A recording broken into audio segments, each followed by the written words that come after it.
Hey friends, tonight we're untangling a story hidden in plain sight, how hair was used as a secret language in ancient cultures.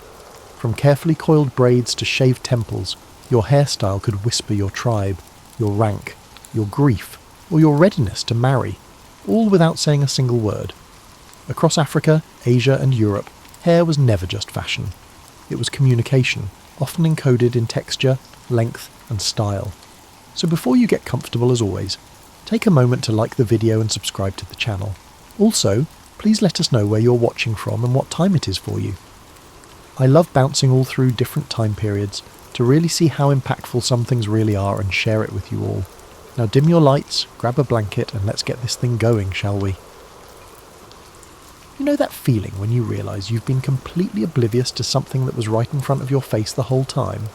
Like when you finally notice your neighbour's been waving at you for 3 years and you thought they had some sort of nervous tic. Well, imagine that feeling, but multiply it by about 1,000, and you'll get close to what archaeologists felt when they stumbled upon one of history's most overlooked communication systems. It started, as these things often do, with someone having a perfectly ordinary day that was about to become extraordinary.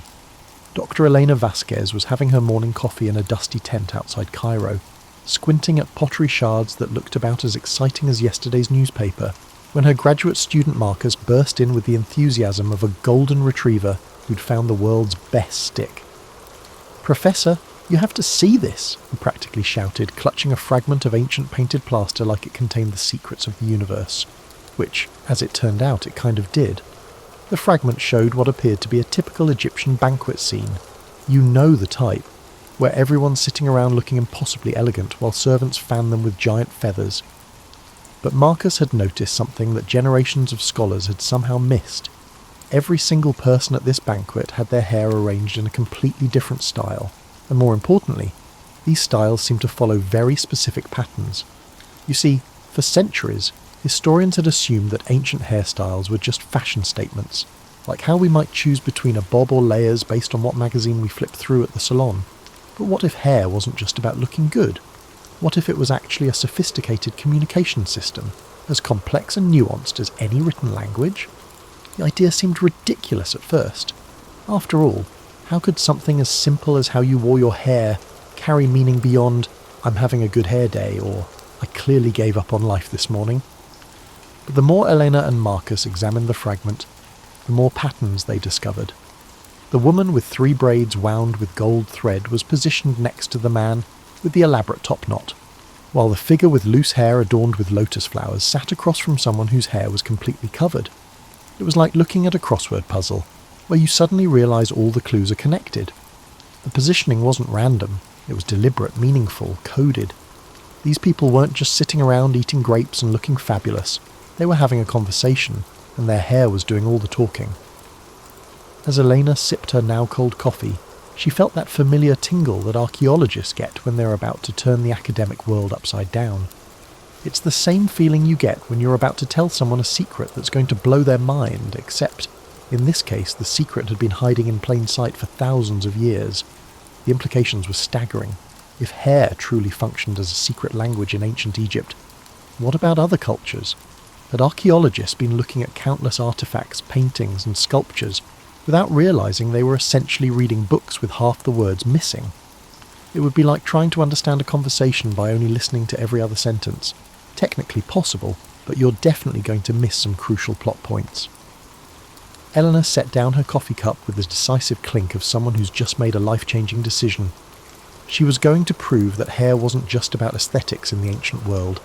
It was about communication, status, identity, and social navigation all rolled into one beautifully elaborate system. And if she was right, every museum in the world had been displaying what amounted to ancient text messages, completely unaware that they were looking at some of humanity's earliest social media posts. Little did she know that this discovery would lead her down a rabbit hole so deep and winding that she'd emerge on the other side with a completely new understanding of how our ancestors communicated, loved, fought, and lived their daily lives, all through the simple yet profound act of arranging the hair on their heads.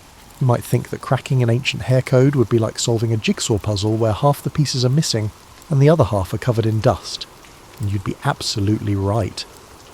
However, Eleanor had consistently embraced challenges when faced with chaos.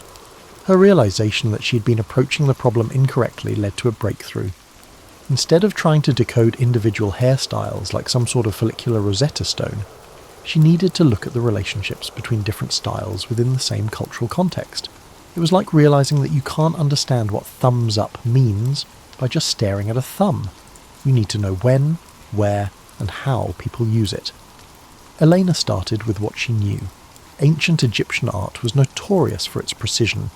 Every hieroglyph, every colour, and every positioning had meaning.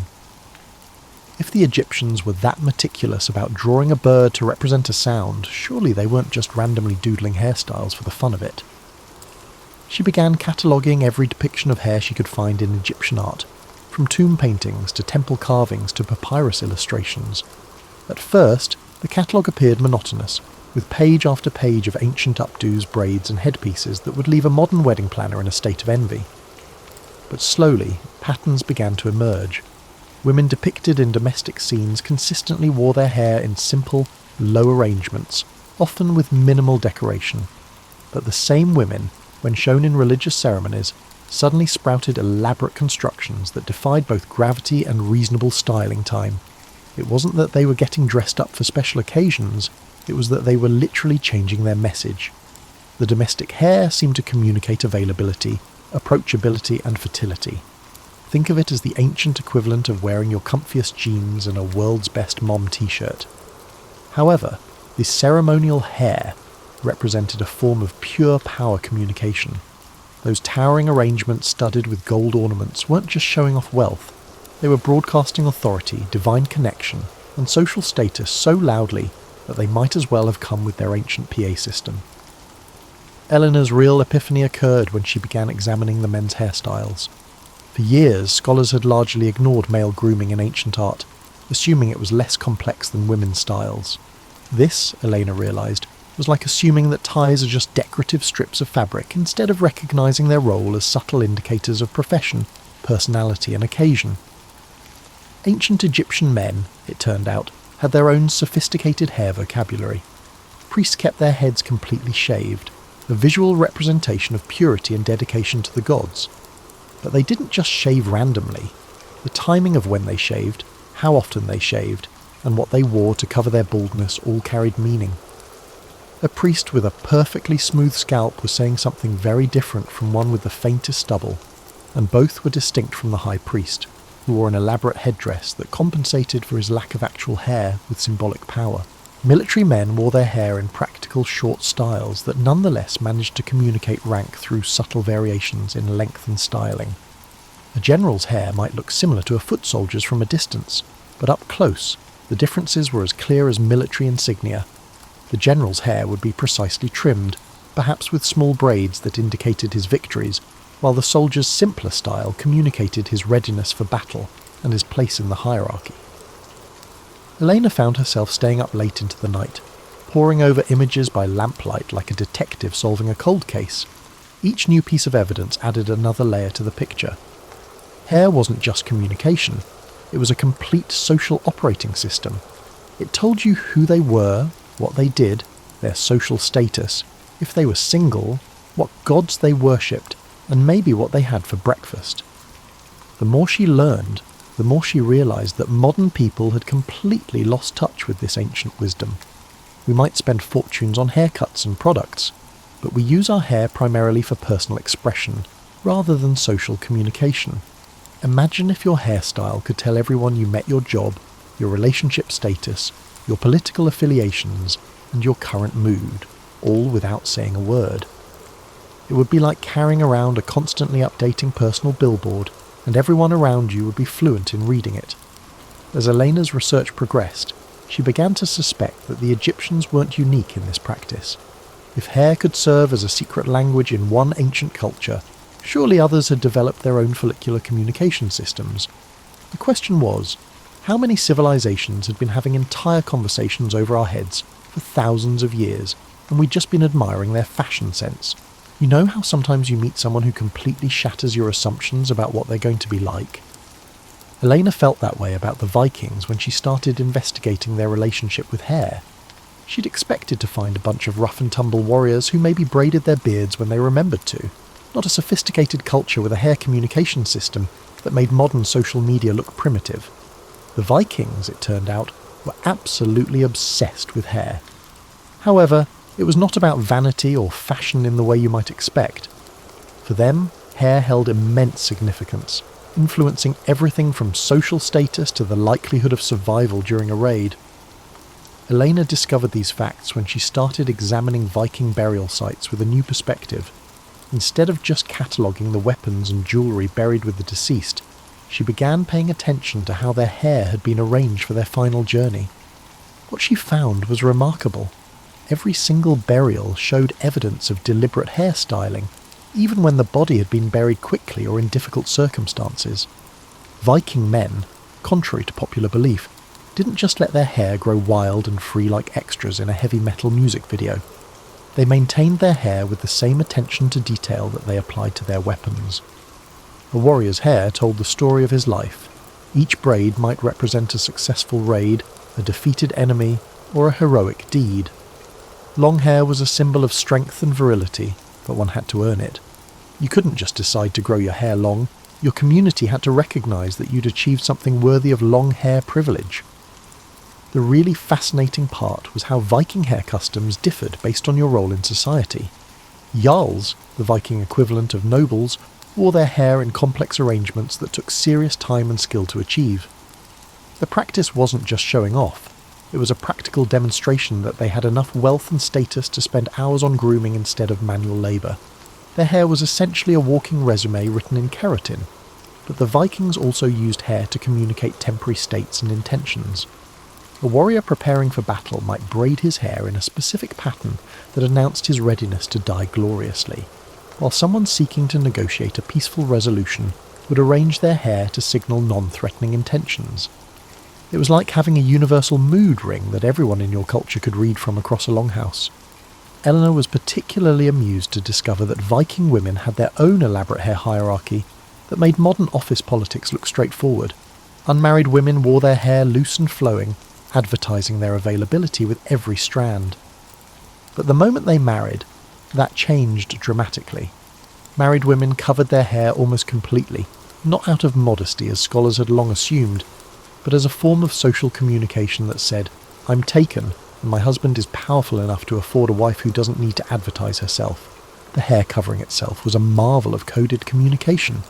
The fabric, the way it was tied, the amount of hair that showed beneath it, every detail carried meaning. A woman whose covering slipped to show a bit of hair at her temples was communicating something very different from one whose hair was completely hidden. It was like having an entire conversation through strategic hat placement. But perhaps the most ingenious aspect of Viking hair communication was how they used it for deception and strategy. Viking raiders were masters of psychological warfare, and they quickly figured out that they could manipulate enemy perceptions through strategic hair choices. A raiding party might style their hair to appear larger and more numerous than they actually were, or conversely, they might tone down their hair displays to appear less threatening before a surprise attack. Eleanor found evidence of Vikings who had completely changed their hairstyling when travelling to foreign lands, essentially code-switching their appearance the way modern people might change their accent in different social situations. A Viking trader entering a Christian kingdom might adopt more conservative hair arrangements to blend in and avoid unwanted attention, while the same person might sport elaborate warrior braids when returning home to establish their continued Viking credibility. The complexity of the system was mind-boggling. Elena realised that Vikings had essentially created a visual language so sophisticated that they could communicate detailed information about personal history, current intentions, social status, and availability for various activities, all through hair arrangement. It was like wearing your entire LinkedIn profile in your follicles. As she explored the Viking hair culture, Eleanor began to understand that this wasn't just about communication, it was about identity itself. Your hair wasn't something you had, it was something you were. Changing your hairstyle wasn't a fashion choice, it was a declaration of personal transformation. No wonder the Vikings considered forced haircutting one of the worst possible punishments, equivalent to stealing someone's voice or erasing their identity. The more Elena learned about Viking hair practices, the more she realised that modern people had lost something profound when we abandoned these complex systems of visual communication. We'd gained individual freedom of expression, sure, but we'd lost a shared language that could convey incredibly nuanced social information at a glance. Elena discovered that ancient Asian cultures had developed communication systems so intricate that they made Viking hair codes resemble finger painting next to the Sistine Chapel. The deeper she dug into Chinese, Japanese and Korean historical records, the more she realised she'd stumbled into the equivalent of discovering that ancient people had been writing novels with their follicles. Ancient Chinese hair culture, Elena found, was basically a three-dimensional language, with grammar rules more complex than Latin. During the Han Dynasty, your hairstyle didn't just tell people who you were, it told them exactly where you fit in the cosmic order of the universe. There was no pressure there. The Chinese had developed what Elena came to think of as architectural hair, styles so precisely constructed that they required engineering skills alongside beauty knowledge. A proper court lady's hairstyle might take 3 hours to create and require multiple assistants, special tools, and enough hairpins to stock a small hardware store. But every single pin, every twist and every ornament placement followed strict rules that communicated everything from the woman's family background to her husband's political affiliations, to her personal virtues and accomplishments. Eleanor was particularly fascinated by the discovery that Chinese women could essentially update their status by changing small details in their hair arrangement. Moving a decorative comb from one side to the other might signal that they were ready to receive visitors, while adjusting the angle of a hairpin could indicate their mood or availability for conversation.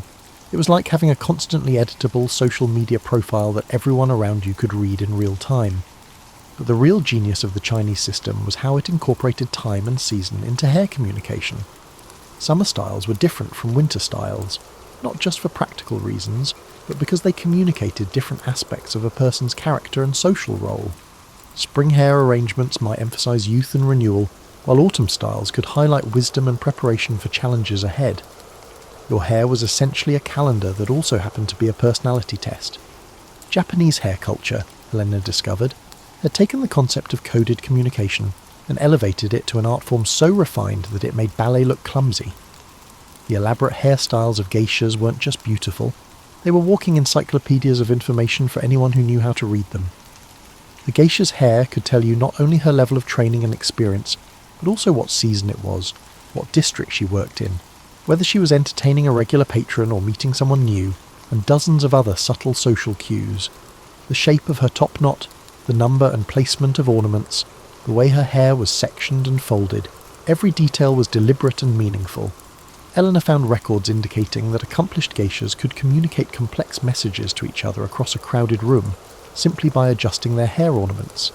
A slight shift in the angle of a decorative comb might warn a colleague about a difficult client, while touching a specific hairpin could signal that a patron was particularly generous that evening. They'd essentially developed their own secret professional network using nothing but strategic hair adjustment. Korean court culture, meanwhile, had developed what Eleanor privately called diplomatic hair, styles so loaded with political meaning that changing your hairstyle incorrectly could accidentally start a war. Court ladies during the Joseon dynasty wore elaborate arrangements that indicated not just their status, but their family's political alliances, their husband's government position, and their opinion on current policy debates. Elena discovered records of women who had gotten into serious political trouble simply because they'd worn the wrong hair ornament to a court function, accidentally signalling support for a rival political faction. It was like showing up to a modern political rally wearing the wrong campaign button, except the consequences could include exile or worse. Eleanor's mind reeled from the intricacy of these Asian hairstyles, not only due to the time it took to style them every morning. These cultures had created visual communication systems so complex that they required years of education to master. Young girls from wealthy families would spend hours learning not just how to create these elaborate styles, but how to read the subtle messages in other women's hair arrangements. It was social media before social media existed, except instead of posting updates, you wore them. Instead of scrolling through feeds, you read the room by observing everyone's hairstyles. And instead of getting notifications, you received information through subtle changes in other people's hair presentations. Eleanor began to realise that these ancient hair languages weren't just sophisticated, they were actually more nuanced than many modern communication systems. We might have emojis and status updates, but could you communicate your entire family history, current mood, political affiliations, professional status, and availability for social interaction all through a single photograph? These ancient cultures could do exactly that, and they carried their messages with them everywhere they went. As Elena's research progressed, she started to wonder, had we gained convenience in modern communication but lost something profound about human connection?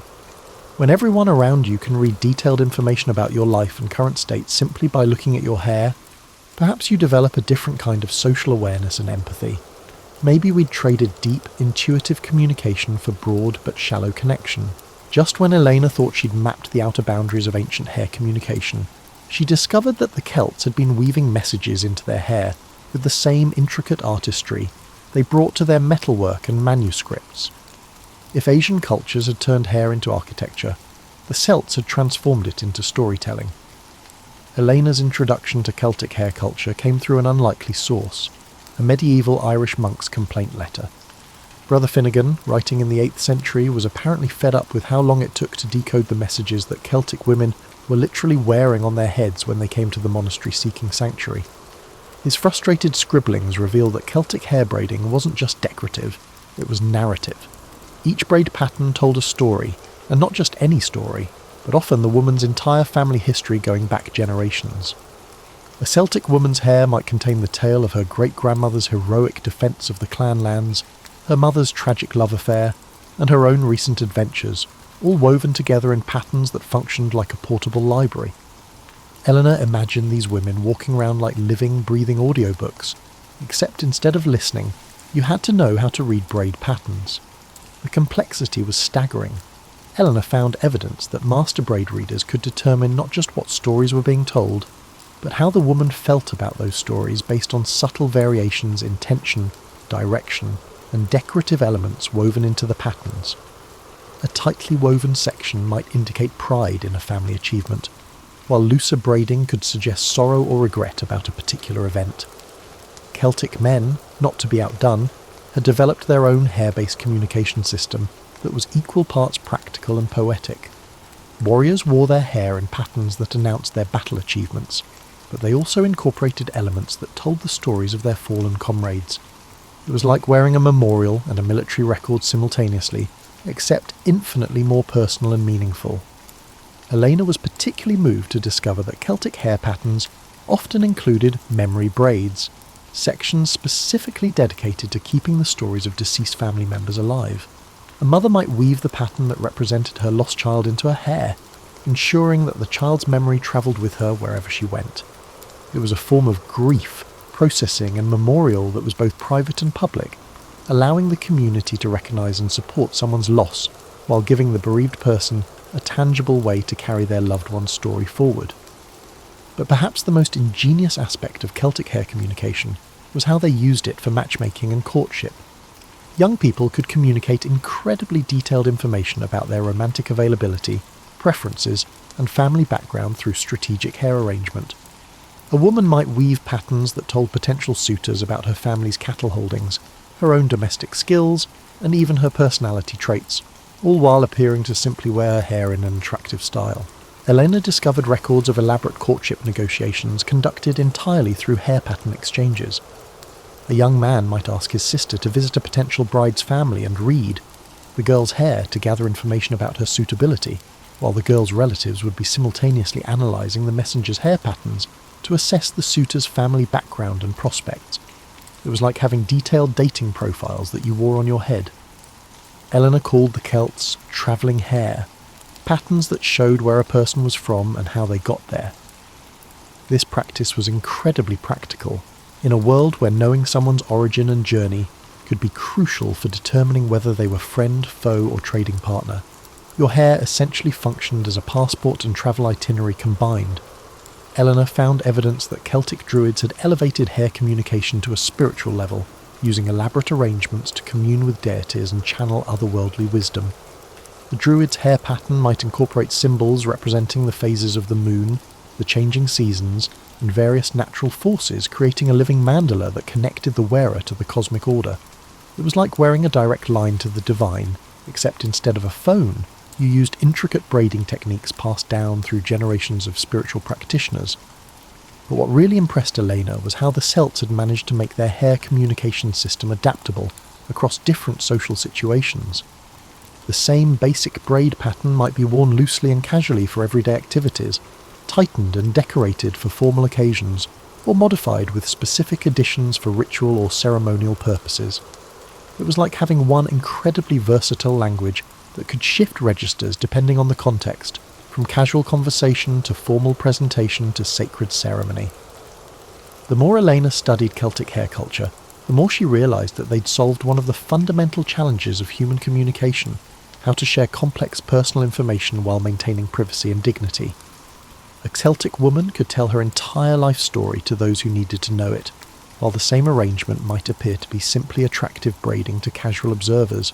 It was selective broadcasting at its finest, intimate communication disguised as beautiful hairstyling. As Elena pieced together the complex mysteries of Celtic hair messaging, she began to understand that these ancient people had created something remarkable, a communication system that was simultaneously practical, beautiful, emotionally meaningful, and spiritually significant. They hadn't just figured out how to speak with their hair, they'd discovered how to turn their entire heads into living, breathing works of art that told the stories of their lives, their families, and their deepest beliefs. By this point in her research, Eleanor felt like she'd discovered that the entire ancient world had been having a massive ongoing conversation right over everyone's heads, literally. But the more cultures she investigated, the more she realised that hair communication wasn't just a collection of isolated cultural practices. It was something much more profound, a universal human impulse to turn our most visible feature into a language of identity, status, and connection. Eleanor's breakthrough came when she started mapping the common elements across all the hair communication systems she'd studied. Despite developing in complete isolation from each other, cultures around the world had independently arrived at remarkably similar solutions to the challenge of visual communication. It was like discovering that humans had an innate need to speak with their hair, regardless of their geographic location or historical period. Length, it turned out, was universal currency in hair communication. From Viking warriors to Chinese empresses to Celtic druids, longer hair consistently indicated higher status, greater power, or deeper spiritual connection. But the genius was in the details. How that length was managed, styled, and displayed varied dramatically between cultures, while maintaining the same basic meaning. This is similar to how a smile universally signifies friendliness, yet the specific ways in which people smile differ according to their cultural backgrounds. Covering and uncovering hair also appeared to be a universal communication strategy, though the specific meanings varied fascinatingly between cultures. What remained constant was the recognition that hair visibility was a powerful tool for social signalling.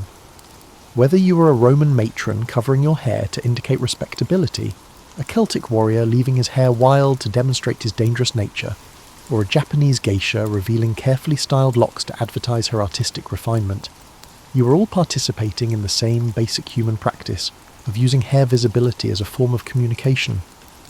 Elena discovered that braiding patterns seemed to emerge independently in every culture that developed sophisticated hair communication, but each society had found its own symbolic vocabulary within the medium of woven hair.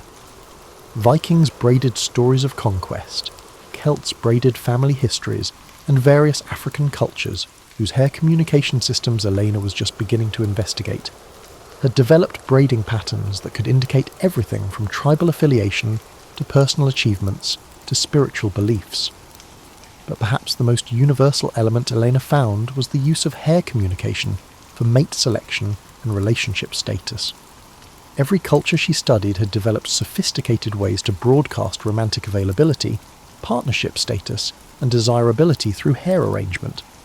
It made perfect sense from an evolutionary perspective.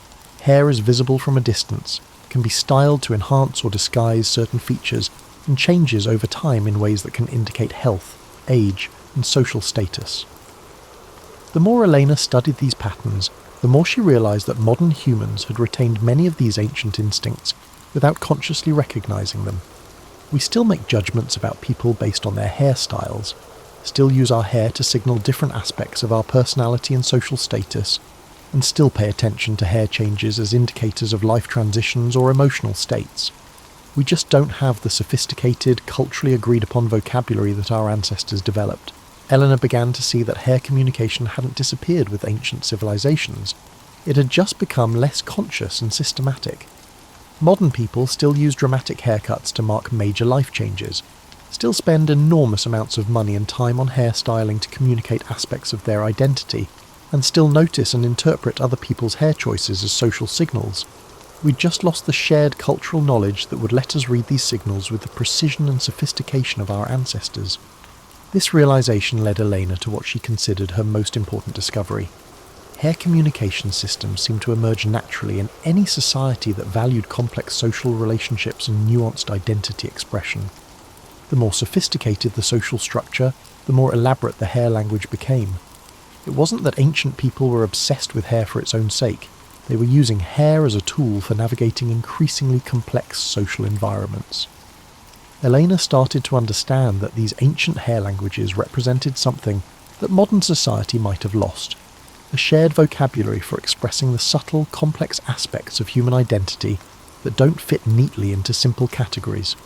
When your hairstyle could communicate not just your social status, but your family history, your personal achievements, your current emotional state, your spiritual beliefs, and your availability for various types of relationships, you had a communication tool of remarkable sophistication and nuance. The implications were staggering. Eleanor realized that ancient people might have been better at reading social cues, understanding complex social dynamics, and navigating interpersonal relationships precisely because they had these shared visual languages that provided immediate, detailed information about everyone around them. Modern people might have gained individual freedom of expression, but we've lost collective tools for social communication and understanding. As Elena synthesized her research across cultures and centuries, she began to see that hair communication wasn't just an intriguing historical curiosity.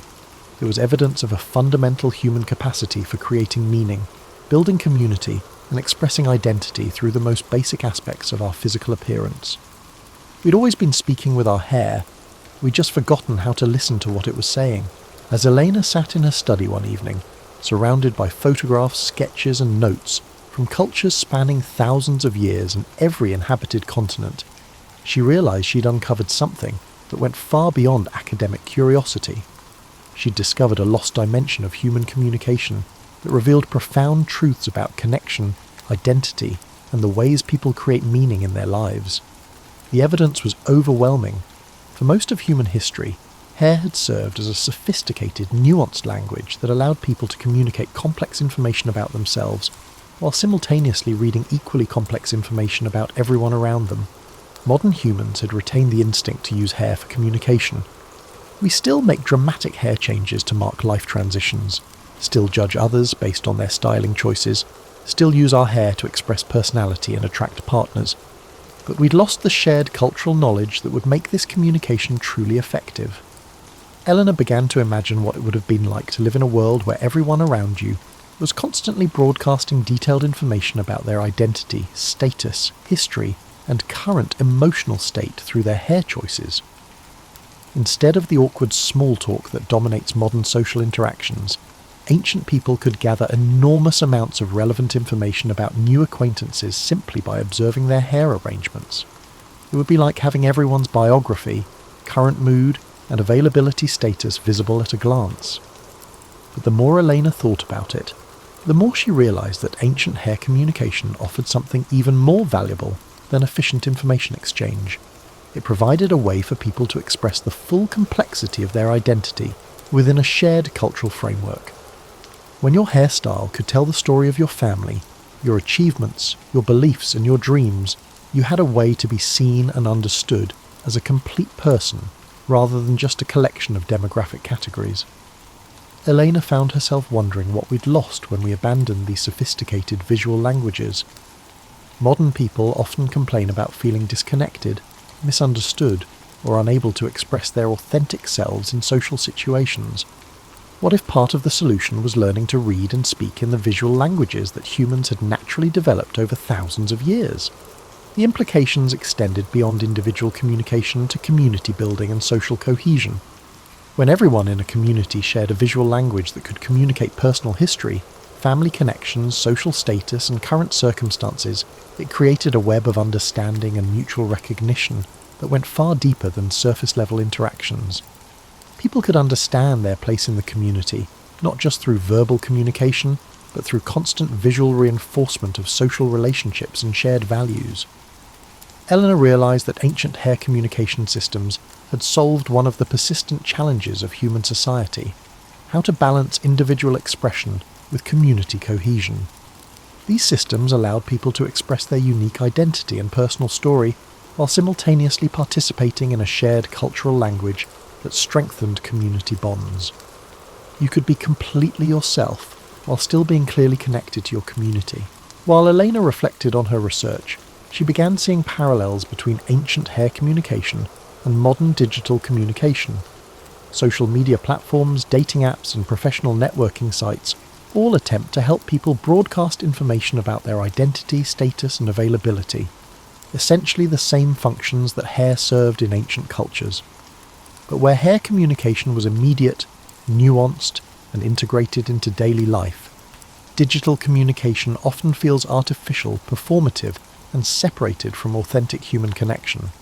Perhaps most importantly, Eleanor realised that hair communication had been inherently democratic.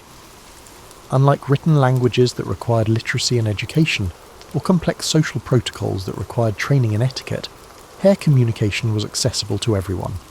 Rich or poor, educated or illiterate, everyone had hair, and everyone could participate in the visual conversation that helped bind communities together. Elena's research had started with curiosity about ancient aesthetics, but it had evolved into something much larger: a recognition that humans have always had sophisticated ways of communicating identity, building community, and creating meaning through the most basic aspects of physical appearance. We hadn't lost the ability to communicate through hair. We'd just lost the shared cultural knowledge that would make that communication effective and meaningful. As she prepared to share her findings with the world, Elena felt both excitement and sadness. Eleanor was filled with excitement as she discovered evidence of human creativity, ingenuity, and connection that had been concealed for centuries. She felt sadness because she realised how much richness and depth of communication modern people had unknowingly sacrificed for the sake of individual freedom and simplicity. But perhaps, Elena thought as she finally turned off her desk lamp and headed to bed, understanding what we'd lost was the first step toward recovering some of what had made ancient communities so skilled at reading, understanding, and connecting with each other. Perhaps we haven't truly lost the secret language of hair, but it's simply waiting for us to reclaim its ability to communicate. Your hair, after all, has been trying to tell your story all along. The only question is whether anyone around you still remembers how to listen. And just like that, the braids unravel, and the whispers tucked into strands fade into silence. If your thoughts are still weaving through ancient styles and silent codes, that's perfectly fine. There are more stories to explore here, old and new, if this one didn't lull you to rest. But tonight, we set down the comb, let the symbols rest, and drift into dreams of quieter times. Sleep well, interpreters of the past, and as always, good night.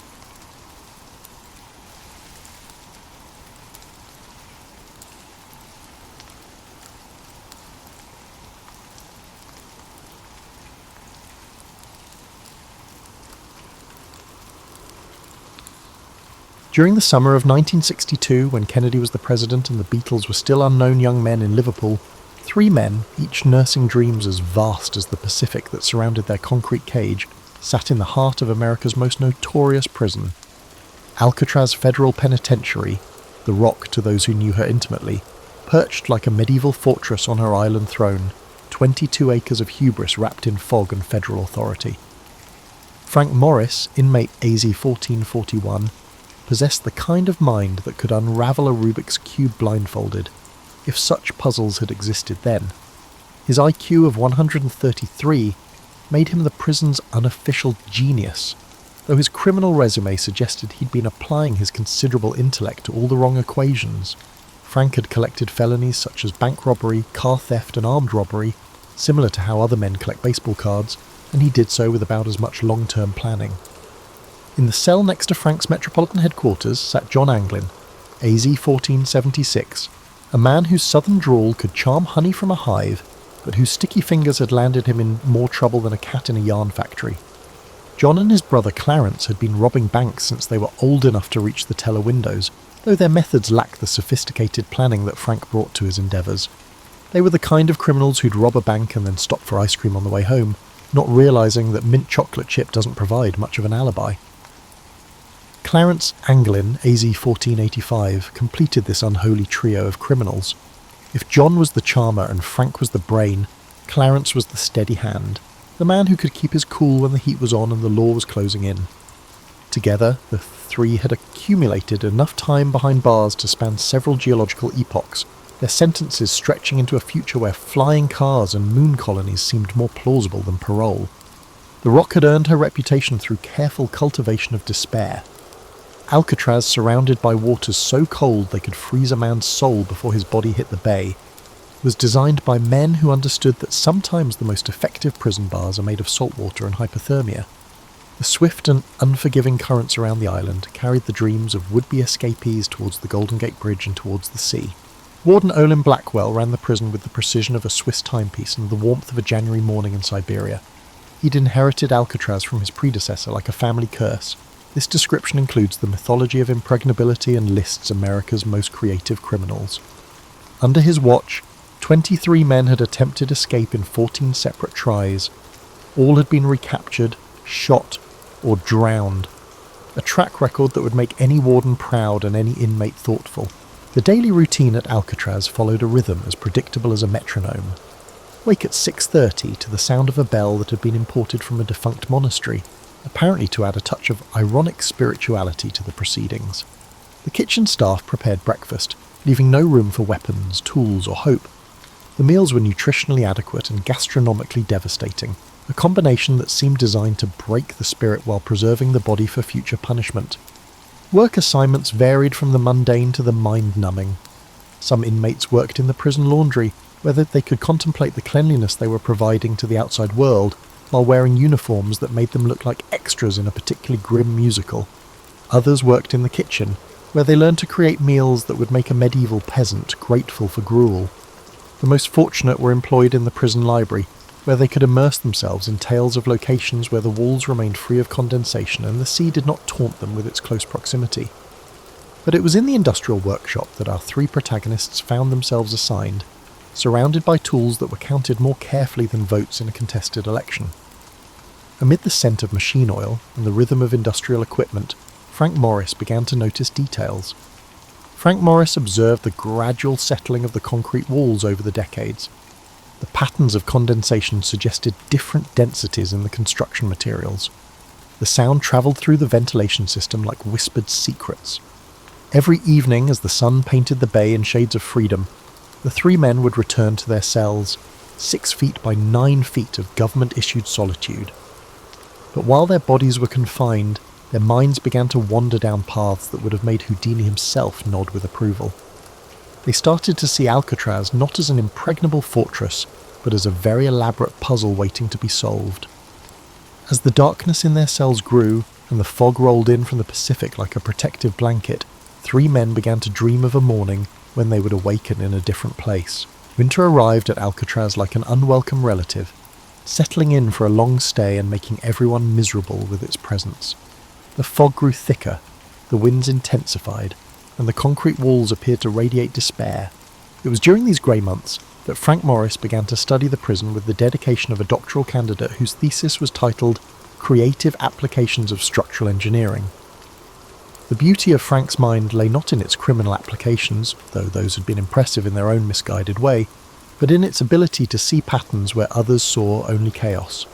While his fellow inmates counted days until release dates that existed only in their most optimistic fantasies, Frank counted rivets, measured shadows, and calculated the thermal expansion of aging concrete. The revelation came to him during a particularly tedious afternoon in the workshop, while he was assigned to repair a ventilation grate that had been damaged by the previous winter's storms. As he worked, Frank noticed that the concrete around the vent had developed small cracks, hairline fractures that spoke of a building settling into middle age. The salt air had been working its slow chemistry on the structure for decades, and even the mighty Alcatraz was not immune to the patient persistence of time. That evening, as the lights dimmed and the prison settled into its nightly routine of enforced contemplation, Frank shared his observations with the Anglin brothers. Their cell block B block had been constructed in the 1910s, when concrete was more an art than a science, and building codes were suggestions rather than commandments. The walls that held them were thick enough to contain their bodies, but, Frank suspected, not necessarily their ingenuity. John Anglin, despite his reputation for impulsive decision-making, possessed a craftsman's understanding of tools and materials. Years of breaking into places had taught him to read the language of locks, hinges, and structural weak points. When Frank described the condition of the concrete around the ventilation systems, John's eyes lit up with the kind of enthusiasm usually reserved for surprise inheritances or unexpected pardons. Clarence brought a different skill set to their growing conspiracy. His years of incarceration had taught him the rhythms of prison life, when guards changed shifts, which routes the security patrols followed, and how to move through the institutional routine without attracting attention. If Frank acted as the architect and John as the engineer, Clarence took on the role of the choreographer in their ever more intricate dance with disaster. The plan began to take shape during their evening conversations, whispered through the ventilation system that connected their cells like a primitive telephone network. They would begin by widening the ventilation grates in their individual cells, not enough to escape immediately, but enough to create passage to the utility corridor that ran behind the cell block. From there, they could access the roof and theoretically find a way to reach the water. The word theoretically held significant weight in their discussions. The distance from Alcatraz to Angel Island was about 2 miles of water that had claimed more experienced swimmers than any of them. The currents were unpredictable, the water temperature rarely rose above 55 degrees, and the Coast Guard maintained regular patrols specifically to discourage the kind of maritime adventure they were contemplating. But Frank had been studying the tides and currents with the dedication of a marine biologist. He had noticed that during certain tidal conditions, debris from the prison would wash up on Angel. They set out to reach the island, determined not to let the sea sweep them away. If they could time their escape properly, the same currents that had doomed previous attempts might actually carry them to safety. Frank had been modifying and hiding tools in the prison workshop that could be used to chip away at the concrete. Frank meticulously sharpened and hardened the spoon handle. Frank had broken off a piece of the saw blade and concealed it in the sole of his shoe. Small tools that would do small work over a long time, the kind of patient progress that builds pyramids and topples governments. But tools alone wouldn't be enough. They would need to conceal their work from the daily cell inspections, which meant creating dummy walls that would hide the growing holes while appearing completely normal to casual observation. This required materials that weren't exactly available through the prison commissary.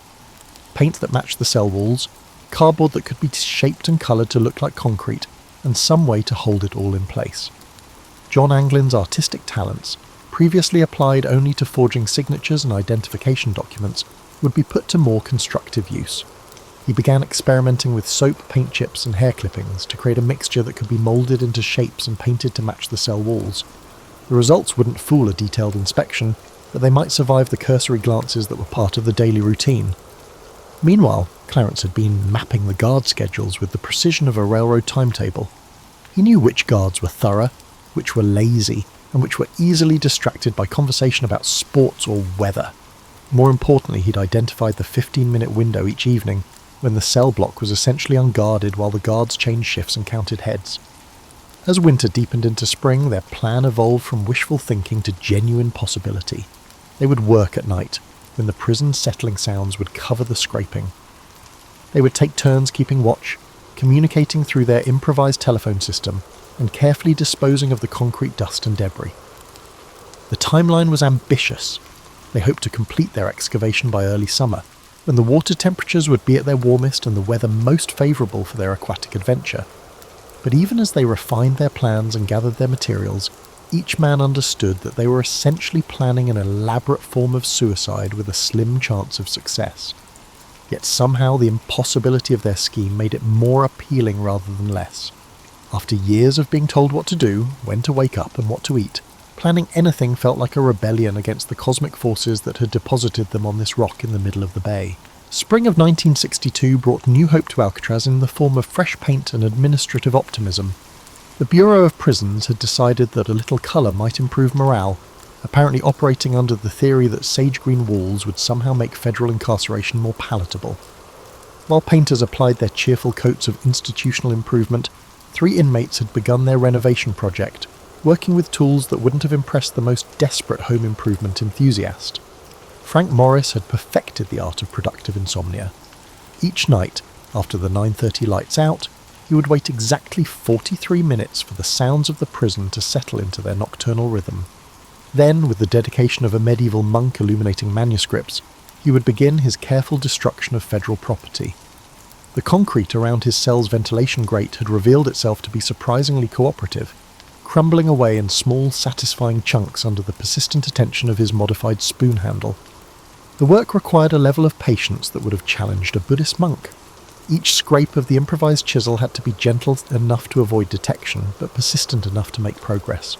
Too aggressive, and the sound would carry through the cell block like a dinner bell. If he was too tentative, he would still be chipping away when the next ice age arrived. Frank developed a rhythm: 3 gentle scrapes, pause to listen, 3 more scrapes, pause to dispose of debris. It was meditation through demolition, a Zen approach to jailbreaking. John Anglin had discovered an unexpected talent for forgery that extended beyond signatures and identification cards. His dummy ventilation grate, crafted from cardboard and painted with a mixture that included soap shavings, paint chips, and what he optimistically called artistic license, was becoming a masterpiece of deceptive craftsmanship. The challenge wasn't just making it look like concrete and metal, it had to look like old concrete and metal, complete with the stains, scratches, and accumulated grime of decades of neglect. The paint mixture had required considerable experimentation. Too much soap and it looked like what it was: soap. Too little, and it wouldn't hold together long enough to be useful. John had finally achieved the right consistency by adding hair clippings, his own, collected from monthly haircuts, and tiny fragments of concrete dust from Frank's excavation. The result was a substance that could be moulded, painted, and positioned to fool anyone who wasn't looking too carefully. Clarence Anglin had appointed himself the expedition's intelligence officer, maintaining surveillance schedules that would have impressed the CIA. He'd identified Guard Patterson as their most dangerous threat, a man who approached cell inspections with the thoroughness of a tax auditor and the suspicion of a jealous husband. Patterson counted rivets, checked shadows, and had once discovered a contraband cigarette hidden inside a hollowed-out bar of soap. If their deception was going to fail, Patterson would be the one to expose it. But even Patterson had weaknesses. He was diabetic, and his blood sugar crashes made him irritable and hurried during evening inspections. He was also a creature of habit, following the same route through the cell block every night, spending exactly 45 seconds in each cell before moving on.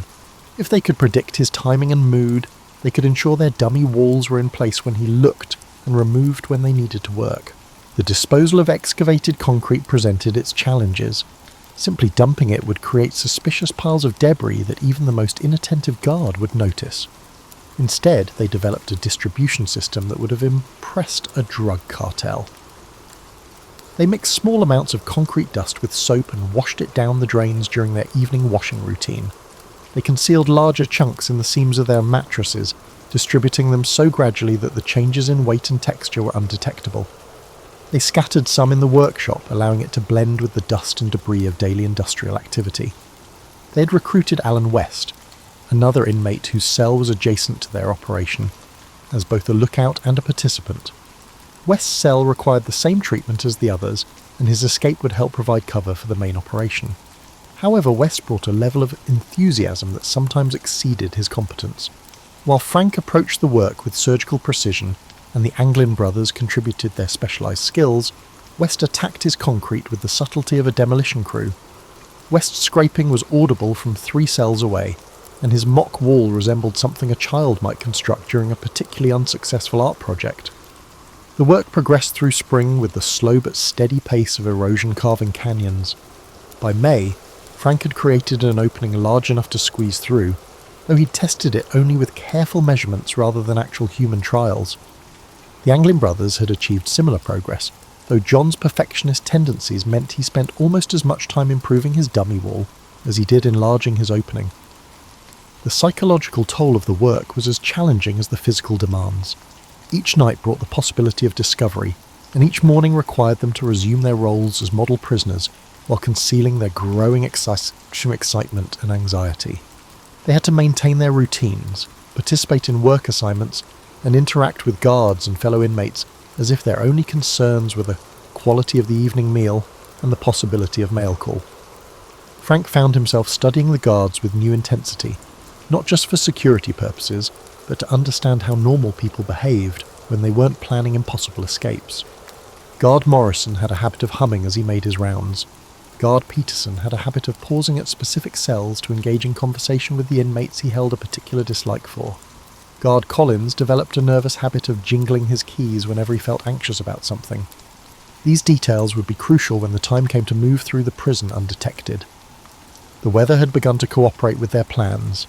The fog that rolled in each evening provided natural cover, and the spring tides were creating current patterns that might actually help rather than hinder their water escape. Frank had been studying the movements of debris and seaweed, noting which pieces ended up on Angel Island and which disappeared into the Pacific. Their window of opportunity was approaching, but so was the increased risk that came with each passing day of their secret construction project. As May progressed toward June, 3 men continued their nightly routine of carefully destroying their prison cells while maintaining the facade of resigned acceptance. They had committed themselves to a plan that required perfect timing, flawless execution, and a considerable amount of luck. The alternative, spending the remainder of their lives in 6x9-foot concrete boxes, provided all the motivation they needed to continue their invisible demolition project. June arrived at Alcatraz with unusual warmth, as if the Pacific had decided to offer a brief respite from its customary indifference to human comfort. The unseasonably pleasant weather felt like a cosmic wink to 3 men who had been planning their departure for months, though they maintained the prison's routine with the dedication of method actors preparing for the performance of their lives. Frank Morris had discovered that escaping from Alcatraz required skills not typically taught in criminal enterprises. Take navigation as an example. The waters around the island moved with currents that followed patterns more complex than advanced calculus, and miscalculating their timing could result in a one-way trip to the Farallon Islands, or, more likely, the bottom of the bay. Frank had been studying the movement of everything from seagull formations to sandwich wrappers thrown overboard by the weekly supply boat, building a mental map of how the water moved and when. The breakthrough came when he noticed that prison garbage thrown into the bay during certain tidal conditions would wash up on Angel Island within hours.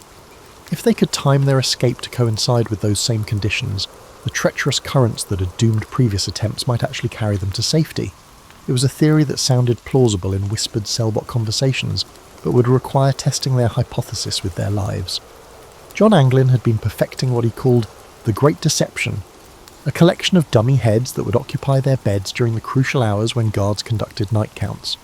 Using a mixture of soap, toilet paper, paint and hair, collected from the prison barbershop floor, John had created sculptures that bore a reasonable resemblance to sleeping inmates, assuming the guards didn't look too closely and the lighting remained appropriately dim. The heads were works of inspired improvisation. John used real hair, which he carefully arranged to match the individual hairstyles of the sculptures. The features were moulded from soap, painted with pigments extracted from magazine pages, and mixed with substances that John preferred not to identify too specifically. The ears were particularly challenging. Apparently, creating believable ears from soap required an artistic sensibility that John had never previously applied to anything more ambitious than forging signatures. Clarence Anglin had graduated from intelligence gathering to operational planning.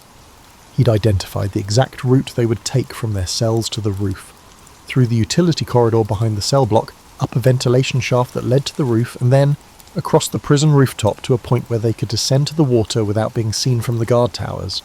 The journey would require them to navigate in complete darkness through spaces that were barely large enough for human passage, carrying equipment that couldn't be left behind. Alan West had become their weak link in ways that were both predictable and frustrating. While the other 3 had been methodically preparing for every aspect of their escape, West had been treating the project like an extended hobby rather than a life-or-death endeavour. His concrete removal had been inconsistent, his dummy wall was unconvincing, and his security awareness was approximately equivalent to that of a tourist taking photos at a military installation. The tools and materials for their water escape had been accumulated through a combination of theft, creativity, and what Frank called adaptive resource acquisition. prison raincoats had been sewn together to create a makeshift raft and life preservers. They had sewed the raft together using thread from prison clothing and needles, fashioned from a metal scraps found in the workshop. The result looked like something that might have been rejected by a particularly undemanding Coast Guard inspection, but it would hopefully provide enough buoyancy to keep them alive until they reached land. Paddles had been carved from wooden pieces found in the workshop, shaped and smoothed during lunch breaks and stolen moments when guards were distracted. The paddles were crude but functional, assuming they didn't encounter waves larger than those found in an average bathtub. Frank had calculated that they would need to cover approximately 2 miles of open water, probably in fog, while being sought by every law enforcement agency in Northern California. The escape timeline had been planned with the precision of a military operation, though with significantly less reliable equipment. They would begin their departure at 9:45 p.m, 15 minutes after lights out, when the cell block settled into its evening routine. The dummy heads would be positioned in their beds, the fake walls would be put in place behind their ventilation grates, and they would begin their journey through the utility corridor. The climb to the roof would be the most dangerous part of their internal navigation. The ventilation shaft was barely wide enough for human passage, and any noise during the ascent could alert guards to their escape attempt. They would have to climb approximately 30 feet in complete darkness, carrying their makeshift equipment while remaining absolutely silent. Frank had rehearsed the climb in previous reconnaissance missions, but the actual performance was a completely different matter. Once on the roof, they would have to cross approximately 60 yards of open space to reach their descent point, moving carefully to avoid being seen by guards in the towers. The guard towers had searchlights that swept the prison grounds on irregular schedules, and being caught in one of those beams would end their escape attempt in a hail of gunfire and official disappointment. The descent to the water would require them to climb down the outside of the prison building using makeshift ropes created from sheets and towels stolen from the laundry. The drop was approximately 50 feet, and the improvised climbing equipment would have to support their weight plus the weight of their escape materials. Frank had tested the rope strength using methods he preferred not to describe in detail, but the results had been marginally encouraging. As June progressed, their preparations entered the final phase. The concrete removal was essentially complete, but West continued to struggle with opening his act. The dummy heads were ready for their theatrical debut. The escape equipment was as prepared as prison resources would allow. Weather conditions were favourable, with fog predicted for the evening they had chosen for their departure. But perhaps most importantly, 3 men had committed themselves psychologically to an undertaking that required them to bet their lives on the accuracy of their planning and the reliability of their improvised equipment. They had reached the point where backing down was no longer possible, not because of external pressure, but because they had convinced themselves that freedom was worth the considerable risk of death. The date was set, June 11th, 1962. In less than 48 hours, they would discover whether months of planning and preparation had created a viable escape plan or an elaborate form of suicide. The Pacific Ocean would render its verdict with the finality that only nature can provide. The morning sun painted San Francisco Bay in shades of gold and promise, while inside Alcatraz, 3 men moved through their daily routines with the focused calm of actors preparing for opening night. Each mundane activity, breakfast, work detail, afternoon recreation, carried the weight of finality, as if they were participating in a farewell tour of institutional life. Frank Morris spent the morning in the workshop with unusual attention to his assigned tasks, repairing ventilation equipment with the ironic dedication of a man who had spent months systematically dismantling similar fixtures. His hands worked automatically, while his mind ran through the evening's timeline like a conductor rehearsing a complex symphony. Every movement had been choreographed, every contingency considered, yet the fundamental uncertainty remained. Would their months of preparation prove sufficient, or would they join the ranks of Alcatraz's failed escape attempts? The Anglin brothers maintained their customary routine with studied normalcy, though John found himself paying unusual attention to details he might never see again. The afternoon light danced through the windows of the cell block, the sound of foghorns beginning their evening chorus. Years of daily interaction had made the guards' familiar faces as predictable as sunrise. These observations didn't stem from sentiment, as they couldn't afford it, but rather from the sharp awareness that often accompanies irreversible decisions. Alan West had been struggling with his concrete removal for weeks, working with the frantic energy of a student cramming for final exams. Although his opening was still slightly too small for comfortable passage, his perfectionist tendencies had run out of time. The tides would be favourable tonight, the guard schedules were optimal, and weather forecasts predicted the fog cover they needed. West would have to make his existing opening work or risk compromising the entire operation. As evening approached, the prison settled into its familiar rhythm of enforced routine. Dinner was consumed with the usual institutional efficiency, food that was nutritionally adequate and gastronomically forgettable, served by kitchen staff who had perfected the art of culinary indifference. Conversation followed the approved patterns. Complaints about food quality, speculation about guard personnel changes, and discussions of scores from newspapers that arrived days late and already obsolete. But beneath this surface normalcy, 3 men were conducting final equipment checks with the thoroughness of astronauts preparing for launch. The dummy heads were positioned and ready. The makeshift flotation devices were concealed and accessible. We tested the improvised ropes one final time, employing methods that would not draw the attention of casual observers. Everything was ready, as months of prison-based preparation could make it. At 9:30 p.m, the lights went out on schedule, and Alcatraz began its transition to nighttime security protocols. The 3 conspirators waited in their cells with the patience of experienced criminals who understood that timing was everything. If they arrived too early, the guards would still be conducting their initial counts. Too late, and that they would miss the tidal conditions that could mean the difference between reaching Angel Island and disappearing into the Pacific. 9:45 p.m. arrived with astronomical precision. Frank Morris began the delicate process of removing his dummy ventilation grate and positioning his soap sculpture head in his bed. The head looked reasonably convincing in the dim light, certainly convincing enough to fool a guard conducting a routine count from the cell block corridor. The real test would come at midnight, when guards would conduct their more thorough inspection, but by then, the escape artist would either be safely away or beyond caring about guard inspections. The utility corridor behind the cell block was everything Frank had expected, and several things he hadn't. The space was cramped, filled with pipes and electrical conduits that seemed determined to catch on clothing and equipment. The air was thick with decades of accumulated dust and the metallic smell of aging infrastructure. Moving through the corridor required a combination of athletic ability and contortionist skills, complicated by the need to remain absolutely silent while carrying equipment that seemed designed to make noise at the worst possible moments. With the grace of a man who had spent considerable time practicing the movement, John Anglin emerged from his cell into the corridor.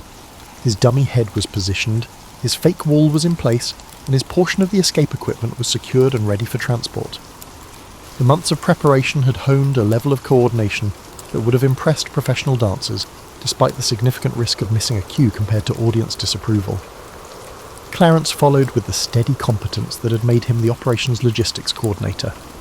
Everything that could be planned had been planned, and everything else would have to be improvised based on principles of creative problem-solving and desperate innovation.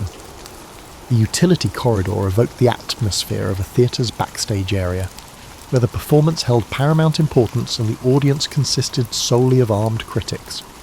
Alan West encountered his first major crisis at exactly 9:52 p.m.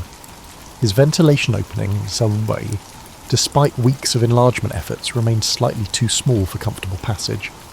What had seemed like a minor issue during planning now revealed itself as a potentially catastrophic problem. West struggled with his opening while his partners waited in the corridor, precious minutes ticking away like a countdown to a launch that couldn't be postponed. The decision was made with the brutal efficiency that emergency situations demand. West would continue working on his opening and follow when he could. The others would proceed with the escape rather than risk the entire operation for one person's preparation problems. It was a calculated decision, but prison had taught all of them that survival sometimes necessitated abandoning those who couldn't keep up. The climb to the roof began at 10:03 p.m, 13 minutes behind schedule, but still within acceptable parameters. The ventilation shaft was as challenging as reconnaissance had suggested, narrow, dark, and filled with obstacles that seemed designed by someone with a sadistic sense of humour. Frank led the climb, followed by John and Clarence, each man carrying equipment that made the ascent more difficult than climbing a ladder while juggling flaming torches. The roof of Alcatraz stretched before them like a concrete ocean, bathed in fog that provided both concealment and navigation challenges. The guard towers were visible as points of light in the mist, their searchlights creating moving patterns that had to be avoided with the precision of dancers performing a deadly choreography. The 3 men moved across the roof with careful steps, aware that a single misstep could result in noise that would bring guards running from all directions At 10:47 p.m, they reached their descent point and began the rappel to the water's edge. The improvised rope supported the men's weight, but they creaked and stretched in a way that made each man question whether he would successfully complete the descent or become an unwilling test of gravity's reliability. The water below was dark, cold, and moving with currents that would determine whether their months of planning would result in freedom or tragedy. As they prepared to enter the bay, 3 men stood at the edge of the Pacific Ocean with equipment that looked like it had been designed by optimistic children and faith that had been tested by months of impossible preparation. Behind them lay Alcatraz, ahead lay the unknown, and all around them lay water that had claimed previous escape attempts with the indifference of natural forces operating according to laws that didn't recognise human ambition. The moment of commitment had arrived. There would be no more planning, no more preparation, no more rehearsals. All they had was the water, the darkness, and the hope that their months of diligent labour had yielded something capable of guiding them towards liberation. At 11:23 p.m. on June 11th, 1962, 3 men slipped into San Francisco Bay with the quiet desperation of souls entering purgatory. The water's coldness was the liquid embodiment of all their doubts after months of planning. Frank Morris, the mastermind whose IQ had crafted their escape, found himself wondering if intelligence was any match for the primal forces of tide and current that now controlled their destiny. The makeshift raft, cobbled together from prison raincoats and sustained by faith rather than engineering principles, settled into the water with all the buoyancy of a concrete life preserver. What had appeared relatively seaworthy during their cell block planning sessions now stood as a testament to the victory of hope over hydrodynamics. The improvised paddles, carved from workshop scraps, then felt about as effective as using spoons to navigate the Atlantic.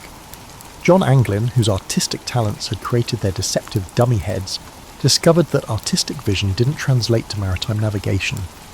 The fog that had seemed like providential cover from the shore now surrounded them like a living entity, reducing visibility to approximately the length of their inadequate raft. Every direction looked identical, dark water fading into dark mist, with no landmarks visible and no clear indication of which way led to Angel Island versus which way led to the Farallon Islands and certain death. Clarence Anglin, the steady hand who had mapped guard schedules with military precision, found himself trying to apply that same methodical approach to reading water currents in complete darkness. The bay moved around them with liquid complexity, streams within streams, eddies and flows that seemed to follow patterns that were comprehensible only to marine biologists and the soiled spirits of drowned sailors. Every paddle stroke was a calculated guess, and every navigational decision carried a risk of hypothermia and drowning. The sound of their escape had been swallowed by fog and distance, but somewhere behind them Alcatraz continued its nightly routine, unaware that 3 of its most reluctant residents had departed without filing the proper paperwork. Alan West remained in his cell, still struggling with his ventilation opening, his escape attempt abandoned in favour of not alerting guards to the absence of his cellmates. His failure to join them was both a personal tragedy and a tactical advantage, 1 fewer person to crowd their inadequate raft, 1 more dummy head in place to maintain the illusion of normal occupancy. The Pacific Ocean began its examination of their escape plan with the thoroughness of a federal prosecutor reviewing evidence. Every weakness in their preparation was tested by waves that seemed larger than physics should have allowed, currents that pulled them in directions they couldn't identify, and water temperatures that made their improvised life preservers feel like ice cubes with straps. The raft, designed by hope and constructed by necessity, began to show signs of structural anxiety as salt water found every seam and tested every improvised repair. Frank had calculated that they needed to cover approximately 2 miles to reach Angel Island, but the calculations assumed knowledge of the starting point, destination, and direction, all of which had become theoretical concepts in the fog-wrapped darkness. The lights of San Francisco were obscured by the mist, and Angel Island felt as distant as another continent. Their navigation equipment relied on instinct, desperation, and 3 waterlogged paddles that were starting to show their own structural issues. The cold was becoming a factor that no amount of planning had adequately addressed. Prison uniforms weren't designed for aquatic adventures, and the improvised flotation devices provided buoyancy but no insulation. Each man could feel his body temperature dropping with the systematic efficiency of a thermometer in a freezer, and their paddling became less about navigation and more about generating enough movement to maintain circulation. But the most dangerous enemy wasn't cold or current, it was doubt. Every minute in the water brought new evidence that their plan had been created by optimism rather than reality. The raft was too small, the equipment too improvised, the distance too far, and the conditions too hostile. Each wave that washed over their makeshift vessel carried the whispered suggestion that they should have stayed in their cells, accepted their sentences, and grown old behind bars rather than young beneath the bay, yet something kept them paddling. Perhaps it was the months of investment they had made in the escape plan. Perhaps it was the knowledge that return to Alcatraz would mean solitary confinement and the kind of official attention that makes prison life considerably more unpleasant. Or perhaps it was the simple human refusal to surrender, when surrender means death, even when the alternative seems equally terminal. The fog began to thin around 1:30 a.m, revealing patches of starlit sky that provided their first reliable navigation reference in hours. Frank oriented himself using constellations he remembered from childhood camping trips, before his life had taken the series of wrong turns that led to federal incarceration. The North Star, steady and reliable, helped him establish direction, though establishing their location remained a matter of educated guesswork and maritime prayer. As visibility improved, they could make out the darker mass of land ahead, whether Angel Island, Alcatraz, or some previously undiscovered piece of real estate remained to be determined. Their paddling had become automatic, their arms moving with the mechanical persistence of men who had discovered that stopping meant sinking.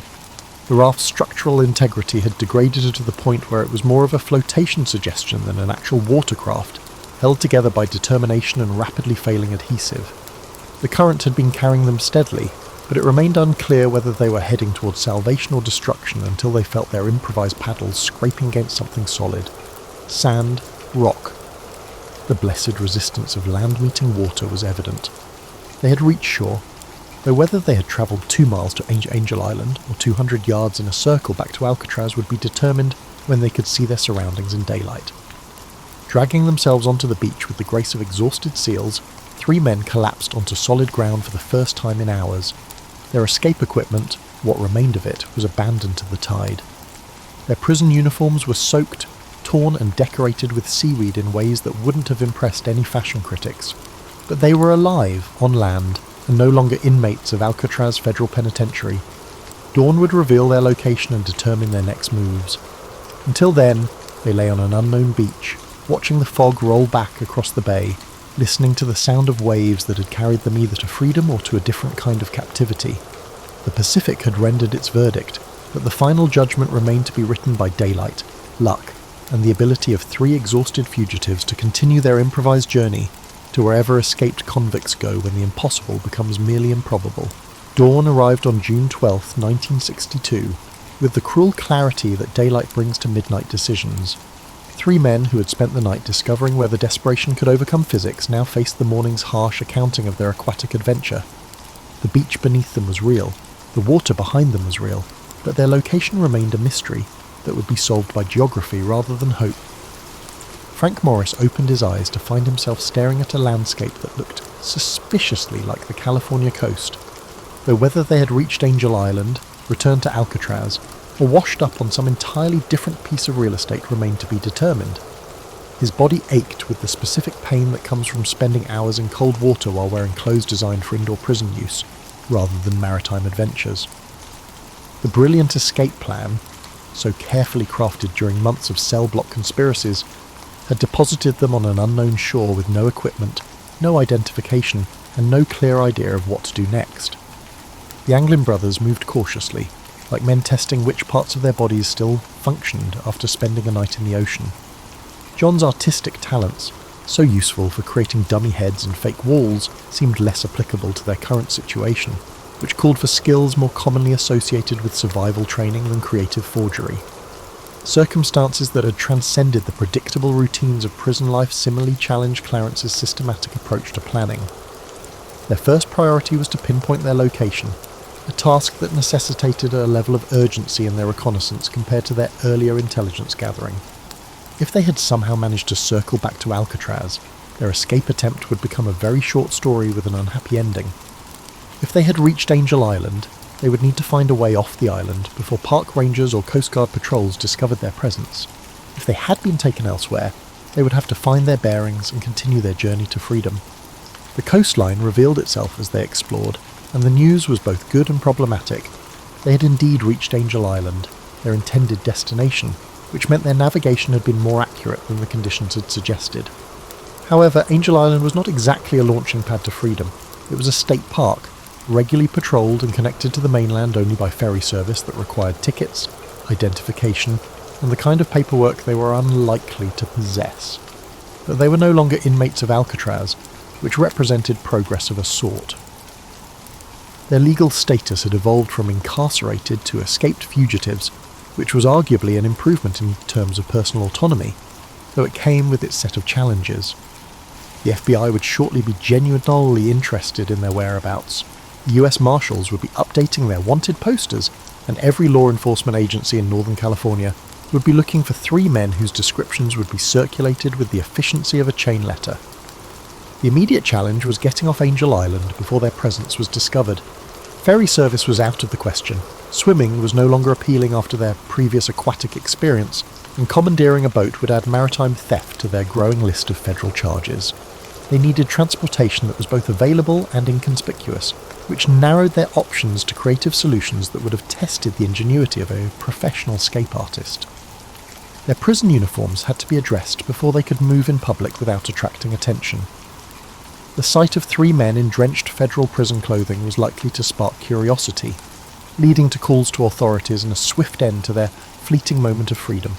They needed civilian clothes, which meant finding them through methods that were available to escaped convicts with no money, no connections, and no legitimate means of acquisition.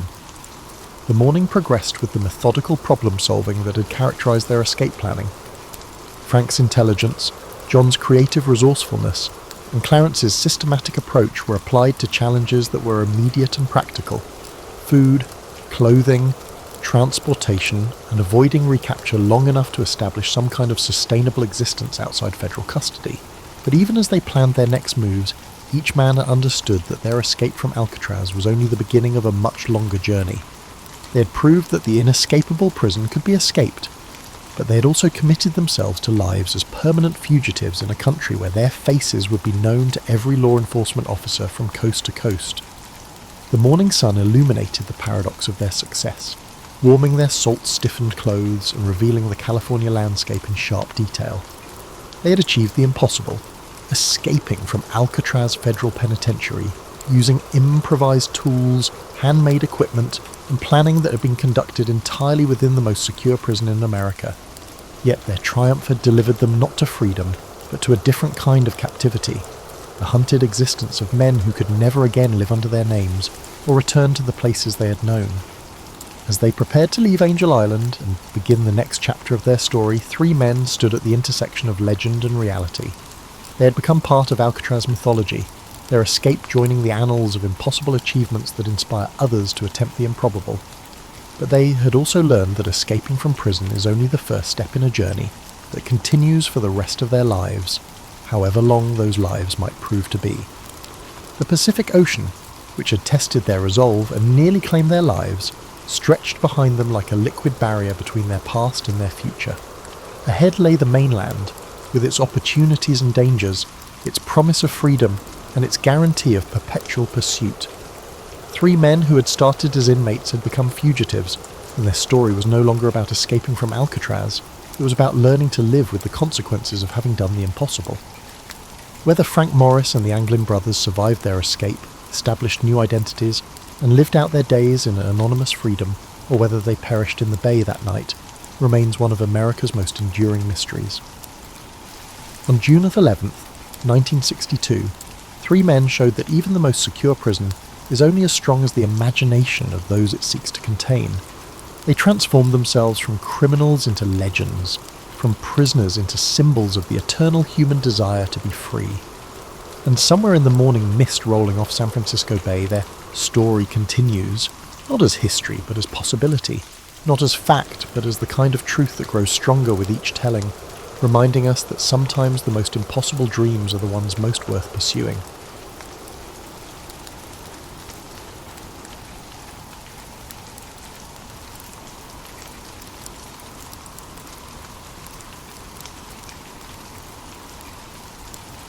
In the hushed darkness of a 13th century manor house, as the last embers in the central hearth faded to soft orange glows, the lord of the manor would not retire alone.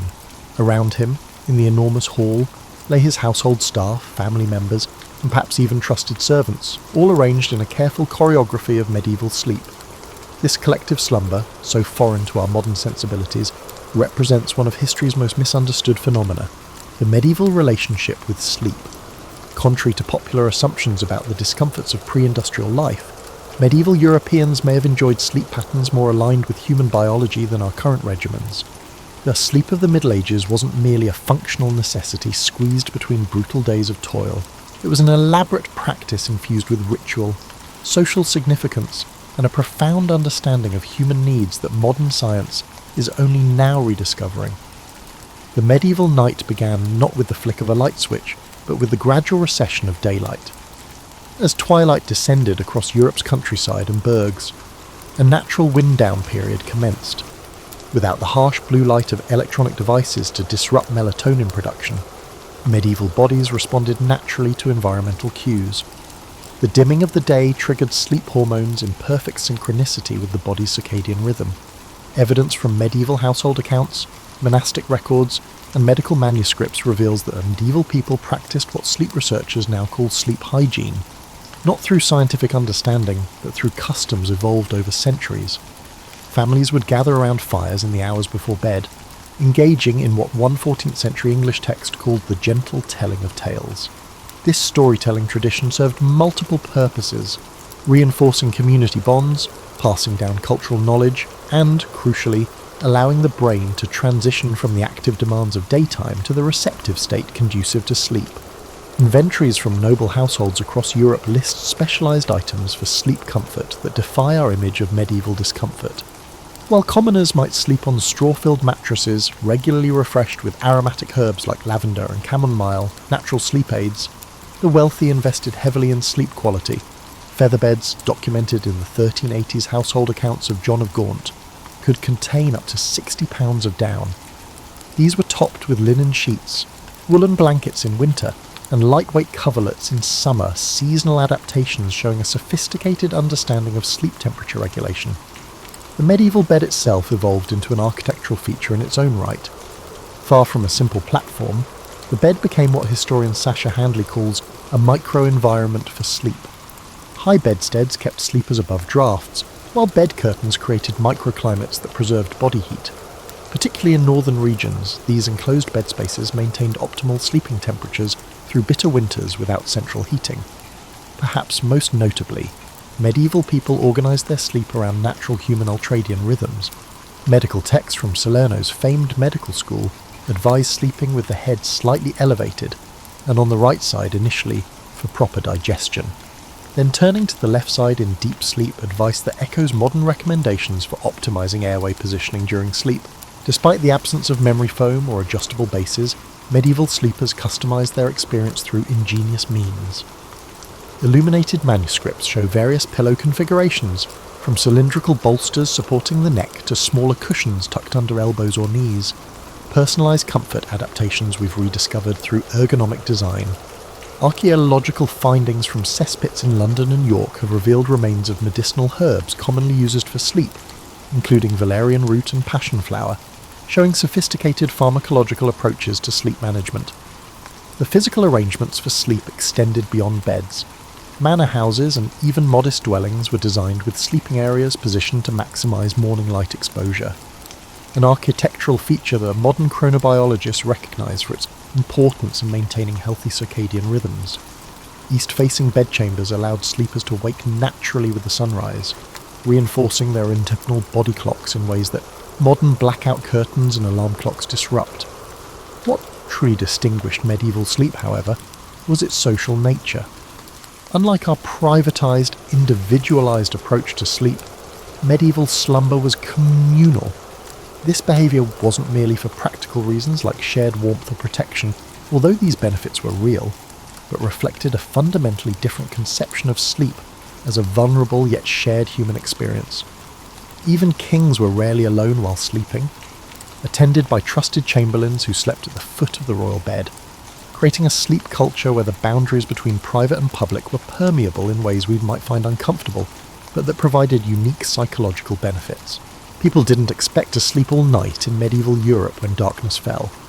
The idea that people should sleep 8 hours is post-industrial, Medieval medical records, diaries, household histories, and literary sources show a quite distinct pattern. First sleep and second sleep separated by a nighttime wakeful quiet. This biphasic sleep pattern was common throughout social strata. After going to bed at nightfall, medieval people had a 4-hour first sleep or dead sleep. After waking up naturally for 1 to 2 hours, they went back to second sleep until daybreak. Medieval folks used this midnight awakening as a natural window of consciousness, not sleeplessness. European monastery church records provide some of the best evidence of this interval. The monastic rule of St. Benedict scheduled midnight prayers, matines, during the wakeful hour to accommodate this natural sleep divide. Instead of fighting their biology to stay awake for devotions, monks synchronized their spiritual practices with human sleep architecture. The significance of midnight awakening goes beyond religion. Medical manuscripts from Salerno and Montpellier, Europe's top medical schools, show that doctors believed midnight waking was crucial for health. The 13th century physician Aldebrandon of Siena said that this wakeful period allowed the vapours of food to be properly distributed through the body, a pre-scientific knowledge of how sleep stages affect digestion and metabolism. This nightly waking gave regular households an unusual opportunity. It was common for homeowners to check on their property, bank fires for the second sleep, and examine their security. The 14th century guide for parish priests recommends middle night marital intercourse because the body is rested but the mind clear. The recommendation implies a profound awareness of how restful sleep influences mood and physical receptivity. Interestingly, this wakeful interlude produced various types of consciousness that current neuroscience has only recently learned to detect. Neurologists call the state between first and second sleep hypnopompic consciousness, which boosts creativity, imagery, and emotional processing. Medieval folks innately understood and practiced this distinct mental condition. Court records and diaries show how midnight wakers considered legal issues. A 15th century Ghent judge said he made his toughest decisions after consulting his thoughts in the watch between sleeps, believing it provided deeper moral insight than daylight deliberation. Craftspeople conceive new designs, farmers plan seasonal rotations, and merchants plan business initiatives during this contemplative period. Wakefulness had emotional and social benefits. Larger medieval households described night talking, intimate chats during midnight waking. These nighttime conversations allowed for exceptional emotional honesty, unlike daytime contacts confined by societal hierarchy and public presentation. A 14th century English noblewoman's diary says she learned her husband's innermost worries only in the watch between sleeps, when souls speak more truly. This split sleep pattern boosted creativity.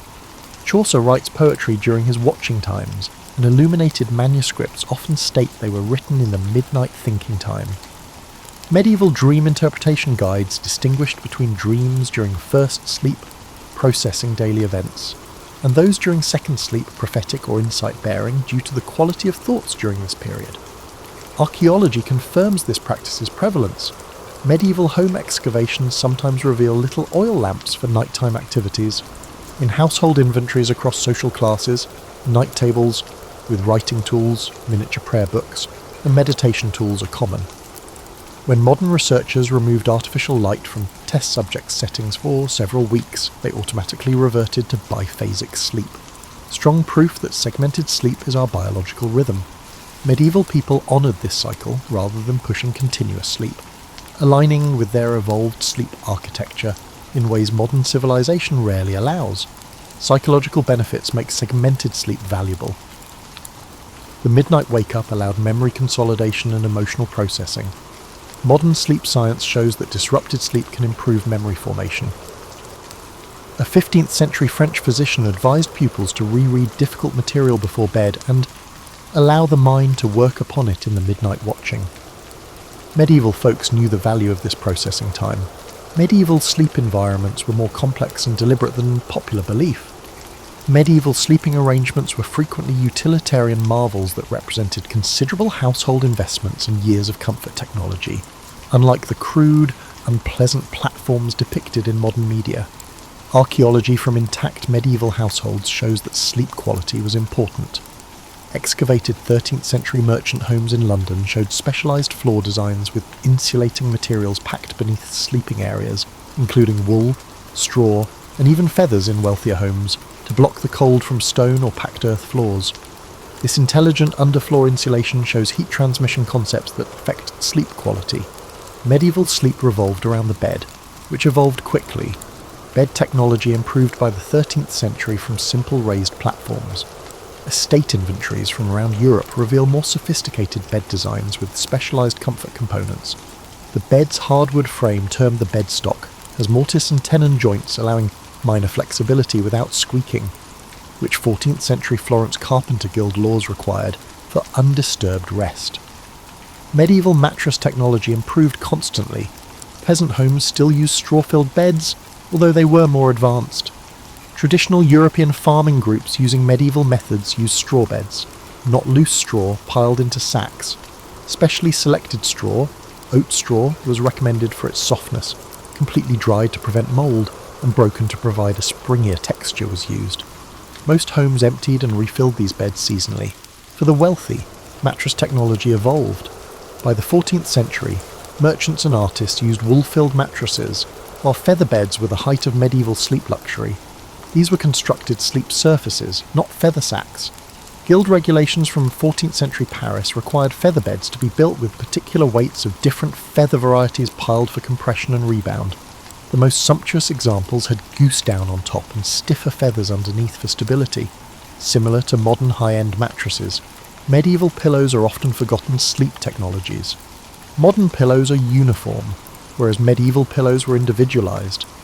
Archaeological evidence and household inventories show at least 4 pillow types: neck bolsters for spinal alignment, softer head pillows for comfort, wedge pillows for medical conditions, particularly respiratory issues, and smaller support pillows for positioning.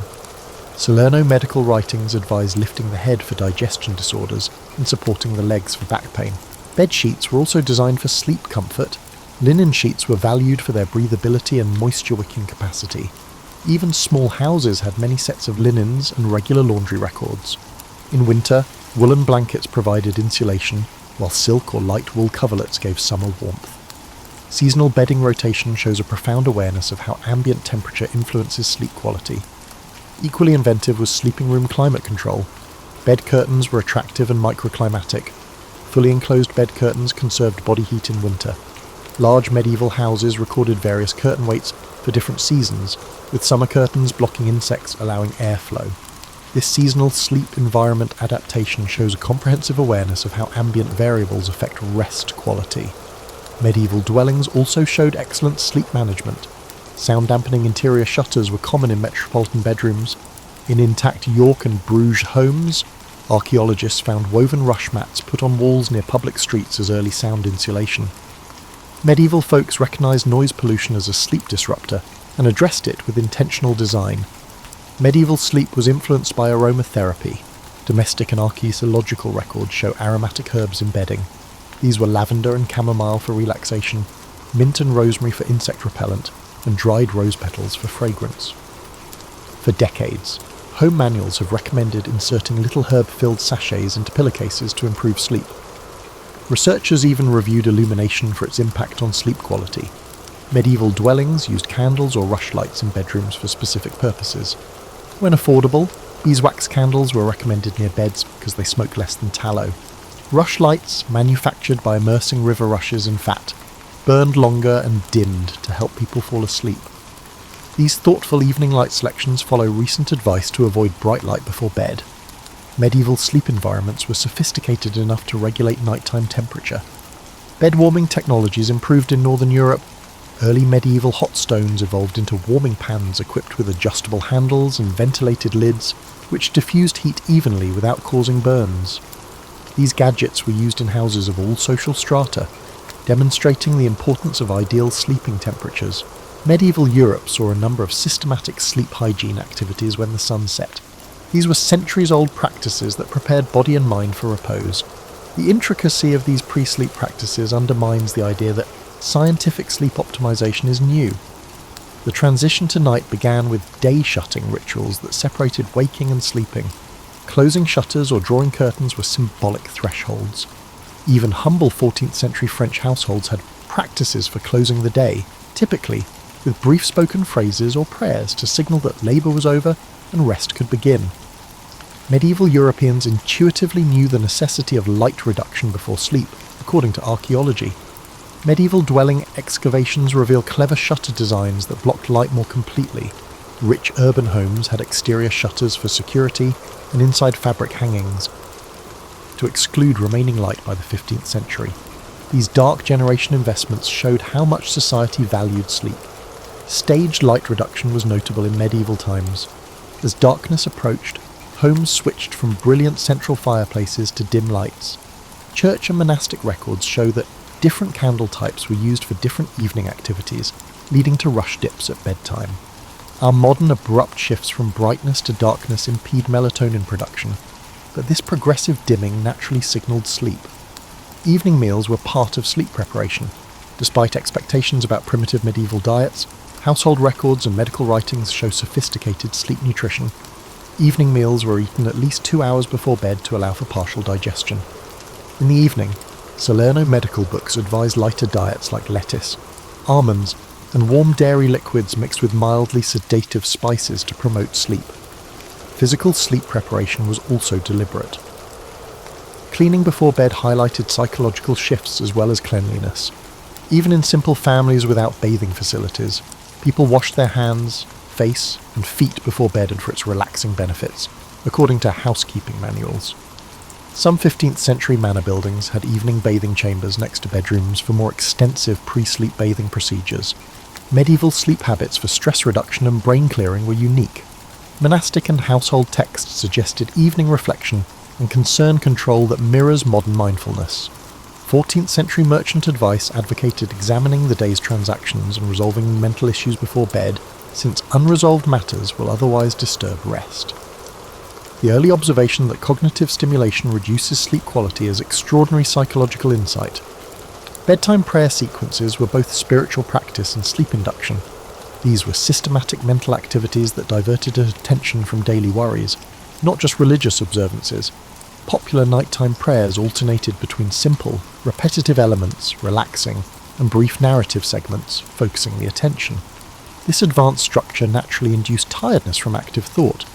Even bed-making was ritualized, according to household sources. Medieval folks of all classes made beds each night. It was common to shake and turn mattresses to rejuvenate their loft, arrange bedding for best warmth distribution, and sweep the area around the bed to remove dirt and symbolically clear the space for rest. Social interactions were manipulated to aid sleep transitions. Manorial records required quiet time in the evening. Sleep preparation began with specific phrases or little customs in some households. For quieter, more introspective conversation, a 15th century housekeeping manual encouraged the head of the home to say, "The day is now put away." Most notably, medieval sleep rituals addressed sleep onset insomnia. Medical manuscripts provide advanced sleep treatments. They comprise mental tracing of patterns, rhythmic breathing, and progressive muscle relaxation expressed in language that resembles modern approaches. A 14th century Montpellier medical treatise discusses body scan meditation, similar to that taught in sleep clinics. Medieval sleep literature emphasized posture. Medical texts outlined ideal sleep postures for different body types and health issues. Modern understanding of how body position influences digestive processes during sleep suggests commencing sleep on the right side to help digestion before turning to the left. This was not common wisdom, but scientific observation of sleep quality. Auditory practices helped wakefulness transition. Night watch calls the hours in villages and cities, providing temporal grounding. These repetitive sound patterns may have helped maintain sleep rather than disrupt it. People say the familiar calls comforted and oriented them during brief overnight awakenings without disturbing sleep architecture. The social structure of sleep may be the biggest distinction between medieval and modern sleep. Medieval sleep was a shared, vulnerable state entrenched in well-arranged social ties that offered distinct psychological benefits not found in modern, isolated sleep. European household archaeology shows sleep arrangements that challenge privacy notions. From humble farmhouses to royal palaces, medieval sleeping places were shared. This sharing wasn't just for economic reasons, it represented attitudes about sleep vulnerability and communal protection. It started in childhood. Medieval children slept with family, unlike modern Westerners. Household inventories and architectural evidence demonstrate that wealthy people rarely had separate nurseries until the late medieval period. Young children usually slept on communal beds near parents or caregivers. This arrangement provided physical warmth and safety as well as auditory and olfactory cues from trusted people to promote sleep. Children continued to sleep together as they grew. Household and guild records show service children, apprentices, and biological children sleeping together by age. Young people slept 2 or 3 to a bed, clustered by gender and age, establishing sleep communities, groups that share sleep vulnerability and build sleep standards. The psychological benefits of these arrangements were significant. Medieval medical literature says youngsters who sleep together have fewer night terrors and sleep disturbance. Medieval folks intuitively knew that trusted persons' sensory awareness triggers parasympathetic nerve system reactions that deepen sleep. Modern sleep science has just lately recognised this. Adults slept together beyond family. Medieval residences had a central hall where servants, apprentices, and extended family slept. This setup gave psychological security rather than disrupting sleep. Household accounts provide methods for grouping sleepers to accommodate individual needs and relationships. Even the rich, who could afford separate sleeping chambers by the later medieval period, rarely slept alone. Noble household chamber accounts show that servants lay on pallets at the foot of the bed with their masters. Medieval nobility preferred reliable companions during vulnerable sleep phases over loneliness. This communal sleep design had several psychological benefits that modern sleep experts are now recognising. Shared sleep rooms corrected sleep patterns, reducing anxiety over perceived sleep anomalies. When brief nightly awakenings occurred, the noises and presence of other sleepers reassured and reduced anxiety-induced sleeplessness. Medieval travel tales show how rooted these communal sleep obligations were. One 15th century merchant called private sleeping unnatural and disquieting to the mind. Inn regulations across Europe required tourists to share beds with strangers of the same gender until the early modern period, demonstrating how common shared sleep vulnerability was deemed. The intimacy of communal sleep areas encouraged unusual social bonds. Medieval stories emphasise pre-sleep discussions for resolving conflicts and improving relationships. Before bed, a 14th century family manual encourages settling disputes because harmony before rest brings better health to all.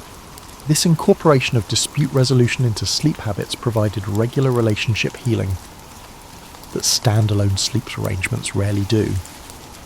Medieval sleep's communality improved safety.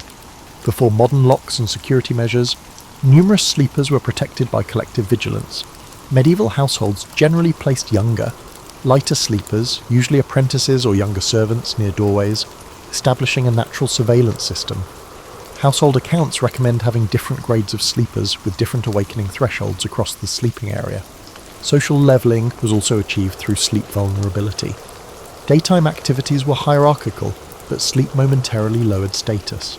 Snoring, shifting postures, and the universal weakness of unconsciousness made even high-status people seem more real to their subordinates, according to historical reports. This periodic reminder of shared humanity softened medieval social hierarchies. The communal sleep environment helped vulnerable populations more than other private sleep arrangements. Shared sleeping arrangements helped new mothers care for their babies at night. Village records and household narratives show that nursing mothers slept near other women who could hassle with evening feedings and child calming. Instead of being separated, older people were included in home sleeping arrangements, allowing the collective to adapt their natural sleep habits. Community sleep normalised nightly distress, which was important for psychological wellness. Nightmares and anxiousness were immediately relieved. Medical writings from the time prescribe a trusted sleeping companion's voice to comfort people awakening from terrible dreams, which is easier in shared sleep places than in our secluded bedrooms. Sleep historians now recognise the shift from communal to privatised sleeping, which began among the wealthy in the late medieval period, but didn't reach most communities until much later. This shift had mixed effects on human psychology. While privatising sleep increased individual control, it eliminated many of the security and social benefits of communal sleep. Medieval understanding of dreams and nighttime consciousness was highly developed. predicting modern findings concerning dreams' effects on emotion, creativity, and problem-solving. Medieval civilization developed intricate frameworks for identifying dream varieties and promoting positive dream experiences. Medieval dream theory classified dreams by psychological cause and meaning. Medical books from Salerno and Montpellier distinguished digestive dreams, those influenced by nutrition and physical conditions, from spirit dreams, those originating from deeper psychic processes. This distinction acknowledges dreams' psychological purposes and modern awareness of how physical variables affect dream content. Medieval understanding of how sleep absorbed everyday events was sophisticated. The 13th century encyclopedist Bartholomeus Anglicus observed that the mind sorts through the day's events while the body rests, foreshadowing REM sleep memory consolidation research. Household instructions advise quickly revisiting important daily events before bed to aid this processing function, which sleep researchers now know improves memory integration. Medieval dream notebooks show that people actively engaged with their dreams. Several preserved monastic and noble household dream diaries document dream content with attention to repeating themes and emotional patterns. A 14th century Florentine merchant kept a thorough book about how he tracked dream symbols, linking them to his waking concerns and using dreams to make commercial decisions. Medieval dream practice used complex dream incubation techniques to actively influence dream material to answer specific inquiries or difficulties. The monastic records describe focusing on certain questions before sleep and utilizing visualization to bring them into dream consciousness. This goal was practical cognitive training, not just spiritual. Multiple craft guild records mention masters telling trainees to consult their dreams when designing. Archaeology supports medieval dream practice. Excavations found dream-related objects near beds.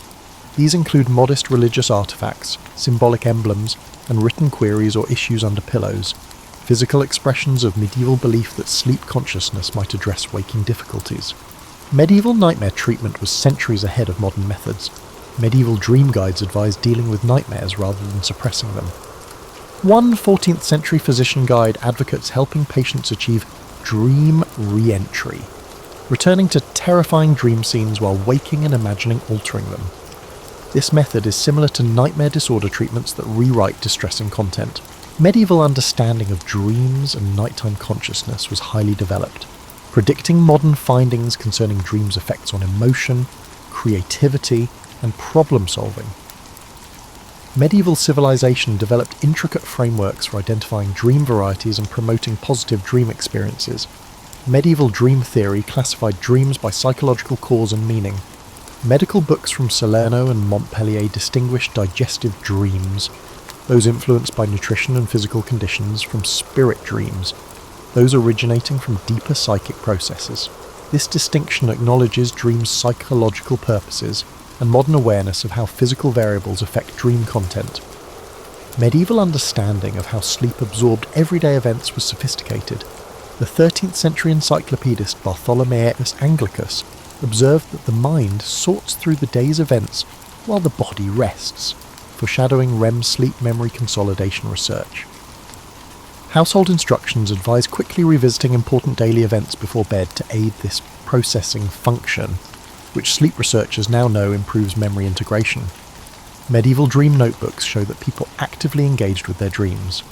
Several preserved monastic and noble household dream diaries document dream content with attention to repeating themes and emotional patterns.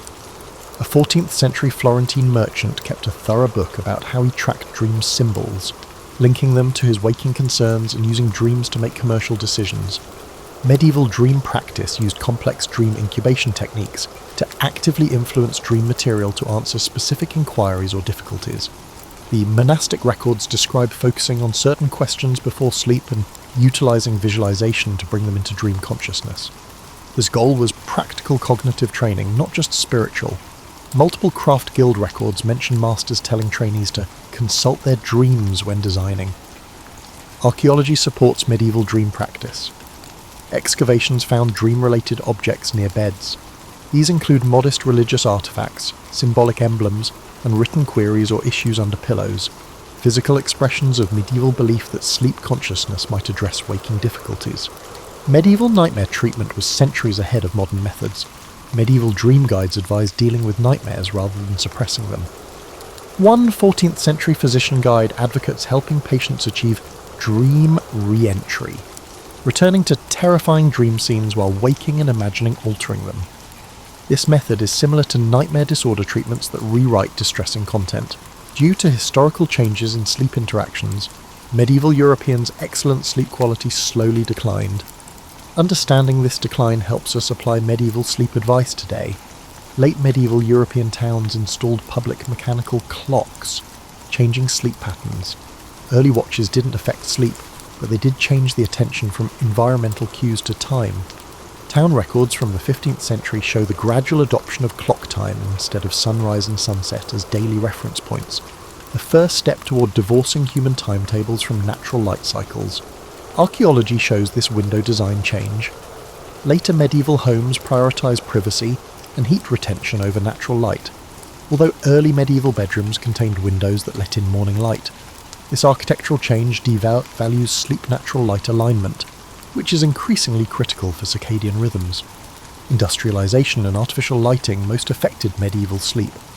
Although early 19th century gas illumination extended productive hours into the evening, industry schedules demanded standardised waking times unaffected by seasonal light. Early industrial society documents reveal plant owners fighting inefficient sleep patterns. In 1883, a factory manual warned against workers' persistent habit of night waking between sleep phases due to industrial schedules eliminating biphasic sleep. Sleep conditions changed. The 18th and 19th centuries saw single-family residence and individual beds replace medieval communal slumber. The architectural change increased solitude but removed shared sleep's social security and closeness. Medical records from this transitional era show rising claims of sleep difficulties due to unusual solitude at night from the new sleeping arrangements. Changes in labour habits eroded medieval notions of sleep as a transition. Natural cycles and moderate activity shifts characterised pre-industrial work. Industrial time discipline destroyed the natural wind-down time of medieval sleep patterns. Industrial and office timetables created guillotine waking, sharp alarm-driven transitions. Many found sleep uncomfortable during this change. Early mass production homogenized sleeping surfaces without regard for comfort. Yet medieval people of all classes had devised sophisticated bedding systems that met bodily demands. Historical records indicate that workshop dwellings had crude beds, unlike medieval peasants. Over centuries, sleep comfort technologies would improve. These changes lead to consolidated sleep culture, the idea that normal sleep is a single, unbroken period rather than the centuries-old biphasic pattern.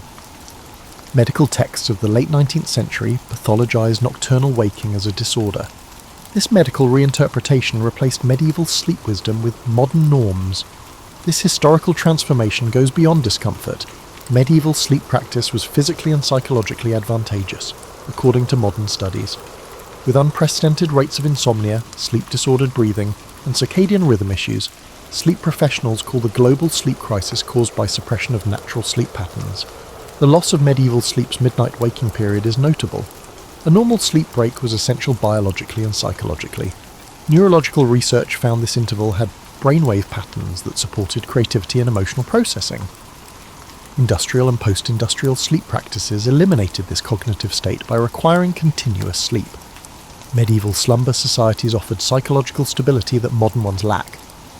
Modern sleep experts have established that trusted people reduce sleep delay and stress hormones. Modern sleep arrangements eliminate these benefits, creating anxiety-related sleep disruptions. Even in medieval times, seasonal sleep duration fluctuations were biologically good. Pre-industrial civilizations and historical sources show that medieval people slept longer in winter due to natural melatonin synthesis. Modern sleep schedules ignore seasonal changes, creating winter circadian misalignment. Medieval and pre-industrial sleep traditions are being rediscovered despite these losses. Sleep medicine now admits that medieval sleep practice was sophisticated and biologically sound, so we should revisit it. New sleep transition. Understanding is the best rehabilitation.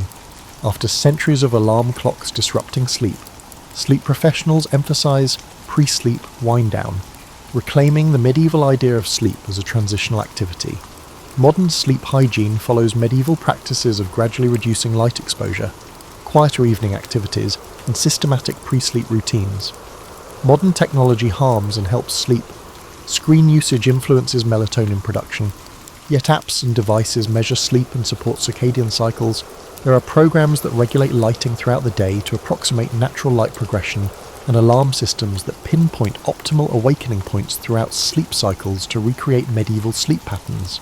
Architecture honours sleep wisdom. After decades of decreasing natural light in bedrooms, modern sleep-focused architecture prioritises eastern exposure for morning wake-ups, reverting to medieval design. Some creative neighbourhoods are investigating communal sleep solutions for uneasy sleepers. Researchers and sleep experts studied medieval segmented sleep. Biphasic sleep patterns like first and second sleep improve sleep, mood, and cognition in long-term studies. Sleep clinics increasingly recommend this routine for insomniacs who believe their sleep disorder is their body re-establishing its natural cycle. Medieval sleep surroundings were rediscovered. Modern designers emphasise natural materials, temperature regulation, and personalised support similar to those used in medieval bedding systems, following years dominated by artificial sleep environments. Adjustable firmness mattresses and weighted blankets are inadvertent homages to medieval sleepers' custom bedding. Medieval sleep still affects psychology and spirituality. Sleep experts recommend medieval home evening contemplation style mindfulness. Increasing interest in dream work and creative dream engagement rediscovers medieval ideas of dreams as valuable sources of knowledge and creativity. The rising recognition that sleep is a cultural habit motivated by societal values and goals is positive. Medieval people valued sleep quality and built social norms to protect it, unlike modern production cultures. The slow sleep movement promotes workplace and societal practices that respect natural sleep patterns. A key paradigm change is realizing that societal institutions mismatch human nature and create numerous sleep disorders. Modern companies are experimenting with flexible timetables that match natural chronotypes and seasonal changes, like medieval civilizations did. Workers were organized around seasonal light shifts and human energy cycles. These strategies apply medieval wisdom to modern conditions. Medieval sleep reminds current sleepers that many human sleep features are neither infinitely adaptable nor flawless to copy. Human nature operates best when aligned with rhythms our medieval ancestors intuitively recognized and honored.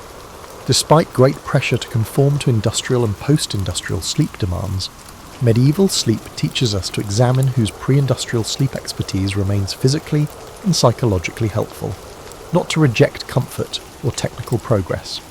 Current knowledge and rediscovered old customs may help us create sleep patterns that match evolutionary and current needs. Researchers say medieval people didn't understand the neurochemistry of sleep, but they recognized its patterns and respected its requirements in ways we're only now beginning to appreciate. That appreciation can solve our sleep crisis without drugs or technology by restoring decades of pre-industrial sleep practice. Medieval sleep advice is more than just history. It offers ways to sleep better and honour our natural heritage. As research validates medieval sleep patterns and practices, we may find that rediscovering our ancestors' centuries-old knowledge of natural sleep is the best sleep advancement.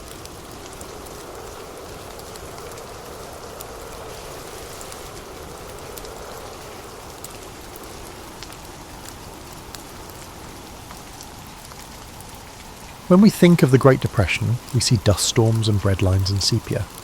Before we can appreciate the psychological impact of the economic collapse, we must remember the world that was lost. A world of extraordinary optimism and excessive consumerism that few today can imagine. By 1988, Americans believed in endless prosperity almost religiously. The typical manufacturing pay has increased by approximately 40% since the early 1920s. Most new urban homes have indoor plumbing, long a luxury. In less than a decade, car ownership rose from 8 million to 23 million.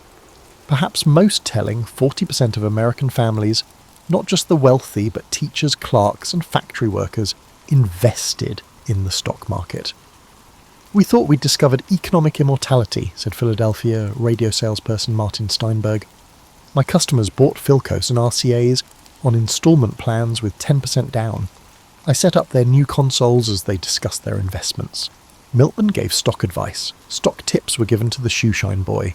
Those should have been warning signs, but we were drunk with affluence." Often forgotten is how boom times generated a strange isolation. Extended families that lived together for economic reasons split into nuclear units. Many young couples bought homes in new projects far from parents and grandparents. Americans' individualism and materialism damaged community institutions. Sunday became a day for new car drives, reducing church attendance. Local social clubs became commercial entertainment establishments. When the crash came, we discovered how much we'd sacrificed for material goods, remarked late 1920s Boston girl Eleanor Winthrop. At an insurance company, my father was well positioned. We owned a Packard, Frigidaire, and phone. We scarcely knew our neighbours. Everyone competed for new gadgets and things. We had little. When my father lost his job in 1930, we had limited resources. They didn't know us well enough to help, and we were ashamed to ask for assistance. American society's atomization would be deadly during the economic crisis. Many families suffered alone without community safety nets. American banks were unexpectedly vulnerable to financial instability's first tremors. In the 1920s, bank accounts were uninsured, unlike today's FDIC-insured deposits. Most Americans didn't know their deposits financed speculative investments. People viewed the collapse of rural banks in the late 19th and early 20th centuries as a local issue, affecting backward rural communities. Continental Illinois bank teller Harold Jenkins recalls the denial. Management assured us these rural bank failures in 28 were isolated cases attributable to deteriorating agricultural prices. The crucial connections were missed. Our loan officers approved mortgages with low down payments and margin loans for stock buyers. After the crash, our leaders claimed a correction. This institutional blindness included government. In early 1930, Treasury Secretary Andrew Mellon famously said, "Gentlemen, liquidate labour, stocks, farms and real estate. We will eradicate the rot." A virtually medieval understanding of economics held that economic hardship was necessary to purify and rebuild the economy. This approach would delay significant involvement until millions were bankrupt. The psychological modifications forced on everyday Americans were most acute. The 1920s influenced consumer behaviour significantly. Advertisements pitched products as conveniences and identity markers. A car or cigarette brand defined one's social status. Many suffered financial and existential crises when these material indicators disappeared. "We lost more than our money," said Mildred Hayes, a store clerk. "We forgot who we were. The life and future stories we told ourselves crashed. My husband was promoted to floor manager. We saved for a suburban house down payment. After his job loss, we moved in with his parents and slept on a fold-out couch in their parlour. How do you explain this reversal?" For millions of Americans, this cognitive dissonance between expectations and reality defined the early Depression. The world they were promised had vanished overnight, leaving them in strange territory without maps or goal guides. The financial collapse of 1929 to 1933 wasn't just about stock market losses affecting wealthy investors. What truly devastated ordinary Americans was the destruction of the banking system and, with it, their life savings. Between 1930 and 1933, over 9,000 banks failed, nearly 40% of all banks in the United States. Each closure triggered cascading losses in communities where those banks operated. Unlike today's news cycle, which might report bank failures as abstract statistics, those closures were visceral, community-altering events.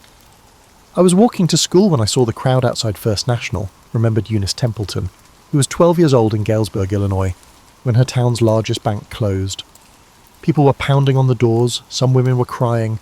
Mr. Hobart, who owned the hardware store, sat on the curb with his head in his hands. My father lost $800, his entire savings. That night, Mother cut up an old dress to make me a new one for school. "We have to be creative now," she said, her voice all tight like she was holding something back. What's rarely discussed in Depression histories is how the crisis transformed attitudes toward money itself. Before 1929, cash had been migrating from the mattress to the bank account as Americans embraced financial institutions. After the banking collapse, many developed a profound distrust of banks that would last generations. Communities responded by developing extraordinary alternatives to traditional currency. In Minneapolis, the organized unemployed created scrip certificates tied to hours of work. In California's Imperial Valley, farmers traded promissory notes backed by future crops. In Seattle, Professionals formed exchange networks where doctors and lawyers traded services directly with plumbers and electricians. Wayne Thornton, a plumbing contractor in Des Moines, described his experience. Money just disappeared. I had customers who needed leaks fixed but couldn't pay cash. I started taking chickens, home-canned vegetables, and even furniture in exchange for work. My secretary kept a ledger of who owed what. By 1922, I was only getting about 30% of my payments in actual currency. The rest was barter or promises. This collapse of conventional currency revealed something profound about money itself, that it exists primarily as a social agreement rather than an inherent value. When that agreement faltered, communities improvised alternatives based on trust and shared necessity. For children, the Depression's monetary lessons were particularly complex. Catherine Wagner, who grew up in San Francisco, recalled, "My father had been a successful attorney before the crash.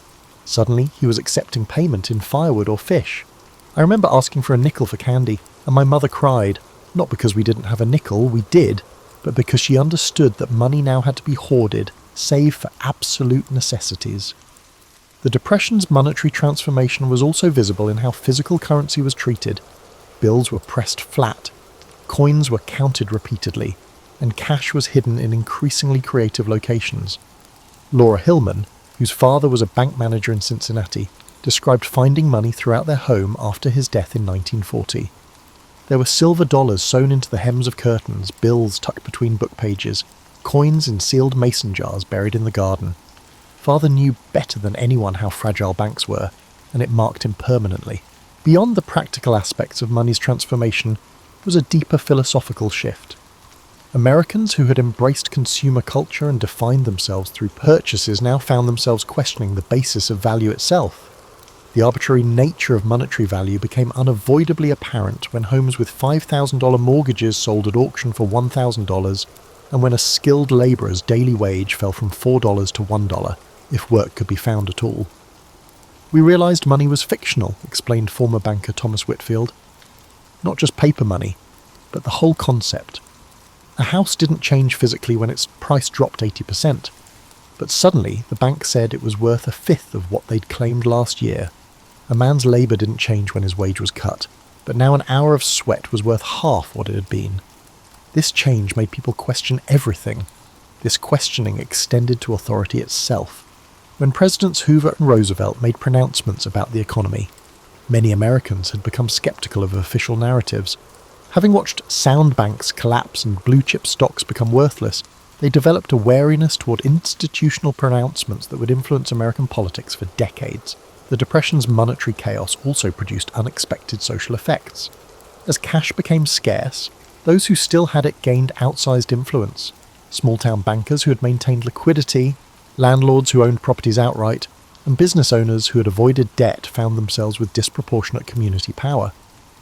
This shift created new social hierarchies based less on traditional status markers and more on financial prudence, a virtue that had been largely dismissed during the exuberant 1920s.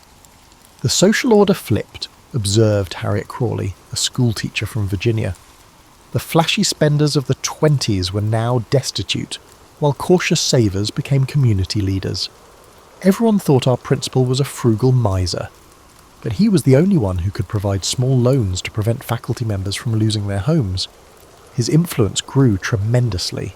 The psychological impact of the Depression created wounds that statistics can't capture, invisible scars that shaped behaviours, relationships and worldviews for generations. While historians often focus on economic metrics, the true legacy lived in changed minds and hearts. For adults who had established identities and expectations before the crash, the psychological toll was particularly severe. Dr. Edwin Matthews, who practiced medicine in Cleveland throughout the 1930s, observed, "I treated physical ailments, malnutrition, tuberculosis exacerbated by poor housing, industrial injuries, but the most common problems were psychological. Insomnia plagued former businessmen. Digestive disorders affected women trying to feed families on inadequate budgets. I observed tremors in hands that had previously been steady. These stress-related ailments rarely appear in depression statistics, yet they affected millions. More startling were the invisible behavioural changes. People who had been outgoing became withdrawn. Decision-making became paralysed by fear.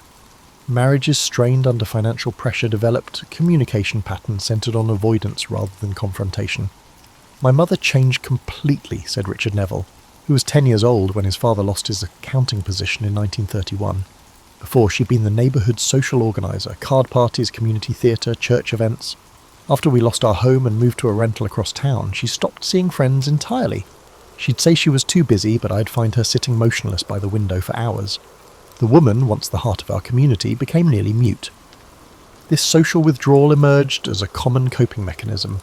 Shame about downward mobility led many to isolate themselves rather than maintain relationships that reminded them of their losses.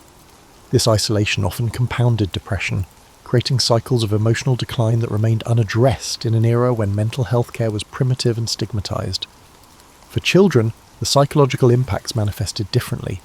Many developed extreme risk aversion and preoccupation with security that would influence their adult decisions decades later. School teachers reported students hoarding lunch leftovers and school supplies. Children as young as 6 began asking anxious questions about family finances. Clara Mortensen, who taught 3rd grade in Omaha, noted, "Before the Depression, children would trade sandwich halves or share treats. By 1932, I observed students carefully wrapping uneaten portions to take home. They'd count crayons repeatedly to ensure none were lost. These weren't behaviours their parents had directly taught them. The children were absorbing the anxiety from the atmosphere around them." What's particularly striking about Depression-era psychology was the disproportionate impact on men. In a culture that primarily defined masculine success through providership, unemployment profoundly impacted the core of male identity. Women, though certainly not immune to depression trauma, often had secondary identities as caregivers and home managers that remained intact despite financial collapse. Henry Gladwell, who spent 2 years riding the rails after losing his factory job in Akron, described this gender differential. A man without work in those days wasn't a man at all. Women could still be mothers and wives without paychecks. Women faced severe hardships, but their experiences were different from men's. For us men, unemployment wasn't just economic hardship, it was emasculation. Some fellows I knew would leave home each morning pretending to seek employment, but would actually spend the day in the public library just to maintain the fiction that they were still trying. This gendered experience created lasting imprints on family dynamics. Children who watched fathers struggle with identity loss often developed complex relationships with authority and achievement. Many Depression-era children grew up to become workaholics, driving themselves relentlessly to avoid the vulnerability they had witnessed in their parents. The psychological impact extended to how people viewed institutions. Trust in banks, corporations, and government suffered damage that would never fully heal. For many who had believed in American capitalism as an essentially fair system that rewarded hard work, the Depression destroyed this foundational assumption. "My father was a true believer in the American dream," explained Catherine Oakes, whose family lost their Michigan farm to foreclosure. "He'd immigrated from Poland, worked 18 hours a day, and saved every penny. When the bank took our farm, something broke in him. Not just sadness. His entire worldview collapsed. He'd believed there was a moral order where virtue was rewarded. After that, he viewed all institutions with suspicion. He wouldn't even trust the post office with packages." This institutional distrust manifested in behaviours that outsiders often found incomprehensible. People who had survived bank failures might divide their modest savings between multiple hiding places. Important documents were kept at home rather than in safe deposit boxes. Government assistance programs were viewed with suspicion, even by those who desperately needed help. Perhaps most profoundly, the Depression altered America's relationship with possibility itself. The assumption that tomorrow would likely be better than today, a quintessentially American outlook, was replaced for many by a persistent expectation of calamity. This anticipatory anxiety became so ingrained that many Depression survivors maintained emergency preparations throughout their lives, long after economic recovery. Grandmother kept a suitcase packed until the day she died in 1992, recalled Tom Whitaker about his grandmother, who had lived through bank runs in 1931. She insisted every family member memorize a meeting location if things fell apart again. She maintained a pantry that could feed 20 people for months. When we cleaned out her apartment, we found gold coins sewn into the lining of her winter coat. The Depression never ended in her mind. When we examine the Depression beyond economic statistics, we discover how profoundly it transformed everyday routines and practices. Necessity forced innovation in ways that fundamentally reshaped American domestic life. Perhaps the most remarkable transformation happened in kitchens across America. Cooking practices that had been trending toward convenience foods in the 1920s reversed dramatically. Women who had never baked bread found themselves studying their grandmother's recipes. Complex systems for food preservation emerged in urban apartments never designed for such activities. Evelyn Carruthers, who managed a household in Baltimore, described this culinary revolution. Before 29, I bought baker's bread and canned vegetables without thinking. After my husband's pay was cut by 2/3, I had to relearn everything. I converted our fire escape into a cooling rack for bread. I learned to make 5 different meals from a single chicken. Nothing was wasted.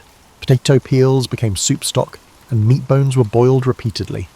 We strained the bacon grease and used it for cooking throughout the week. This culinary transformation wasn't merely about frugality, it represented a fundamental change in how Americans related to their food. The direct involvement in food production created new relationships with ingredients and nutrition. Despite financial hardship, many depression survivors reported that their diets improved in quality as they replaced processed foods with scratch cooking. Home maintenance underwent similar reinvention. The service economy that had begun emerging in the 1920s collapsed as families could no longer afford repairmen, cleaners, or delivery services. This scenario necessitated a massive reskilling of the American population, particularly among middle-class men who had specialized professionally but now needed to become generalists. Robert Thornhill, who had worked as an accountant in Chicago, exemplified this transition. Before the crash, I called professionals for everything: electricians, plumbers, carpenters. After losing my position, I couldn't afford 15 cents for a streetcar fare, let alone dollars for repairs. I traded accounting help to a hardware store owner for tools and manuals. I rewired our lighting, fixed the toilet, and rebuilt our kitchen table. My father had been a farmer who could fix anything, skills I'd dismissed as unnecessary in modern times. The Depression brought me back to his world with humility. This reskilling extended beyond maintenance to a complete reimagining of household objects. Americans developed ingenious systems for repurposing items that would otherwise be discarded. Flour sacks became dresses, car tires became shoe soles, newspapers became insulation, and cardboard was transformed into furniture reinforcement. Martha Simmons, who grew up in Tulsa, recalled her mother's ingenuity. Mum turned old wool coats into children's clothing. She unravelled worn-out sweaters to reknit the yarn into socks. But her most extraordinary creation was our new living room set. She couldn't afford upholstery. She needed fabric, so she gathered burlap coffee sacks from local shops, dyed them with walnut husks to achieve a consistent colour, and refinished our worn-out furniture. She stuffed the cushions with unravelled cotton from worn-out mattresses. Guests complimented our rustic decor, never realising it was born of desperation. Transportation underwent perhaps the most visible transformation. The automobile, which had become central to American identity in the 1920s, was now often unaffordable to operate. Families who kept their cars developed elaborate systems to extend their utility, adding cargo platforms to carry goods, converting sedans into pickup trucks by removing rear sections, and modifying engines to burn lower quality fuels. Many families returned to pre-automotive transportation. Urban bicycle usage surged. Alan Parker, who delivered groceries in Philadelphia, noted, "By 1932 the streets had changed completely. For weeks at a time, people parked their cars up on blocks to reduce tyre wear. Meanwhile, bicycles were everywhere, often carrying entire families. I saw a father pedaling with his wife on the handlebars and 2 children on the back fender. People rigged incredible trailers to bikes for moving larger items." Leisure activities were similarly reinvented. Commercial entertainment, movies, clubs, and sports events became unaffordable luxuries for many. In response, Americans rediscovered participatory entertainment. Community singing, amateur theatricals, and storytelling circles experienced unexpected revivals. Board games enjoyed unprecedented popularity, with families often making their own versions of commercial games. The Depression also forced reconsideration of living arrangements. Extended families consolidated into shared housing, creating new intergenerational dynamics. In urban areas, apartment sharing became common among unrelated adults, creating ad hoc family structures that pooled resources and distributed household labour. Margaret Wilson, who shared a Chicago apartment with 5 other women, described these arrangements. We each contributed what we could. Helen worked part-time as a secretary and provided most of our cash income. With my sewing machine still in working order, I made clothes for everyone. Dorothy had trained as a nurse and handled medical needs. We developed a system as precise as any factory, schedules for cooking, cleaning, and job hunting. We weren't relatives, but necessity made us closer than many families. Perhaps most significant was the transformation of time itself. The standardized workday, which had been increasingly normalized in the 1920s, disintegrated for many Americans. Work, when available, might come at any hour. The unemployed developed elaborate routines to provide structure to days no longer defined by workplace schedules. William Harrington, laid off from Pittsburgh's steel mills, described this temporal shift. After 3 months without work, I realized time was becoming my enemy. Empty hours bred despair, so I created a schedule as rigid as the mills. Up at 5:30, breakfast, job hunting until noon. Afternoons for repair work or gardening. I dedicate my evenings to reading in order to enhance my skills. On Sundays, I dedicate myself to church and spending time with my family. It wasn't about efficiency, it was about maintaining sanity when the clock no longer ruled my life. This reinvention of daily routines wasn't merely adaptation, it represented a profound cultural shift in how Americans related to material goods, services, and time itself. The Depression forced a nationwide reassessment of needs versus wants, durability versus disposability, and self-reliance versus specialization. These values would influence consumption patterns and domestic practices for decades after economic recovery. The Depression is famous for individual hardships, but its most impressive story may be how communities devised survival strategies that changed American social organization. Together, these responses provided resilience where individual efforts failed. Highly sophisticated neighborhood support systems arose. Informal communication networks convey information about jobs, assistance programs, and local credit providers in metropolitan areas. These networks spanned ethnic and religious divides by using tenement hallways, laundry lines, and front stoops to spread information. Before the crash, the Jewish families in our building barely spoke to the Italian families 2 floors down, said Williamsburg resident Sarah Goldstein. Mrs. Esposito and my mother ran a soup pot for both families in 1931. After learning about the warehouse job, Mr. Esposito informed my father. Old boundaries fell because survival demanded cooperation. Mrs. Esposito lit candles with us on Friday nights because we were family, not because she was Jewish. Community cohesion led to practical assistance systems. Organic childcare cooperatives let parents switch job hunting days. Tool libraries let neighbours share expensive gear.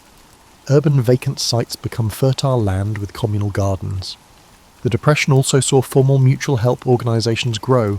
Many histories focus on government relief programs, although community-based structures delivered faster and more culturally relevant aid.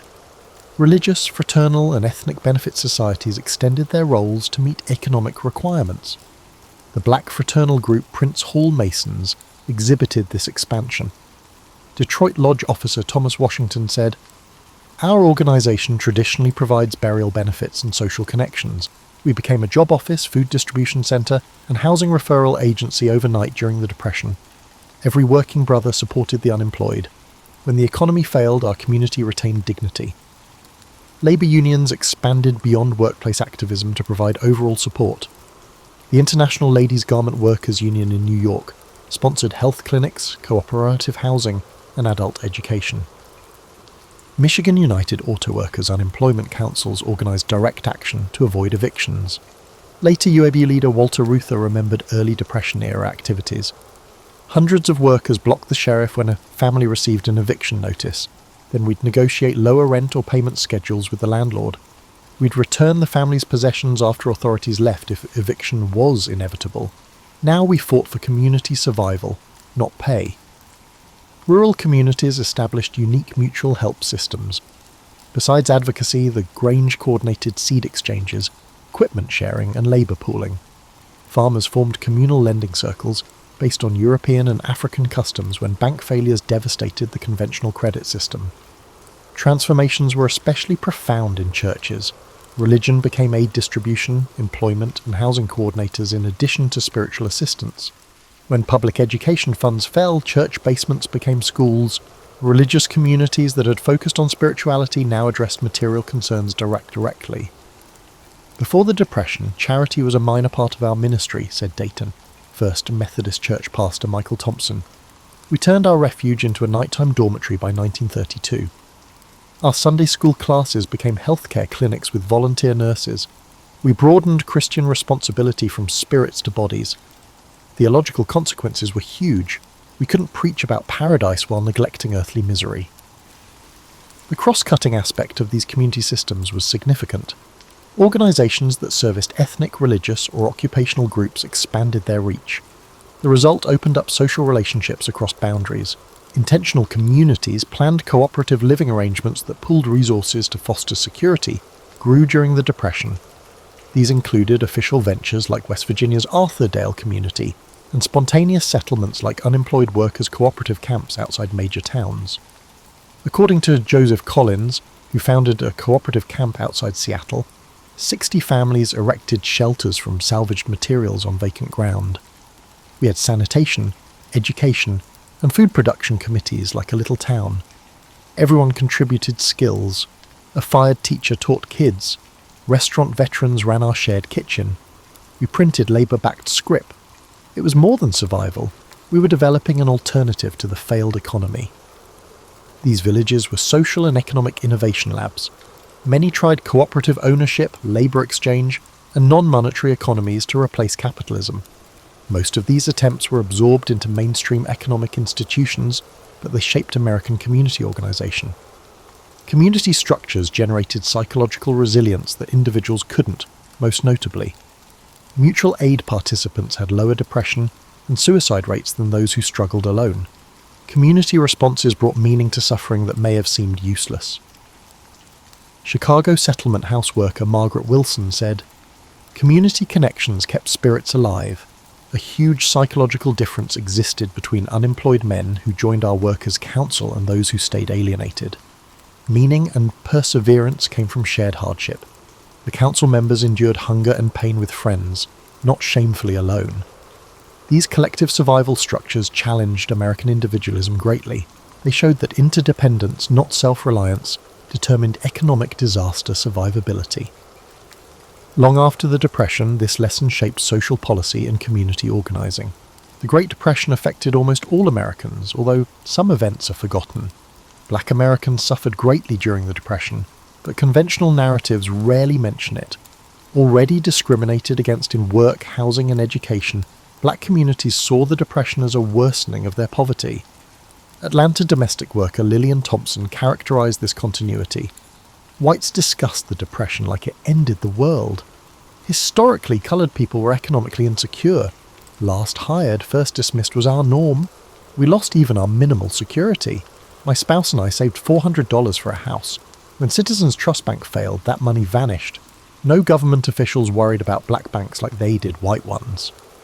Black agricultural workers suffered most in rural areas. In addition to chronic debt from sharecropping, they faced falling cotton prices and agricultural mechanisation. Mechanical cotton pickers eliminated thousands of jobs in the 1930s when alternatives were scarce. This agricultural displacement spurred the great migration of black Americans to northern cities, where housing discrimination forced them into overcrowded, poor dwellings. Many New Deal initiatives helped Americans find housing, but redlining excluded black neighbourhoods. Indigenous populations experienced the Depression through a complicated mix of economic breakdown and colonial policy. The failure of the cash economy had less of an impact on traditional subsistence tribes than on non-natives. Those forced into wage labour by previous government legislation were especially vulnerable. Joseph Blackhawk, an Omaha tribal member who worked in Nebraska meatpacking facilities, said, "Government schools and reservation regulations destroyed our grandparents' land-based abilities." Many of us relied on wage work that disappeared during the Depression. The transformation of our hunting grounds into farms and our plant-gathering sites into paved areas prevented us from reverting to our ancient customs. The simultaneous failure of both systems put us between worlds. The 1934 Indian Reorganization Act, despite its promotion as a progressive reform, resulted in increased economic dependency during the Depression. Constitutions that prioritize resource exploitation have reformed tribes, promoting outside interests over indigenous communities. Mexican Americans in the Southwest had particular depression problems. Large producers slashed wages drastically, but still demanded hard work when crop prices plummeted. Mexican and Mexican-American workers faced violent suppression and deportation due to their organizing efforts. The federal government's repatriation plans demonstrate economic distress and racial targeting. About 60% of the 1 to 2 million Mexican Americans deported or pushed to leave the US between 1929 and 1936 were US citizens. The result was one of the largest forced migrations in American history, frequently without legal procedure. Elena Ramirez, whose family was deported to Mexico in 1932, said, "Immigration agents encircled our Los Angeles neighborhood and loaded everyone onto trucks. The fact that my brother and I were born in California and held American citizenship did not matter. We only had a few hours to pack. My father worked at the same factory for 9 years. Our church, school, and friends vanished overnight. We landed in Mexico as strangers. 20 years after my parents departed, we were considered pochos, neither Mexican nor American." Urban Americans rarely saw the hardship of rural white populations in Appalachia and the Ozarks. Economic deterioration in these areas began before 1929 owing to resource extraction and changing agricultural markets. The Depression sank economically marginalized groups into deep poverty. These regions emphasized the difference between deserving and undeserving poor. New Deal initiatives favored recent middle-class dropouts over multi-generational poor. Such multi-tiered assistance schemes occasionally excluded the most desperate. Disability during depression is another underestimated pain factor. Family support systems and philanthropic institutions crumbled, putting Americans with disabilities in unparalleled hardship. When demand for disabled American services expanded, financial cuts deteriorated their facilities. A Massachusetts state psychiatric hospital's Dr. Margaret Chen observed this decline. "We were understaffed and underfunded before the crash. After state budgets fell, circumstances were terrible. Our patient base increased while staff shrank by a third. Food quality plummeted, treatment became confinement. We ran out of resources during acute illness. So many individuals who could have recovered were institutionalized for life." Depression devastated carefully developed support systems for physically challenged Americans living freely. When informal helpers focused on their own survival, disabled people who had retained autonomy through community networks were forced into institutionalization. The Depression produced new disability categories. Childhood malnutrition caused lifelong developmental problems. Safety requirements were abandoned to minimize costs, increasing workplace accidents. Depression-related psychological trauma caused untreated mental health issues. How economic disaster affected youth is often forgotten in depression accounts. Schools in various locations cut academic years or shuttered due to budget limitations. Child labour, which had been falling for decades, rose as families required cash from everyone. Malnutrition at key development had lifelong physical and cognitive damage. Helen Morrison, a rural Kentucky teacher, saw these changes. Planting and harvest attendance was intermittent before the catastrophe. Many children vanished by 1932. I found them working full-time at anything they could find when I visited their homes. Some families had broken up, with children living with relatives or neighbours, while parents looked for jobs. Many of my students lost the idea of infancy as a protected period of development. These forgotten depression scenes show how economic disaster deepened social divisions. While popular narratives highlight shared pain that linked Americans, these forgotten tales show how crises reinforced race, region, aptitude, and age hierarchies.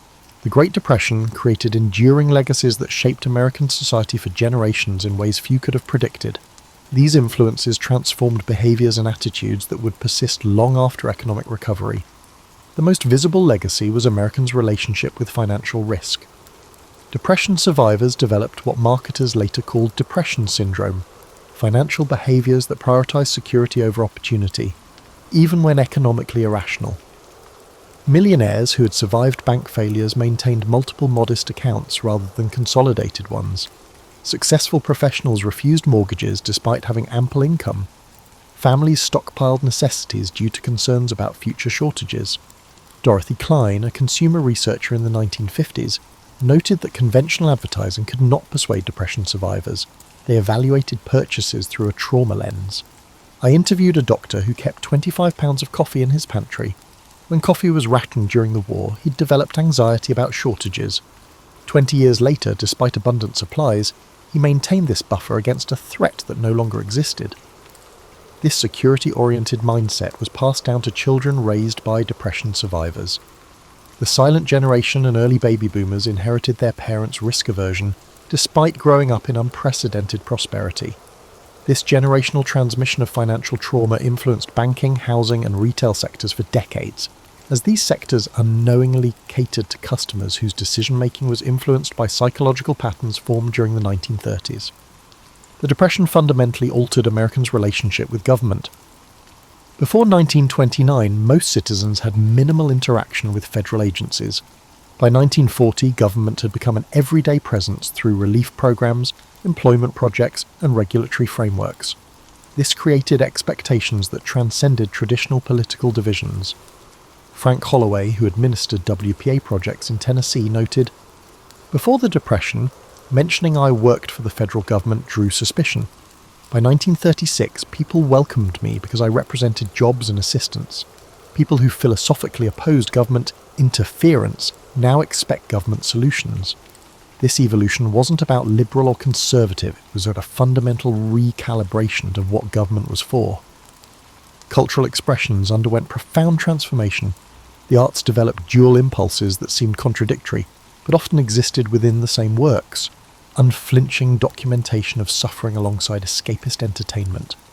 The documentary tradition emerged in photography, Walker Evans, Dorothea Lange, and literature, Steinbeck, Wright, while escapism flourished in Hollywood musicals and superhero comics. Playwright Arthur Miller explained this duality. The theatre swung between agitprop realism and pure fantasy. What endured were works that somehow managed both, acknowledging suffering while suggesting transcendence. Audiences needed both truth and hope, reality and possibility. The Depression created a generation that approached community building with deliberate intention. Having experienced how economic disaster could isolate individuals, many survivors became what sociologists later called intentional neighbours, deliberately cultivating community connections as insurance against future hardship. The explosion of civic organisations in post-Depression America, from PTAs to neighbourhood associations, reflected this impulse. While often viewed as expressions of 1950s conformity, these organisations actually represented lessons learned from 1930s isolation. Perhaps most profound was the Depression's impact on Americans' relationship with work itself. Employment became more than an economic necessity, it became psychological validation. The experience of involuntary joblessness created lasting associations between work and identity that influenced retirement patterns for decades. To Samuel Weinstein, who studied aging in the 1970s, found, Depression survivors approached retirement differently than subsequent generations. They often couldn't articulate why continued work felt essential. One successful businessman told me, "I know I don't need the money, but I need to be needed." Their concern wasn't about income, but about avoiding the psychological state of uselessness they had experienced during unemployment decades earlier. Looking back, many aspects of American life we take for granted, from social security to bank deposit insurance, emerged directly from Depression experiences.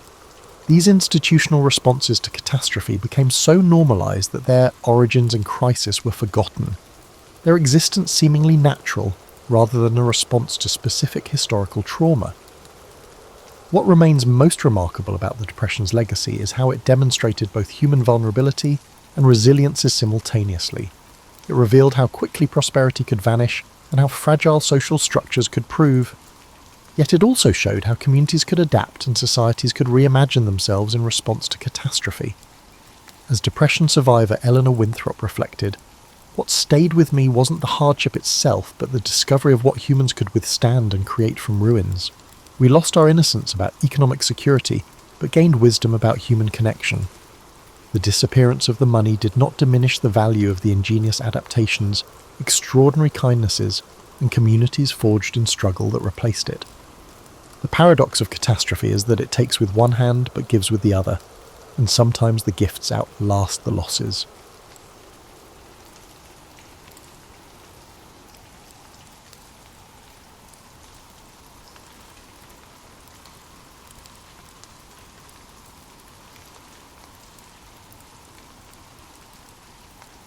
You're settling in for the night, probably checking your phone one last time, adjusting your pillow just so, maybe wondering if you remembered to set your alarm. But imagine for a moment that you're living 4,000 years ago, and your bedroom is a cramped wooden hut that smells like smoke and wet wool. Your bed, a pile of straw that's seen better days, and your alarm clock is the rooster next door who apparently never learned the concept of sleeping in. Welcome to the Bronze Age, when getting a good night's sleep was about as reliable as your Wi-Fi during a thunderstorm. You'd think that after a long day of hacking away at copper veins deep underground, these ancient miners would collapse into bed like exhausted teenagers. But here's where things get interesting, and a little weird. These weren't your typical 9-to-5 workers. They had developed sleep patterns that would make a modern sleep specialist scratch their head and possibly recommend therapy. Picture this. You're a Bronze Age miner named, well, let's call you Copperarm. Names were simpler back then. You've just spent 12 hours underground in what can only be described as a very expensive cave, breathing air that would make a coal plant jealous, and your back feels like you've been carrying a mammoth uphill. Naturally, you'd want to sleep for about 14 hours straight, but instead you're lying on your straw bed staring at the ceiling, which is probably just more straw, completely unable to drift off. Your mind is racing with thoughts like, did I remember to shore up that tunnel? And, was that creaking sound the mine settling? Or is it about to become my tomb? These weren't exactly the kind of counting sheep thoughts that lead to peaceful slumber. The Bronze Age mining communities had discovered something that modern science is only now catching up to. When your daily survival depends on not being crushed by tons of rock, your brain doesn't exactly embrace the concept of letting its guard down. Sleep became this strange dance between exhaustion and hypervigilance, like trying to nap while riding a roller coaster. What's fascinating is how these ancient miners adapted. They didn't have sleep studies or melatonin supplements, or those white noise machines that sound like gentle rain but somehow cost more than your monthly coffee budget. Instead, they developed their own peculiar strategies that were part practical, part superstitious, and entirely human. Some miners would sleep in shifts, not because they were working around the clock, but because they'd discovered that sleeping alone made every little sound feel like impending doom. So they'd rotate who was on watch, even while sleeping, taking turns being the designated light sleeper. It was like having a buddy system for unconsciousness. Others developed what we might call preparation rituals that would make your bedtime routine look minimalist. They'd spend an hour arranging their tools in specific patterns around their sleeping area, not for easy access, but because the familiar ritual helped calm their overactive minds. Imagine explaining to your spouse that you need to arrange your laptop, coffee mug, and reading glasses in a perfect triangle before you can possibly fall asleep. But perhaps the most intriguing adaptation was how these miners learned to embrace what we'd now call fragmented sleep. Instead of fighting their tendency to wake up every few hours in a panic, they built their rest around it. They'd sleep for a few hours, wake up naturally, usually convinced something terrible was about to happen, spend an hour or two doing quiet activities like mending tools or planning the next day's work, then settle back down for another sleep cycle.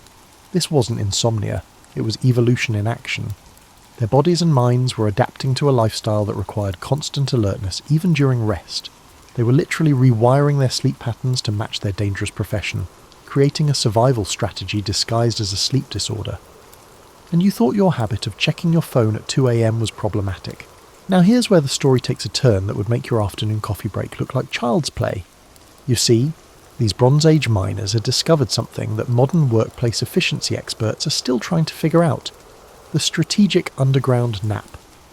Picture yourself back in Copperarm's well-worn boots, deep in a mine shaft that's lit by oil lamps that flicker more than your grandmother's old television. The air is thick, your muscles ache, and you've been swinging that bronze pickaxe for hours.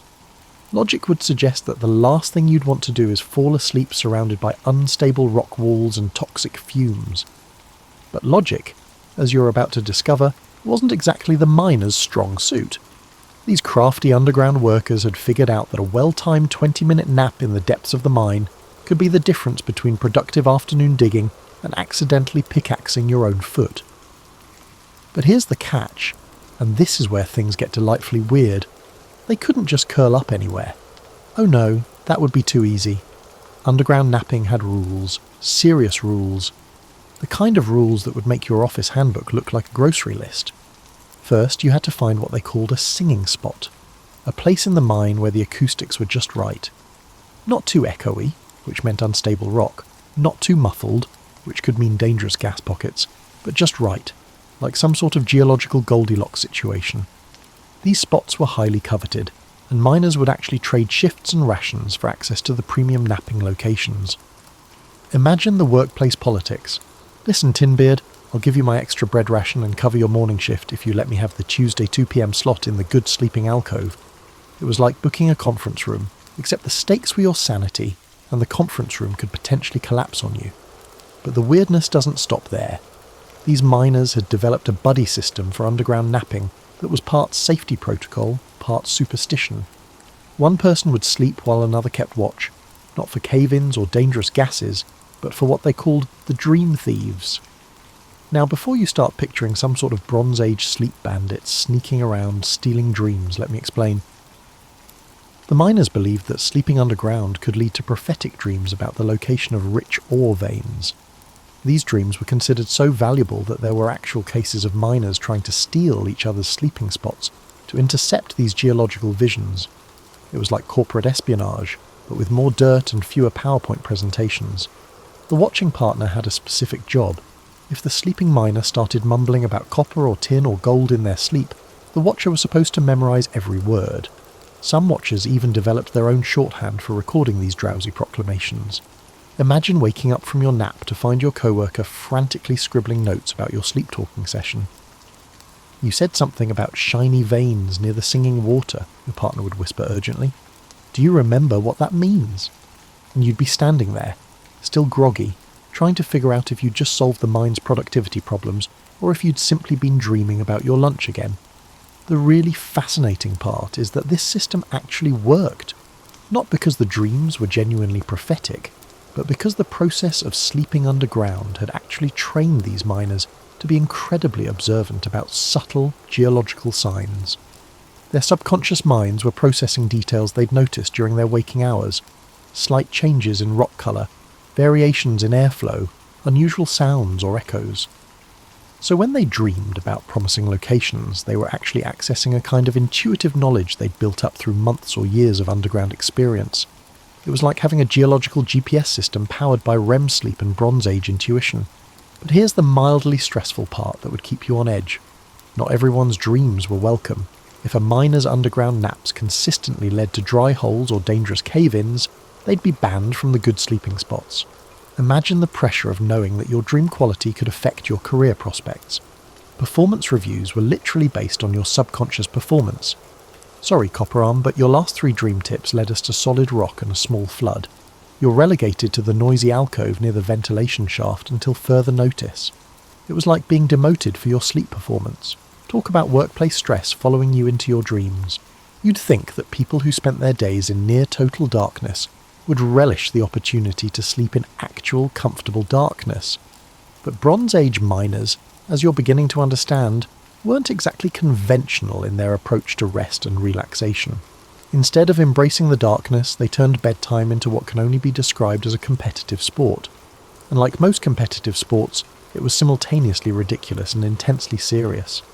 Picture this. You're back in your straw-filled hut after another day of underground adventures, and instead of simply lying down and closing your eyes like a reasonable person, you're participating in what the mining community called darkness challenges. These weren't official competitions with prizes and ceremonies. They were the kind of informal contests that emerge when people have too much time, too much stress, and not nearly enough entertainment options. The basic concept was simple. See who could fall asleep fastest in complete darkness. But like everything else in Bronze Age mining culture, the execution was wonderfully complicated. First, there were the preparation rituals. Each miner had their own pre-sleep routine that they swore was the key to rapid unconsciousness. Some would count their breathing in specific patterns, not the gentle 4-7-8 breathing you might have learned in yoga class, but intense mathematical sequences that would make your high school algebra teacher proud. Others would mentally catalogue every tool in their collection, every support beam in their section of the mine, every pebble in their daily path. One popular technique involved what they called reverse mining, mentally digging their way out of the mine tunnel by tunnel from their deepest point to the surface. It was like counting sheep, except the sheep were geological formations and the counting could take hours. But here's where the competitive element kicked in. Miners would actually time each other's descent into sleep. They'd use water clocks, basically ancient hourglasses filled with water instead of sand, to measure who could achieve unconsciousness most efficiently. The current record holder in most communities was usually treated with the kind of respect we might reserve for Olympic athletes. Did you hear? Stonejaw fell asleep in under 3 drips last night. 3 drips. I can barely get comfortable in under 10. This timing system led to all sorts of creative strategies. Some miners would deliberately exhaust themselves during the day, performing extra tasks or taking on additional shifts, thinking that extreme fatigue would guarantee rapid sleep. Others went the opposite direction, trying to achieve the perfect balance of tiredness without crossing into that overtired zone where your brain starts acting like a caffeinated squirrel. The really dedicated competitors developed what we might recognise as early meditation techniques. They'd spend their evening hours practicing what they called mind darkening, essentially training their thoughts to slow down and fade to black on command. It was mindfulness meditation disguised as a sleep competition, and it actually worked surprisingly well. But then there were the cheaters. Oh yes, even Bronze Age sleeping competitions had their scandals. Some miners would secretly consume fermented beverages before the challenge, figuring that alcohol-induced drowsiness should count as legitimate sleep speed. Others would claim they'd fallen asleep when they were actually just lying very still with their eyes closed, hoping the timekeeper wouldn't notice the difference. There were heated debates about whether these tactics were within the spirit of the competition. That's not real sleep, Copper Arm. Real sleep means dream activity. You were just pretending. Prove it, Bronzetooth. You can't measure dreams with a water clock. These arguments would sometimes go on for hours, which kind of defeated the entire purpose of a rapid sleep competition. The most elaborate cheating scheme involved miners who would practice falling asleep during their lunch breaks, essentially training for the evening competitions like athletes preparing for the Olympics. They'd find quiet spots in the mine, set up their own timing systems, and work on perfecting their sleep-onset technique during work hours. This led to the somewhat stressful situation where supervisors had to watch for miners who were too good at falling asleep. If you could doze off too quickly during the day, you might be suspected of practicing for the evening competitions instead of focusing on your actual job. Why were you able to fall asleep so fast during lunch break, Tin Hand? Are you training for tonight's darkness challenge when you should be thinking about copper extraction? Imagine having to defend your natural sleepiness as evidence that you weren't being competitive about bedtime. It was like being too good at relaxation for your own good. The competitions also created an unexpected side effect. Miners became incredibly sensitive to sleep disruption. A snoring neighbour, a creaking roof beam, or an unusually active mouse could completely ruin your competitive sleep time. This led to elaborate pre-competition rituals involving soundproofing attempts, neighbour negotiations, and what can only be described as Bronze Age white noise machines, usually involving controlled water dripping or rhythmic tool tapping. And just when you thought it couldn't get more complicated, the communities started developing seasonal variations of the challenges, with different rules for winter sleeping versus summer sleeping, new moon versus full moon nights, and pre-mining versus post-mining sleep sessions.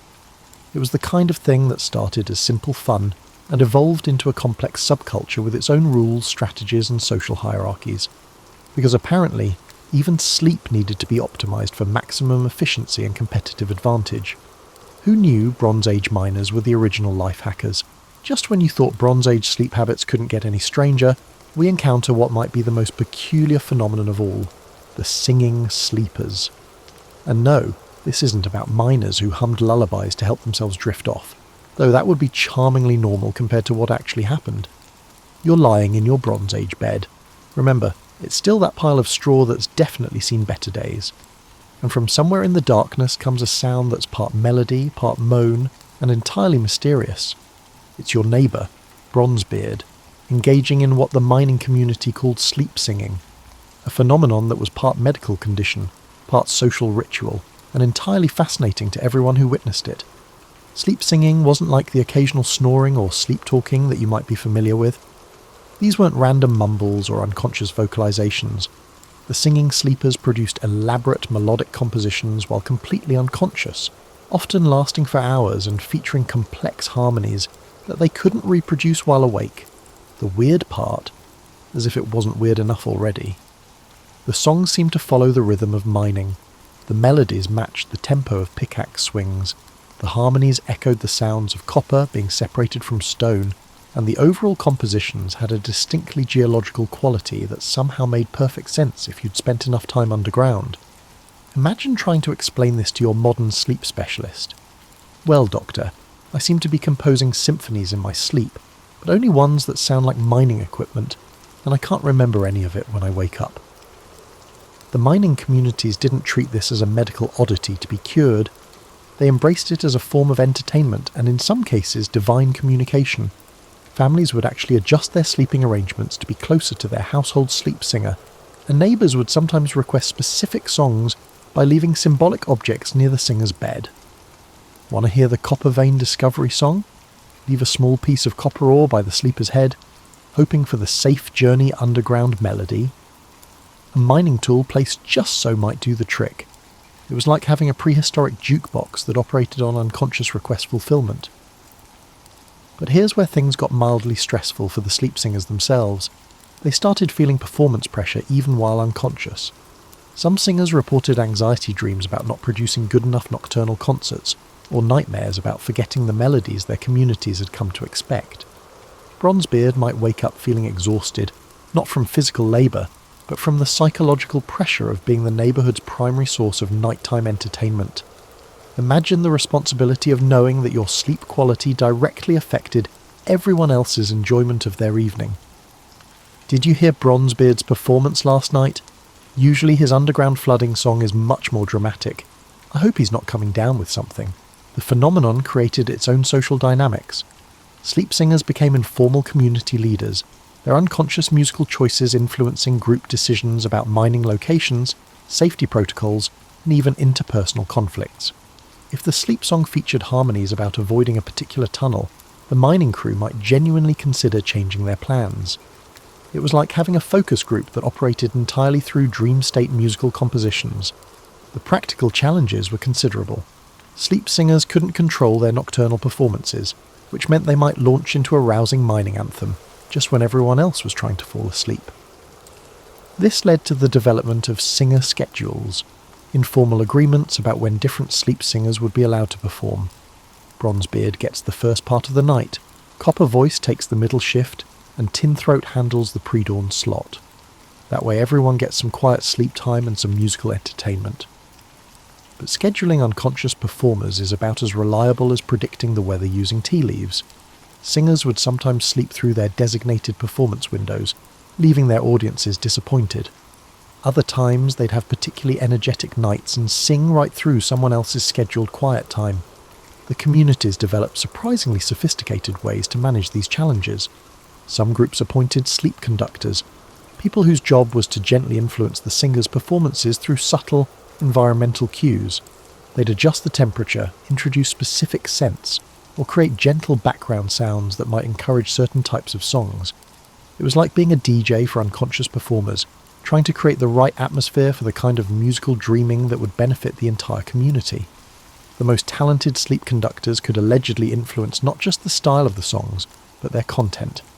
Want songs about successful mining ventures? Create an environment that feels prosperous and secure. Need melodies that would calm pre-mining anxiety. Focus on comfort and safety cues.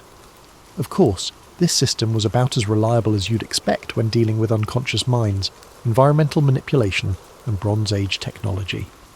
Sleep conductors would spend hours preparing the perfect conditions for inspiring mining-themed lullabies, only to have their featured singer produce 3 hours of what sounded like rocks falling down a mountain. I specifically arranged everything to encourage the peaceful underground journey composition, and instead we got 4 hours of avalanche in a copper mine. What am I doing wrong? The pressure on both singers and conductors led to the development of backup entertainment systems, storytellers, musicians and other performers who could fill in when the sleep singing didn't meet community expectations. Because apparently even unconscious entertainment needed understudies. By now you've probably realised that Bronze Age miners had turned sleep into something resembling a complex logistical operation. But just when you think you've got a handle on their nocturnal peculiarities, we encounter what might be their most ambitious sleep-related innovation, the Great Sleep Migration. Picture this, your copper arm again, and you've just discovered that your usual sleeping spot, that carefully chosen corner of your hut where the straw is just the right density and the roof doesn't leak too much, is no longer providing quality rest. Maybe the sleep-singing neighbour has changed their repertoire to something that sounds like rocks having an argument. Maybe the local mouse population has decided your sleeping area is prime real estate. Or maybe you've simply outgrown your current sleep environment the way you might outgrow a favourite coffee shop that suddenly starts playing music that makes your teeth hurt. The logical solution would be to adjust your sleeping arrangements within your existing space. Add more straw, negotiate with the neighbour, declare war on the mice. But Bronze Age miners, as you've learned, weren't particularly interested in logical solutions when creative ones were available. Instead, they developed a system of seasonal sleep migration that would make modern minimalists weep with envy and digital nomads nod with understanding. The concept was beautifully simple. Instead of trying to perfect one sleeping location, why not rotate through multiple sleeping spots throughout the year, following optimal sleep conditions the way birds follow favourable weather patterns? This wasn't just about comfort, though comfort was certainly part of it. The miners had observed that different sleeping locations seemed to produce different types of dreams, different quality of rest, and different levels of preparation for the next day's underground work. Some places were better for deep restorative sleep. Others seemed to encourage the kind of light, alert rest that kept you ready for unexpected mine emergencies. Migration routes weren't random. Mining communities developed elaborate maps of optimal sleeping locations, complete with seasonal ratings, dream quality assessments, and detailed notes about environmental factors that affected rest quality. The sleeping alcove behind Stonejaw's hut is excellent for deep winter rest, but avoid it during the rainy season unless you enjoy the sound of water dripping directly onto your forehead every 37 seconds. The elevated platform near the mine entrance provides superior ventilation for summer sleeping, but the sunrise light makes it unsuitable for anyone who values sleeping past dawn. These sleep migration maps became highly valued community resources, passed down through families and traded between mining settlements like precious commodities. A detailed sleep location guide could be worth several days' wages, and experienced sleep migrants were consulted like travel advisors. I'm thinking of trying the rocky outcrop near the eastern mine shaft for my autumn sleep rotation. What's your assessment of the wind patterns and rodent activity in that area? The migration system created its own social dynamics. Popular sleeping spots would become overcrowded during peak seasons, leading to reservation systems and waiting lists. Prime locations might be booked months in advance, with miners planning their sleep schedules around availability rather than personal preference. Some entrepreneurs, yes, Bronze Age miners had entrepreneurs, started offering sleeping location rental services. They'd scout new spots, test them for optimal sleep conditions, and then lease them to other miners for premium rates during high-demand periods. For just 3 extra copper pieces per moon cycle, you can have guaranteed access to the sheltered grove with a natural sound dampening and built-in morning sun alarm. No mice, no leaks, no snoring neighbours. Premium sleep location with a satisfaction guarantee. But the migration system also created unexpected challenges. Miners would sometimes get so attached to particular seasonal sleeping spots that they'd refuse to migrate when conditions changed. They'd stubbornly remain in summer locations well into winter, suffering through cold and discomfort rather than give up their favourite sleep environment. This led to the development of migration counsellors, community members who specialised in helping miners make healthy transitions between seasonal sleeping locations. They'd provide emotional support for miners who are having trouble letting go of unsuitable sleeping spots, and practical advice for adapting to new sleep environments. I understand your attachment to the moss-covered boulder formation, Tintooth, but it's been flooding regularly for 3 weeks now. Perhaps it's time to consider the elevated platform option we discussed. The most dedicated sleep migrants would maintain detailed journals documenting their experiences in different locations, noting factors like dream quality, morning energy levels, and overall satisfaction ratings. These journals became valuable references for future migration planning and were sometimes shared with other miners seeking optimal sleep solutions. According to my records, the Hollow Tree sleeping spot provides excellent dream recall but poor neck support. The cave entrance location offers superior protection from weather, but tends to produce anxiety dreams about cave-ins. The meadow area is perfect for summer but becomes completely unsuitable once the seasonal flooding begins.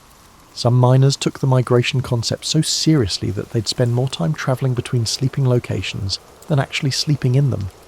They'd become so focused on finding the perfect sleep environment that they'd exhaust themselves with constant relocation logistics. The communities eventually had to establish migration limits to prevent miners from wearing themselves out with excessive sleep location optimization. Too much time spent searching for perfect rest could actually cause worse sleep quality than just settling for good enough. It was like the Bronze Age version of analysis paralysis, except instead of endless research about mattress types and thread counts, it involved geographical surveys and seasonal weather pattern analysis. And just when the system seemed to be working smoothly, some innovative miners started experimenting with micro-migrations, changing sleeping locations multiple times within a single night to optimize different phases of their sleep cycles. Because apparently even migration needed to be optimized for maximum efficiency, now we're approaching what might be the most extraordinary aspect of Bronze Age mining sleep culture, the systematic attempt to industrialize dreaming. Yes, you read that correctly. These ancient miners tried to transform their dream lives into a kind of underground think tank, and the results were equal parts brilliant and completely bonkers. You're settling into your current migration location. Let's say it's the early autumn rotation, so you're probably in that nice spot near the stream with the natural windbreak, and instead of simply hoping for good dreams, you're participating in what the mining community called dream crafting. This wasn't just about encouraging helpful dreams, it was about manufacturing specific types of dreams for specific purposes. The concept emerged from the observation that miners who dreamed about their work often came up with creative solutions to underground challenges. Someone might dream about a new way to shore up unstable tunnels, or visualize a more efficient method for extracting ore from difficult veins. These work-related dreams seem to access a kind of problem-solving capability that conscious minds couldn't always achieve. Naturally, mining communities decided to systematize this process. Dream crafting involves elaborate pre-sleep preparation rituals designed to encourage specific types of dreams. Want to dream about finding new copper deposits? Spend your evening handling copper samples, studying geological formations, and mentally rehearsing successful mining scenarios. Hoping for dreams that would solve structural engineering problems? Focus your pre-sleep attention on support beams, tunnel design, and architectural challenges. It was like programming your unconscious mind to work on specific projects while you slept. The communities developed specialized roles for dream crafting support. Dream preparers would help miners set up their pre-sleep environments with appropriate visual, tactile, and olfactory cues. Dream recorders would be standing by when miners woke up, ready to capture and document any potentially useful dream content before it faded from memory. Quick, copper arm. You're mumbling something about twisted metal bindings and spiral support structures. Can you remember any details about the dream? And you'd be lying there, still half asleep, trying to reconstruct a complex engineering vision, while someone frantically takes notes about your drowsy mumbling. The most ambitious dream crafting experiments involved group dreaming sessions. Multiple miners would prepare to sleep together, focusing on the same challenges and hoping to generate complementary dreams that could be combined into comprehensive solutions. It was like forming a dream-based research and development team. Tonight we're all going to focus on the flooding problem in the eastern tunnels. Bronzebeard, you concentrate on drainage solutions. Tin Hand, focus on waterproofing materials. Stonejaw, see if you can dream up some kind of early warning system for water detection. The success rate for these group dreaming projects was about what you'd expect when trying to coordinate unconscious minds working on complex technical problems. Occasionally the miners would awaken with innovative, complementary solutions that seamlessly blended together like a puzzle. More often, they'd produce a collection of unrelated dreams about fish, childhood memories, and that embarrassing incident with the pickaxe from 3 summers ago. But the occasional successes were impressive enough to keep the system going, and some mining communities became quite sophisticated in their dream crafting techniques. They developed what we might recognise as early versions of lucid dreaming training, teaching miners to recognise when they were dreaming and to maintain some level of conscious control over their dream narratives. The goal was to stay focused on work-related problem-solving even while asleep. Remember, when you realise you're dreaming, don't get distracted by flying or other dream nonsense. Focus on the tunnel ventilation challenge. Use your dream state to visualise solutions that might not occur to your waking mind. This created some mildly stressful situations where miners felt pressure to be productive even while unconscious. Imagine the anxiety of knowing that your sleep performance was being evaluated not just for rest quality, but for creative problem-solving output. Sorry everyone, my dreams last night were completely useless. I spent the whole time dreaming about a giant copper-coloured rabbit that kept giving me mining advice that made no sense. I don't think we can use dig tunnels like carrot burrows as a viable engineering strategy. The communities eventually had to establish dream failure forgiveness policies to prevent miners from developing sleep anxiety that would actually reduce their dream productivity. Some of the most dedicated dream crafters started keeping detailed dream journals, documenting not just the content of their dreams, but the pre-sleep preparation techniques that seemed to produce the most useful results. These journals became valuable community resources, like recipe books for generating specific types of dreams. For dreams about ore quality assessment, I recommend spending the evening examining different metal samples while thinking about colour variations and density testing. Avoid eating fermented foods before sleep, as they seem to introduce random elements that distract from metallurgical focus. The most successful dream crafters developed personal specializations, becoming known for their ability to generate specific types of problem-solving dreams. Some became specialists in structural engineering dreams, others focused on geological survey dreams, and a few became known for their uncanny ability to dream about workplace safety solutions. These specialists would sometimes be consulted by other mining communities facing similar challenges. They'd travel to different settlements, learn about local mining problems, and then attempt to dream up solutions that could be implemented by the visiting community. It was like having Bronze Age consulting services powered by REM sleep and unconscious creativity. But the system also produced some wonderfully unexpected results.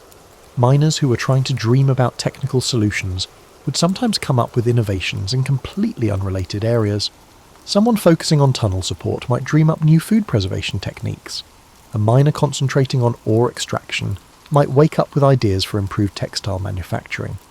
The community started maintaining unexpected innovation logs to capture these accidental discoveries, leading to a kind of Bronze Age cross-pollination of ideas between different industries and crafts. And just when the dream crafting system seemed to be reaching peak sophistication, some innovative miners started experimenting with dream trading, attempting to share their dreams with other people through detailed storytelling and visualization exercises. This suggests that even unconscious creativity required optimization for maximum distribution and collaborative efficiency. As you're drifting towards sleep in your modern bed, with your climate control and blackout curtains and probably a dozen different apps designed to optimize your rest, it's worth considering what happened to all this Bronze Age sleep innovation. Did these elaborate systems simply disappear when mining techniques evolved, or did they leave traces that still influence how we think about rest and dreams? The answer, as you might expect, is wonderfully complicated. Some of the Bronze Age sleep practices evolved into traditions that persisted for thousands of years. The concept of sleep migration, for instance, influenced the development of seasonal living patterns in many cultures. The idea that different environments produce different qualities of rest became embedded in various folk wisdom traditions about optimal sleeping conditions. Dream crafting techniques found their way into religious and spiritual practices where directed dreaming became associated with divine communication and prophetic vision. The systematic approach to dream incubation that Bronze Age miners developed can be traced through various mystery traditions, shamanic practices, and even early medical applications where dreams were used for diagnostic purposes. The competitive aspects of Bronze Age sleep culture evolved into more formal sleep-related customs and ceremonies. Various cultures developed rituals around bedtime, sleep quality assessment, and dream sharing that echo the miners' systematic approach to rest optimization. But perhaps the most significant legacy was the fundamental idea that sleep could be actively managed and optimized rather than simply endured. Bronze Age miners were among the first people to treat sleep as a skill that could be developed, a resource that could be managed, and a tool that could be used for specific purposes. This conceptual framework laid the groundwork for later developments in sleep medicine, dream research, and what we now call sleep hygiene. The miners recognized that environmental factors, social dynamics, and psychological preparation could dramatically affect sleep quality, which was remarkably sophisticated for its time. Their understanding that different types of rest served different purposes, that deep sleep light sleep, and various dreaming states each had distinct benefits, predated modern sleep science by thousands of years. They were essentially conducting primitive sleep studies, using themselves as test subjects and developing practical applications for their discoveries. The social aspects of their sleep innovations were equally influential. The idea that individual sleep quality could affect community well-being, that sleep patterns could be coordinated for group benefit, and that sleep-related skills could be shared and taught became embedded in many cultures' approaches to rest and community living. Even some of their more unusual practices left lasting influences. The concept of sleep singing evolved into various traditional lullaby practices and bedtime musical customs. The idea of sleep location optimization influenced architectural approaches to bedroom design and the development of sleeping spaces in different cultures. Their systematic approach to managing sleep-related anxiety, recognizing that worry about sleep quality could actually interfere with rest, became a cornerstone of later therapeutic approaches to sleep disorders. Bronze Age miners were essentially practicing primitive cognitive behavioral therapy for sleep problems, but perhaps most importantly, they established the precedent that sleep was worth paying attention to, worth investing effort in, and worth treating as a serious aspect of human health and productivity. This wasn't just about getting enough rest, it was about getting the right kind of rest, in the right environment, with the right preparation and support systems. Modern sleep research continues to confirm many intuitive findings. We now know that sleep environments do significantly affect rest quality, that social factors can influence sleep patterns, that pre-sleep routines can improve sleep onset and quality, and that different types of sleep serve different physiological and psychological functions. The contemporary interest in sleep optimization, sleep tracking, and sleep-related wellness products reflects the same basic impulse that drove Bronze Age miners to develop their elaborate sleep management systems. We're still trying to solve the same fundamental challenge: how to get the kind of rest that sustains our demanding, often stressful lives. Of course, we have advantages that Bronze Age miners couldn't have imagined. We understand sleep physiology, we have effective treatments for sleep disorders, and we can create sleep environments that are safer and more comfortable than anything available 4,000 years ago. But we may have lost some of their wisdom about the social and psychological aspects of sleep. Their recognition that rest is not just an individual activity, but a community resource, that sleep quality affects not just personal performance but group well-being, and that the journey towards sleep can be as important as the sleep itself, offers insights that remain relevant today.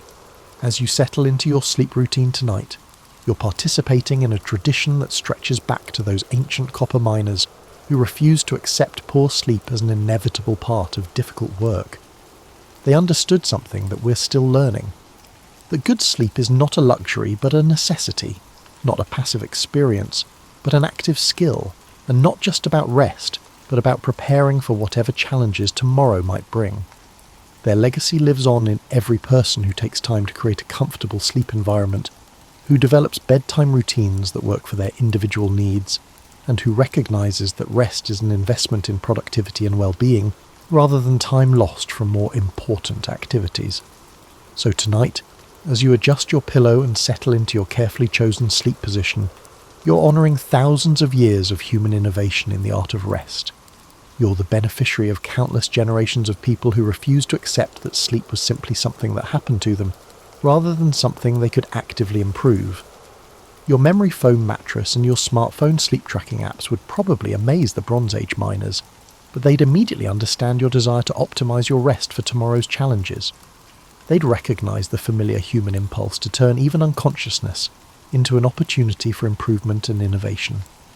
And maybe, in their honor, you could take a moment to appreciate not just the sleep you're about to enjoy, but all the creativity, experimentation, and stubborn determination that made it possible. From their underground napping experiments to your white noise machine by the bed, it's all part of the same ongoing human project, the quest for rest that truly restores. Sweet dreams. The Bronze Age miners would be proud of how far we've come and how much we still have in common with those ancient seekers of perfect sleep. After all, some things never change. We all just want to wake up feeling like we can face whatever the day might throw at us, whether it's a dangerous mine shaft or a challenging Monday morning. and in that universal desire for restorative rest, were connected across thousands of years to those ingenious, sleep-obsessed miners who turned bedtime into an art form and dreaming into a collaborative enterprise. Rest well, knowing you're part of a very long tradition of people who take their sleep seriously and aren't afraid to get creative about it.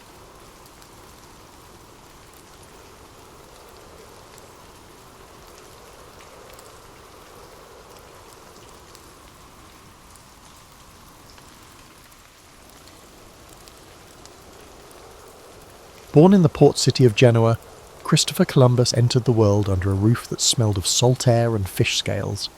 His father, a wool weaver by trade, held lofty aspirations that his son might avoid the repetitive, grinding tasks of carding, spinning, and weaving, the bustle of people coming to trade in the harbour, yelling over each other in half a dozen dialects, made an indelible impression on young Christopher. As he wandered the narrow alleys that snaked through the city, he would often pause beside ships being loaded with cargoes bound for foreign horizons. No matter the dampness or the fierce winds rolling in from the Ligurian Sea, he remained entranced by the idea of distant lands.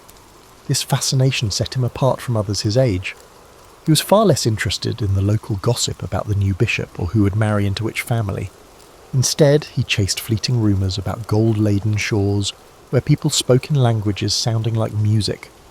When he was old enough to leave home, Columbus began to sail modestly, short voyages in which he served as a messenger or a humble hand, making sure to note every detail. Once, while aboard a small merchant ship, he encountered a fierce storm that pitched the vessel so violently several men were lost at sea. Yet Columbus persevered, occasionally gripping the rigging and feeling both dread and a certain strange euphoria. He later recalled this episode as the exact moment he realised that fortune favoured risk-takers. The wind stung his face, but he felt alive in a way that overshadowed the fear. At that time, the known world for most Europeans was bracketed by misunderstandings about what lay beyond the horizon. Maps were often imaginative, featuring sea monsters, swirling vortexes, or vast empty spaces labelled terra incognita. Columbus devoured any chart or ragged bit of parchment he could find. In taverns, he listened to old sailors speak of land glimpsed through squalls and thick fog, and not shown on official charts. While some dismissed these tall tales as bar-brawlers' fables, Columbus tucked them away in his mind like precious cargo. He made sure to learn from the best navigational minds available. By day, he subjected himself to the strict discipline of mathematics, angles, distances, how to track the sun and stars. By night, he pored over translations of Ptolemy, or any scraps referencing far-off kingdoms.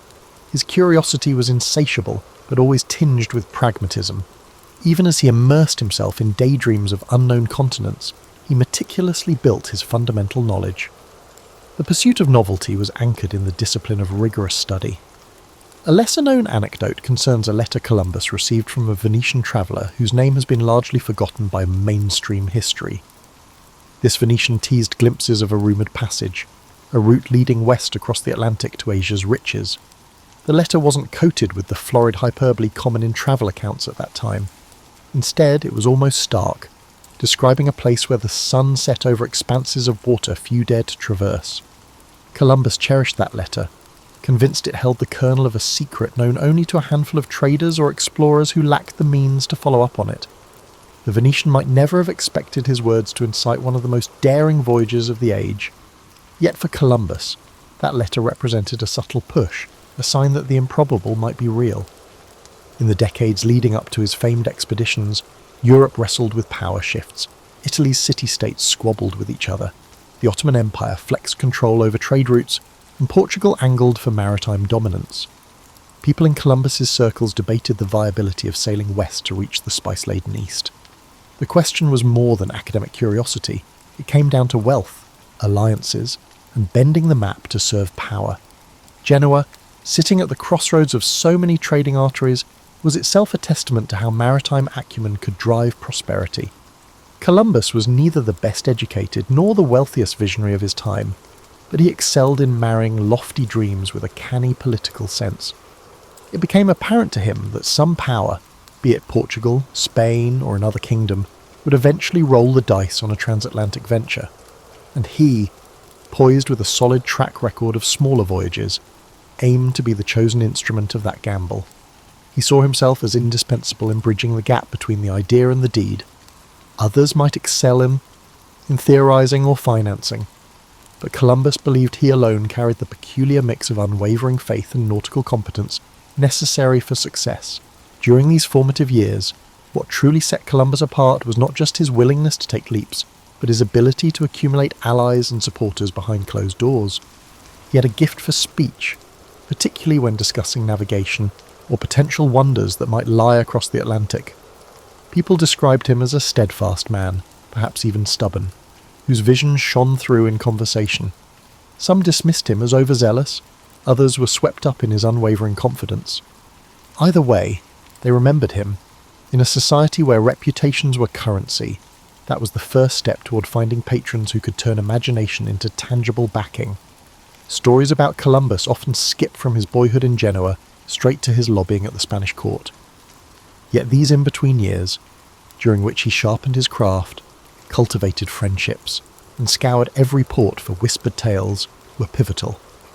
They formed a crucible in which the idea of sailing west to reach what Europe called the Indies hardened into a driving obsession.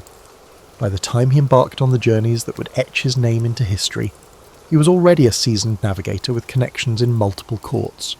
Many might have possessed theoretical knowledge or raw courage, but Columbus combined them with a strategic sense of timing and persuasion.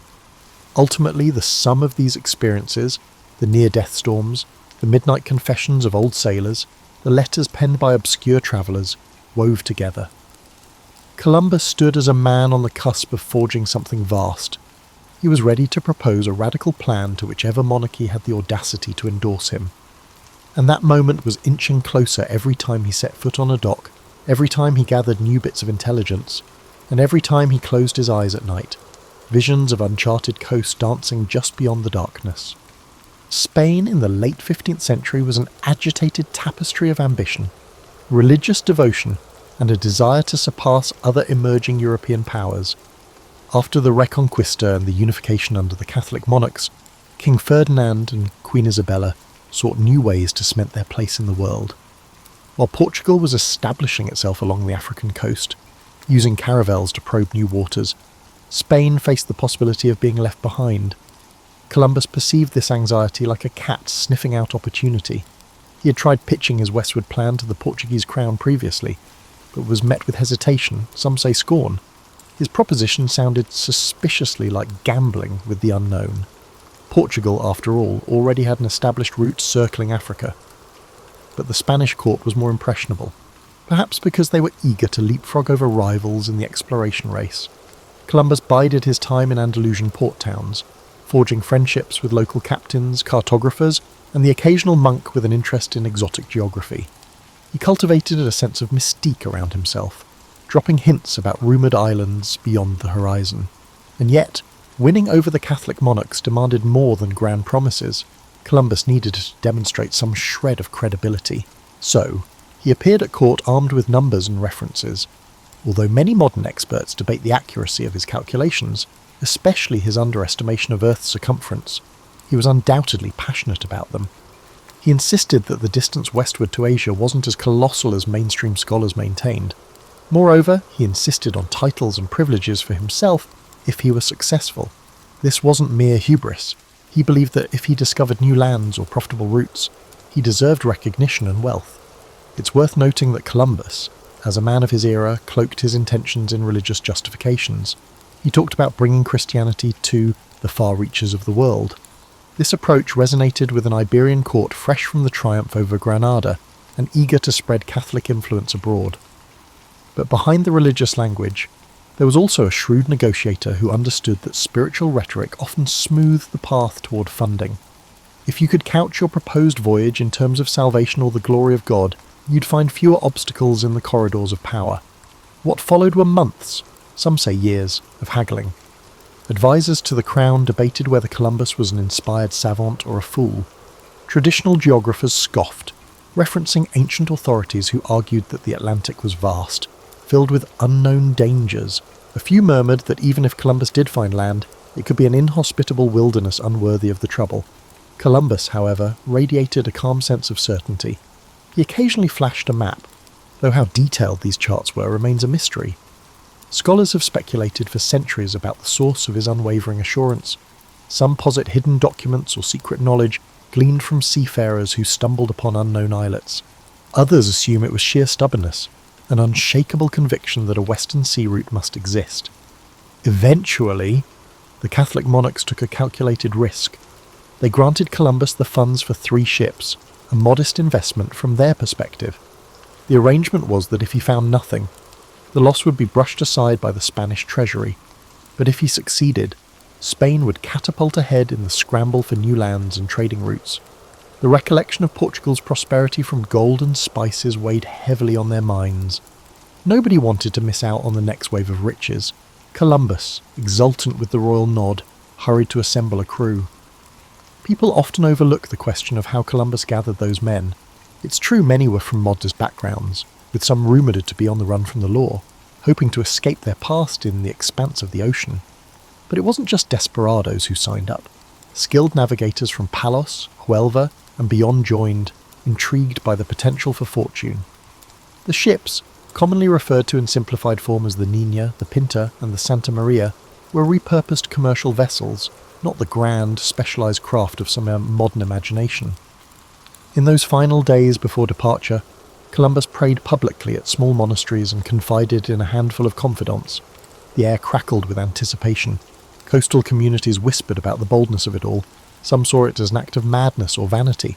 Others felt the giddiness of perhaps witnessing the dawn of a new era, though they likely didn't phrase it that way. For his part, Columbus maintained a controlled composure, but one can imagine the swirl of thoughts in his head. What if the critics were right, and Asia lay much farther than he had predicted? What if the currents were too treacherous, or the men mutinied out of fear?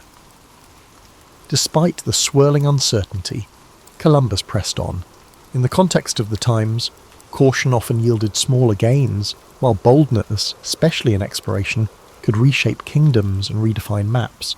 And so, in August of 1492, with the last fleeting gusts of summer wind, he led his ragtag armada out of Palos de la Frontera.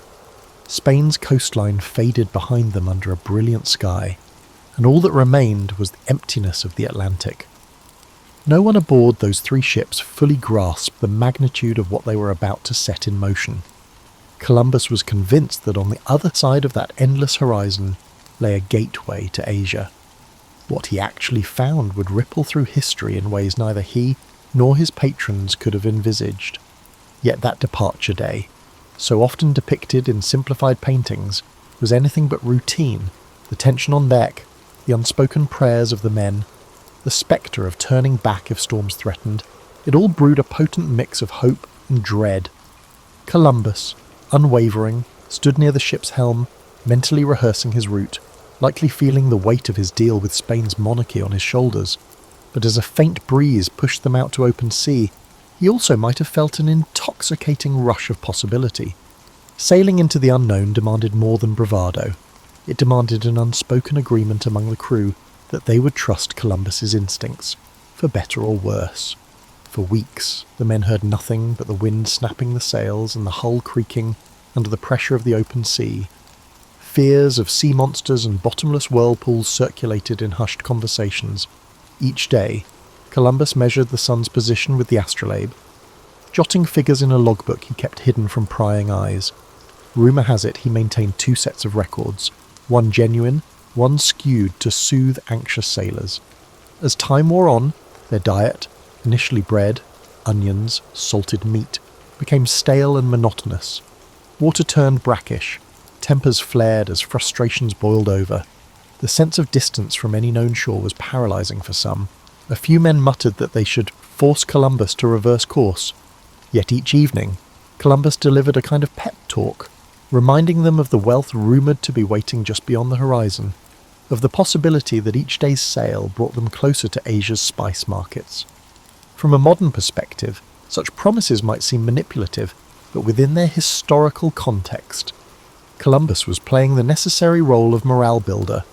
Along the voyage, certain signs stirred fleeting moments of optimism: floating clusters of seaweed, stray birds overhead, even the faint smell of unfamiliar vegetation on the breeze. Sailors latched onto these clues like lifelines, interpreting them as evidence that land must be near. Some historians argue that these were the crucial threads holding the expedition together when minds threatened to unravel. Columbus, however, rarely displayed his own doubts. His journals hint at the internal turmoil he felt when days stretched into weeks and no solid coastline materialised. But to the men, he projected unwavering determination. Then came a fateful night in October, when the cry of "Tierra, Tierra" finally broke the silence. The men scrambled to the sides of the ship, eyes scanning the dark horizon. Shrouded in moonlight was a low, dark outline that could only be land. Relief, excitement, and a twinge of disbelief shot through the crew. They had survived the dreaded emptiness. When morning came, they saw a lush island, beaches gleaming under the sun. Columbus, convinced he was near Asia, unfurled the Spanish flag and claimed the land for the crown. In his diary, he described the island's inhabitants as friendly, curious, and naive about European ways, though he likely wrote with the tinted lens of an outsider imposing his own worldview. The early interactions between Columbus and the indigenous people, often referred to as the Taino, began with gestures of goodwill. Small gifts of glass beads and trinkets were exchanged for parrots, cotton, and rudimentary gold ornaments. Columbus interpreted these gestures in a context shaped by centuries of European feudal and mercantile culture. He wrote excitedly about the potential for future riches and the ease with which Spain might extend its reach across these lands. That initial moment of wonder, two distinct worlds meeting for the first time, held a fragile promise of mutual discovery. Yet history shows us how illusions can fracture under the weight of greed and cultural misunderstanding. Columbus recorded that some of the islanders directed him farther to the south and west, mentioning places with greater wealth. So, he pressed on, navigating among the islands of what we now call the Caribbean. The further he travelled, the more he convinced himself that the Grand Khan's palaces might lie just around the next coastline. He heard stories, interpreted them through his own lens, and wrote letters back to Spain brimming with excitement. However, the land was not the Asia of silks and spices he had imagined. The mistake was largely geographical. The world was far bigger than he had presumed. Unwittingly, Columbus had stumbled upon a separate continent that was new only to Europeans, though not to the millions who already lived there. The seeds of future conflict were sown in these early encounters. The Spanish crown's policy was expansionist, steeped in an ideology of superiority, and Columbus's reports about malleable islanders only fueled the monarch's ambitions. He built a makeshift fort on Hispaniola, leaving some men behind while he returned to Spain with captured islanders as evidence of his discoveries. In modern eyes, that action signals a grim foreshadowing of how the New World's inhabitants would be treated, as curiosities, labour sources, or impediments to colonial aims. But in Columbus's time, such manoeuvres were considered strategic. He wanted to ensure further funding by demonstrating tangible results. Returning with natives, though entirely unethical by contemporary standards, served as proof that he wasn't just spinning tall tales. As he sailed back, Columbus already envisioned subsequent expeditions, likely anticipated wealth, honours, and a permanent place in the aristocracy. He had entered the islands as an emissary of a new empire in the making. Much like a businessman presenting a prototype to investors, he came back with enough evidence to secure additional patronage from Spain. Royal receptions greeted him upon his return, and he responded by describing the islands as paradises brimming with potential for Christian conversion and resource extraction. The tale of first contact is often romanticised, but the reality was more complex and ominous. Suspicion lurked beneath the surface, both from the Spanish who found less gold than rumoured, and from the indigenous peoples who now witnessed the arrival of more foreigners seeking land and labour. Columbus's navigational victory had unknowingly unlocked a door that would soon see waves of conquistadors. Missionaries and fortune-seekers flood these shores. For now, though, in the immediate aftermath of that first voyage, Europe saw Columbus as a triumphant discoverer who validated the westward route. The next chapters would unveil the consequences of that discovery. For a brief flickering moment, there existed an in-between time when Europeans and native islanders engaged without fully understanding what was at stake. The aura of curiosity pervaded their interactions, but behind the curiosity lay a chasm of cultural difference and the looming possibility of violence. Columbus, for all his zeal and cunning, remained somewhat oblivious to the Pandora's box he had pried open. His mind was fixed on proving to the Spanish crown that he was the man to lead the next wave of expeditions into these unfamiliar waters. confident that wealth and glory lay just over the horizon. Not long after Columbus's celebrated return to Spain, word spread throughout Europe about the new lands. The name Indies stuck, reflecting Columbus's ongoing misbelief that he had neared the outskirts of Asia. In response, the Spanish crown organised a second expedition on a much grander scale. Columbus would no longer command a modest trio of ships, but rather a flotilla aimed at establishing a permanent foothold. Soldiers, settlers, and clergy accompanied him, each with their own agenda. What was the ultimate objective? Transform these islands into profitable colonies for the Spanish realm. The spectacle of this second voyage contrasted sharply with the tentative nature of the first. Resources flowed in: cannons, livestock, seeds for European crops. The monarchy envisioned these distant shores as an extension of Spanish civilization. In Columbus's eyes, the project was both an opportunity and a test. He welcomed the chance to govern as a viceroy of sorts, but the weight of responsibility also rested heavily on his shoulders. He had to turn uncharted islands into functioning colonies, maintain favour with the crown, and keep the natives from slipping out of Spanish control. Upon arrival back in Hispaniola, the atmosphere was palpably different. Where before there had been curiosity, now there was tension. The men Columbus had left behind in the makeshift fort had engaged in violent conflicts with locals, straining relations. The Taino were not a monolithic group. They had their own leadership, alliances, and internal politics, but collectively, they recognised that these foreigners sought to claim land and resources as their own, ignoring existing structures. Discontent and confusion spread, on both sides, often fueled by the language gap. Columbus tried to govern, but the role required more than just navigation skills. Administering a settlement demanded diplomacy, patience, and foresight. Pressed by the Spanish crown for gold, he imposed demands on the Taino for tribute. This policy alienated them, transforming a guarded tolerance into outright hostility. Rebellions flared, and the Spanish met them with harsh reprisals. Columbus found himself caught between his promise to Spain that these territories would yield wealth, and the reality that extracting riches from these communities required force or, at the very least, intimidation. Meanwhile, friction also arose among the Spanish settlers themselves. Not everyone respected Columbus. Aristocrats resented taking orders from a Genoese outsider. Soldiers chafed under what they viewed as incompetent leadership. A swirl of accusations circulated: mismanagement of supplies, favouritism, and even cruelty toward both settlers and mid-dawn natives. Columbus strove to maintain a grip on the situation, but as ships came and went, they carried back to Spain letters and rumours that cast him in a questionable light. People who once heralded him as a visionary began to wonder if he was a tyrant. And yet, Columbus managed to launch further exploration from these colonial footholds.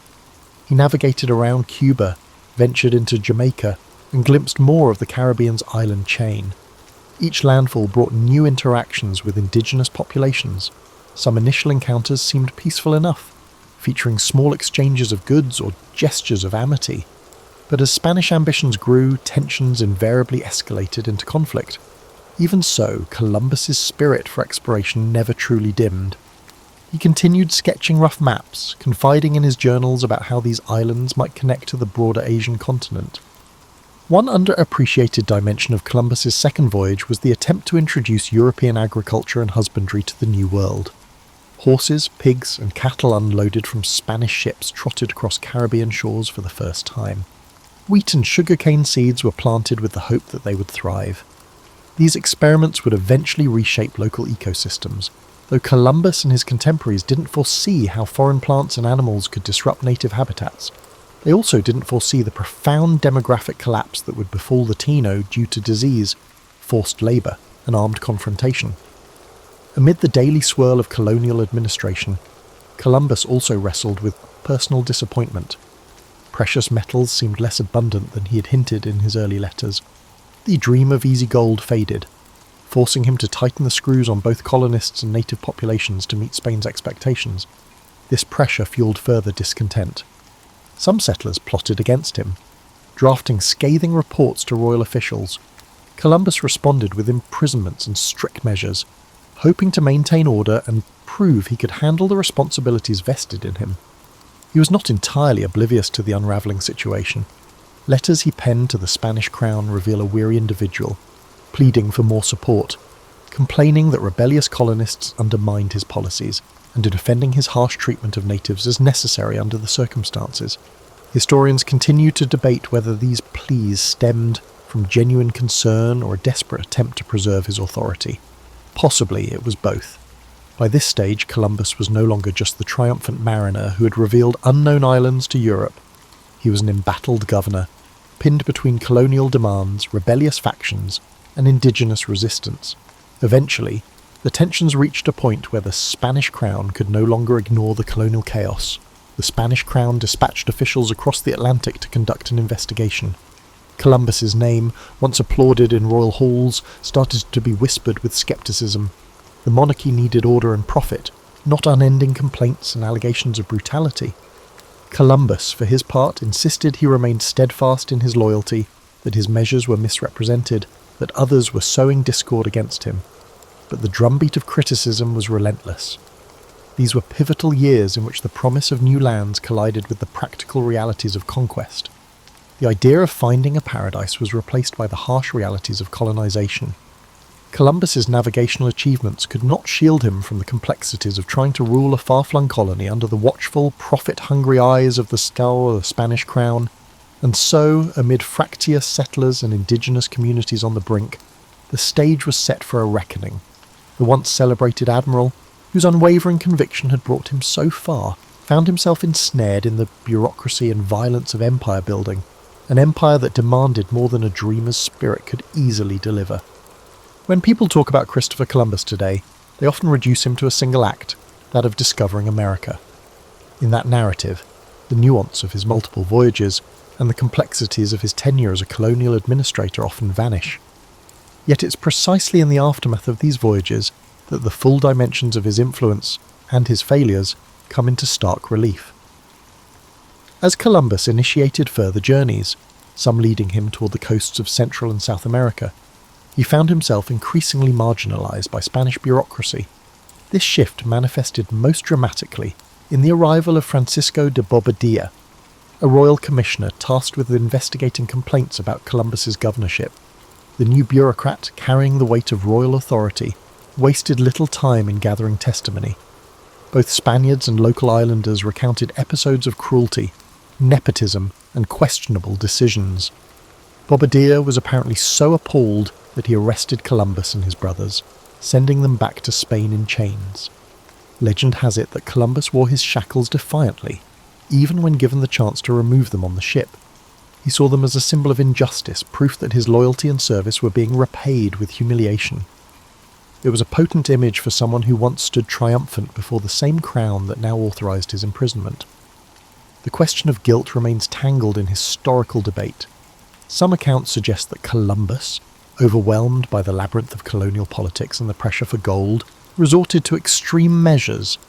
Others argue Bobadilla's actions were also politically motivated, using Columbus as a scapegoat to appease the crown's dissatisfaction with the colony's performance. Upon returning to Spain in disgrace, Columbus managed to secure an audience with Queen Isabella. Accounts from the time suggest that he pleaded his case with tears in his eyes, lamenting how he had been treated. The Queen, who once supported him so fervently, was moved enough to release him. However, his authority over the New World territories would never be fully restored. The monarchy recognised his contributions as an explorer, but deemed his administrative methods unacceptable, or at least too fraught with controversy to continue under his leadership. Despite these setbacks, Columbus managed to mount a fourth voyage, albeit with far fewer resources and a more modest mission, to find a passage to the Indian Ocean. He skirted the coasts of Central America, enduring hurricanes, shipwrecks, and near mutinies. This journey carried a distinct sense of desperation. Columbus remained convinced he could stumble upon a maritime strait that would vindicate his original thesis, that these lands were indeed part of Asia's outskirts. He found no such passage, of course, and ended up stranded in Jamaica for a time, relying on the uneasy goodwill of local communities to survive. During that ordeal, Columbus famously exploited his knowledge of an upcoming lunar eclipse to secure provisions from the indigenous people. By predicting the moon would turn dark as a sign of divine displeasure if they withheld supplies, he manipulated the local population.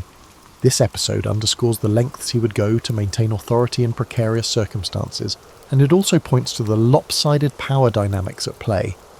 Even when cut off from Spanish support, Columbus found ways to leverage advanced European knowledge, like astronomy, for short-term advantage. Eventually, he managed to return to Spain in failing health, battered by the years at sea. The illusions that he might still be recognised as the viceroy of a new empire, or that he might uncover the golden cities of Asia, had diminished. Queen Isabella's death in 1504 further eroded his political support. King Ferdinand was far more pragmatic and less inclined to indulge Columbus's petitions for power or wealth. Over time, other explorers, such as Amerigo Vespucci, began to map the contours of the so-called New World, inadvertently challenging Columbus's fixation on Asia. In his later years, Columbus lived in semi-retirement, dogged by lawsuits over revenues he believed were owed to him based on his original contract with the Crown. The once bold dreamer was reduced to lodging legal complaints. He penned letters that oscillated between self-justification and appeals to higher Christian purposes. Even on his deathbed in 1506, he seemed unwilling to let go of the conviction that he had indeed found a western route to Asia. From a purely human perspective, these final chapters present a poignant figure, a man once lauded as an unrivaled pioneer, brought low by the machinery of the empire he helped expand. It's tempting to cast him as either victim or villain. He was, in truth, a complex amalgamation of ambition, faith, calculation, and tunnel vision. His voyages unleashed colossal consequences for countless indigenous peoples who bore the brunt of colonization's brutality, disease, and cultural upheaval, and yet, from a European standpoint, he undeniably altered the map and opened an era of unprecedented maritime expansion. One might argue that his ultimate downfall was that he neither adapted nor let go of his initial misconceptions. Had he recognised these territories as a separate landmass, he might have adjusted his strategies, perhaps forging alliances or seeking more sustainable ways to govern. Instead, he persisted, year after year, in claiming that Asia was just around the corner, that a strait or a city of gold would validate his calculations. This inflexibility collided with the messy reality of empire building. The monarchy demanded tangible riches and stability, not unending quests based on outdated assumptions. By the time Columbus died, he had seen only fragments of his grand vision realised. The world had indeed changed, but largely beyond his personal control. Ships from other European nations would soon arrive, each with their own agendas, as the scramble to exploit the newly unveiled continents gained momentum. Columbus's name would echo through centuries, but his latter days were marked by a troubled sense of having been eclipsed.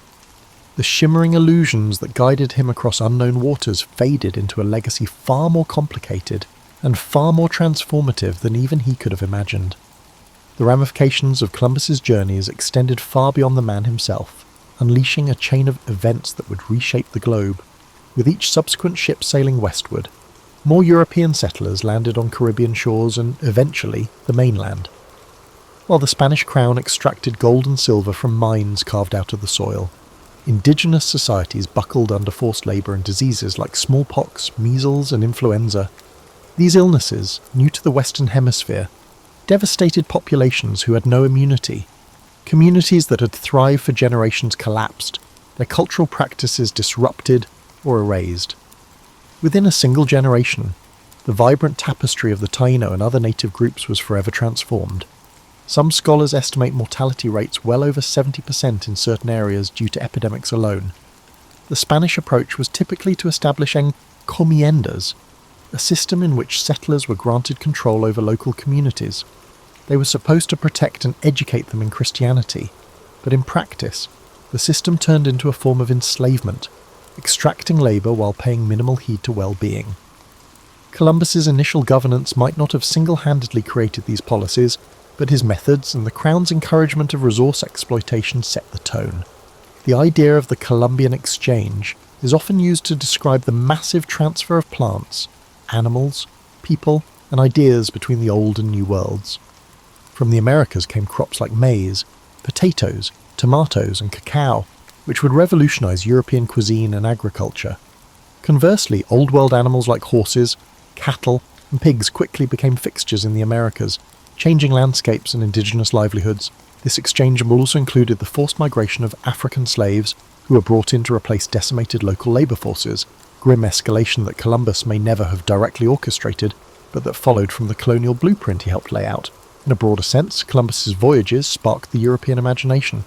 Portugal, England, France, and the Netherlands soon launched their own missions across the Atlantic, driven by rumours of riches and unconquered lands. Competing claims ignited conflicts over territory, opening a new age of imperial rivalry.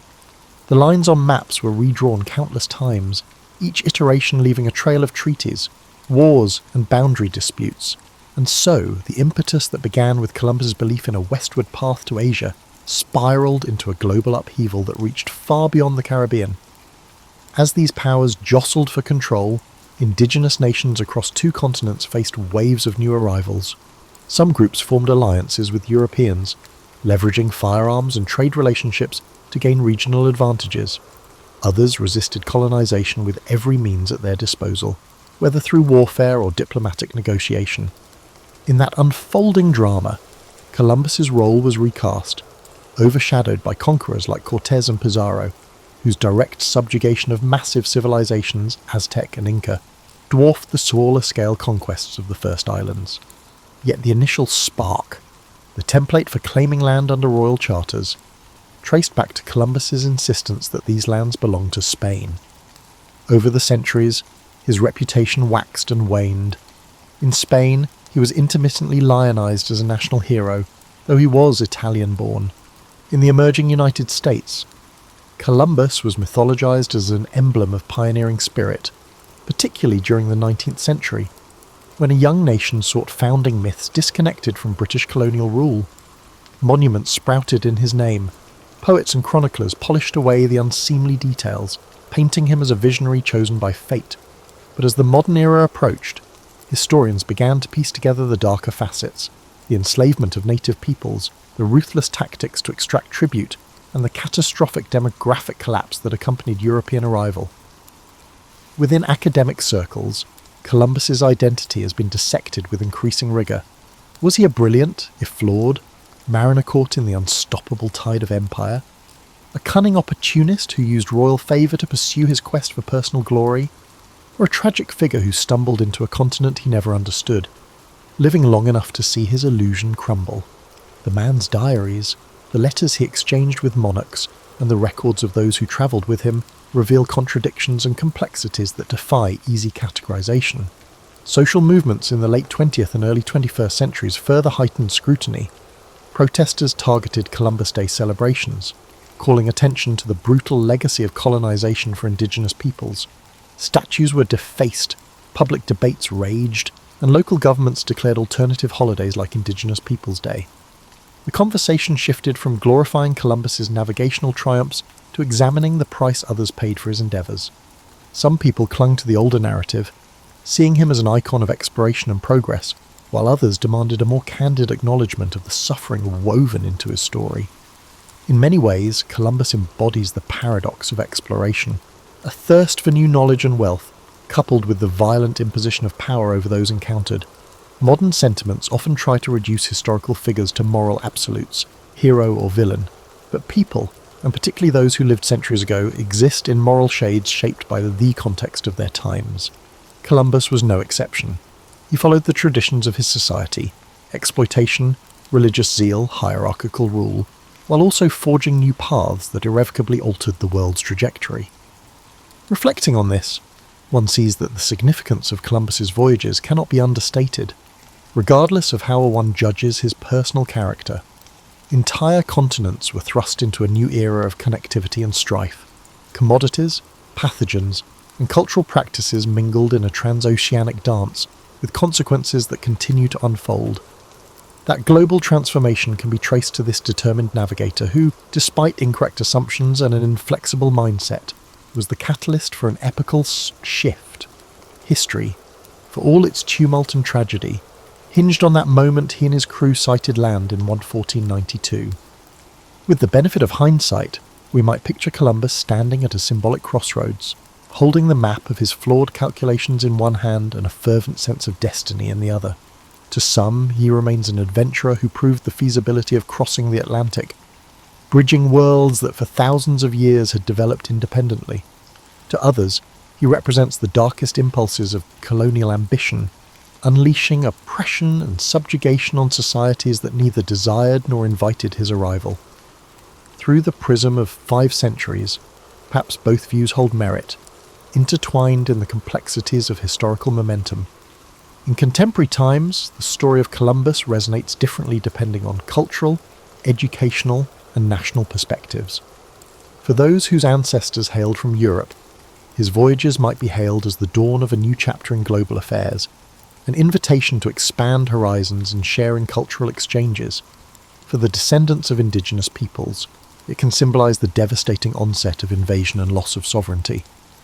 And for countless African families, Columbus's breakthroughs in navigation would pave the way for a transatlantic slave trade, forcibly uprooting millions from their homelands to labor in plantations across the Americas.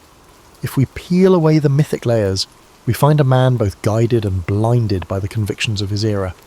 Columbus believed in a cosmology that insisted Earth's size was smaller than many experts claimed. He also adhered to the conviction that Christianity had a mission to spread to every corner of the globe, by force if persuasion failed. Even as a young boy, haunted by the brine-scented air of Genoa's docks, he likely never pictured how far-reaching the consequences of his ambitions would be. If anything, his early dream was to find a direct route to Asia's wealth, not to become the instigator of a massive reordering of human societies. His navigational prowess remains undeniable. Crossing the Atlantic in those small vessels demanded skill, courage, and an uncanny ability to rally terrified crews. He navigated with rudimentary tools under harsh conditions, forging routes that would later become standard passages for ships of exploration, trade, and conquest. Indeed, the staying power of his story rests partly on the maritime accomplishment itself, proving that a transoceanic crossing could be repeated and systematized. Yet the same willpower that made him persist in the face of skepticism also fueled his unwillingness to abandon his original assertion that he was in Asia. This insistence might appear almost comical, given our modern knowledge, but in his time, admitting error could jeopardize not just personal pride but the entire framework of royal patronage. Stubbornness, ironically, became a tool for survival in a cutthroat political environment. Historians continue to unearth documents that colour in the details of Columbus's relationships with both the Spanish monarchy and his relatives. Personal letters reveal a man vexed by the shifting allegiances at court and haunted by financial concerns. He yearned for the wealth and social status that successful explorers could attain, believing that divine providence had chosen him to fulfill a monumental role in human destiny.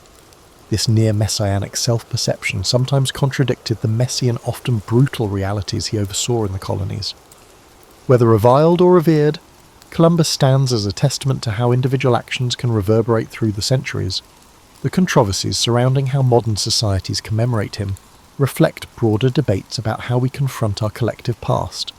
How do we honour navigational feats while acknowledging the suffering inflicted by colonial pursuits?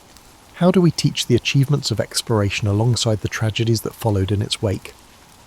The question of where Columbus fits within the moral landscape of history has no simple answer. For people in their middle years, like those between 45 and 54, revisiting Columbus can be a striking exercise in re-evaluation. Many of us learned a sanitized version in our youth, a simplistic epic of heroic discovery.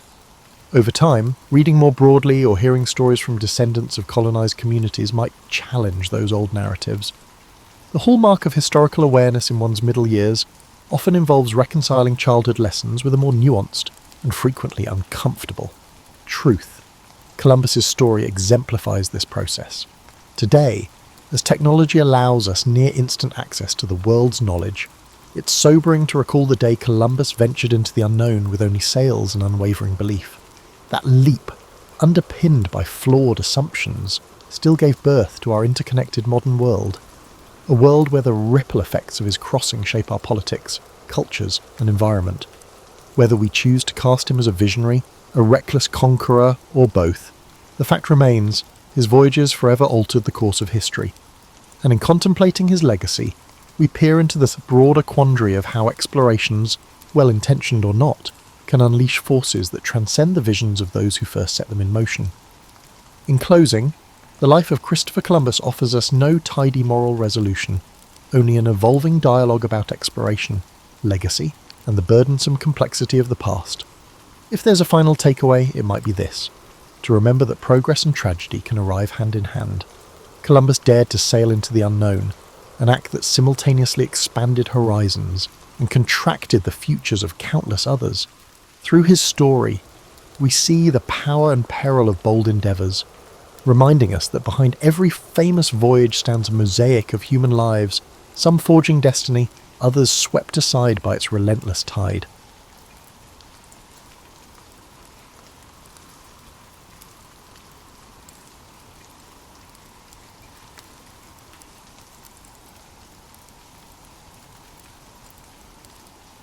Charles John Huffam Dickens entered the world on February 7, 1812, in Portsmouth, England, an unassuming coastal city whose naval docks were alive with shipyard clamour.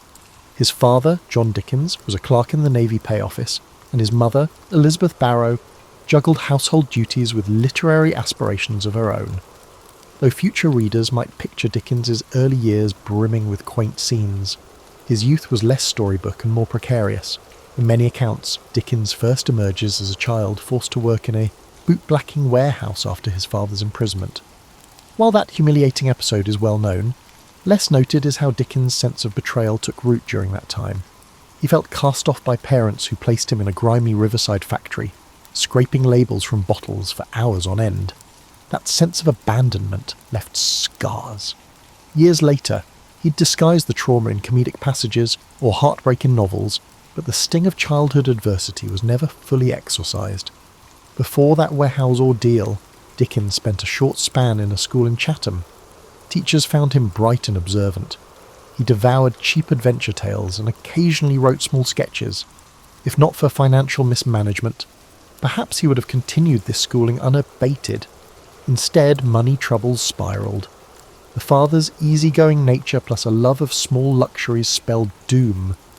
When John Dickens fell behind on bills, local bailiffs eventually hauled him to Marshalsea debtors' prison in Southwark. Young Charles felt pride battered by this scandal. Imprisonment for debt carried a social stigma. Elizabeth Dickens, struggling outside the prison walls, insisted that Charles keep labouring at the blacking factory to support the family. This parental stance deepened his sense of injustice. Dickens found small consolation in nighttime strolls by the Thames, where he observed the chaos of London's underworld, including tavern brawls, children selling goods, and ragged porters carrying crates. Such experiences fueled the observational acuity that would one day saturate his novels with authenticity. He saw how easily fate could tip honest families into squalor, a theme that would recur in his narratives about orphans, outcasts, and fallen gentry. As time passed, John Dickens managed to secure his release by settling partial debts. Charles was allowed to return to schooling, an abrupt shift that left him grateful but conflicted. He had tasted the indignities of labouring among older workers who teased him for his middle-class airs. Back at a desk, he aimed to catch up academically, though funds remained tight. A thirst for knowledge defined his after-hours, rummaging through second-hand bookstalls, studying the language of newspapers, or eavesdropping on city gossip. By the age of 15, he had completed his formal education and found himself back in the working world, this time as a junior clerk in a solicitor's office. Despite its mundane nature, Dickens's job exposed him to the intricacies of legal bureaucracy. Dickens observed lawyers taking advantage of outdated processes, petty lawsuits lasting months, and fees draining families. It seemed a heartless machine. Meanwhile, Dickens itched to write. He taught himself shorthand, a skill in demand for courtroom or parliamentary reporting. With that tool, he pivoted to freelance journalism. He roamed London's streets after his clerk hours, forging a double life as an amateur reporter, penning observations about social ills or comedic mishaps. Soon enough, he earned small commissions, capturing parliamentary debates for local papers. This exposure sharpened his sense of London's political theatric, a stage of pomp, cunning, and sweeping rhetoric that seldom solved the plight of the poor. In these formative years, Dickens rarely confided his deeper ambitions to family. He was polite, energetic, but also guarded. It's said that the warehouse humiliation bred secrecy. Publicly, he projected wit and warmth. Privately, he seethed at injustice. He began drafting sketches of everyday characters, bustling office messengers, crusty paralegals, street vendors with melodic cries. These glimpses shaped the core of his early style. He recognised that the city teemed with stories just waiting to be told, stories of ambition, heartbreak, and improbable comedy. For Dickens, the line between real life and fiction thinned daily. Thus, by age 20, Charles Dickens was a restless spirit, armed with bitter memories and a natural gift for observation.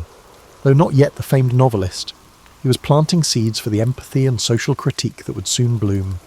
He'd glimpsed the cruelty of circumstance and the fragility of fortunes. That awareness, fused with irrepressible humour and sympathy for the downtrodden, would guide him as he waded deeper into the journalistic realm, then soared into the literary spotlight. Dickens's early foray into journalism gradually eclipsed his clerk duties. He discovered a knack for capturing small happenings with dramatic flair. Employed first as a shorthand reporter at Doctors' Commons, where maritime and probate cases were heard, Dickens gleaned odd legal details, comedic rivalries, and labyrinthine procedures that later informed his novels about the law's absurdities. Meanwhile, his coverage of parliamentary debates demanded swift, accurate shorthand. That discipline sharpened his memory and attention to nuance. He soon ventured into writing sketches, brief, witty observations on London life. For periodicals, using the pen name Boz, Dickens portrayed bus conductors cracking jokes, fussy spinsters in their cramped parlours, or rowdy coach passengers headed to the suburbs. These pieces, collected later as sketches by Boz, revealed a gift for conjuring comedic snapshots tinged with empathy. Readers laughed at his gentle satire of human foibles. Editors noticed the fresh voice. The public wanted more.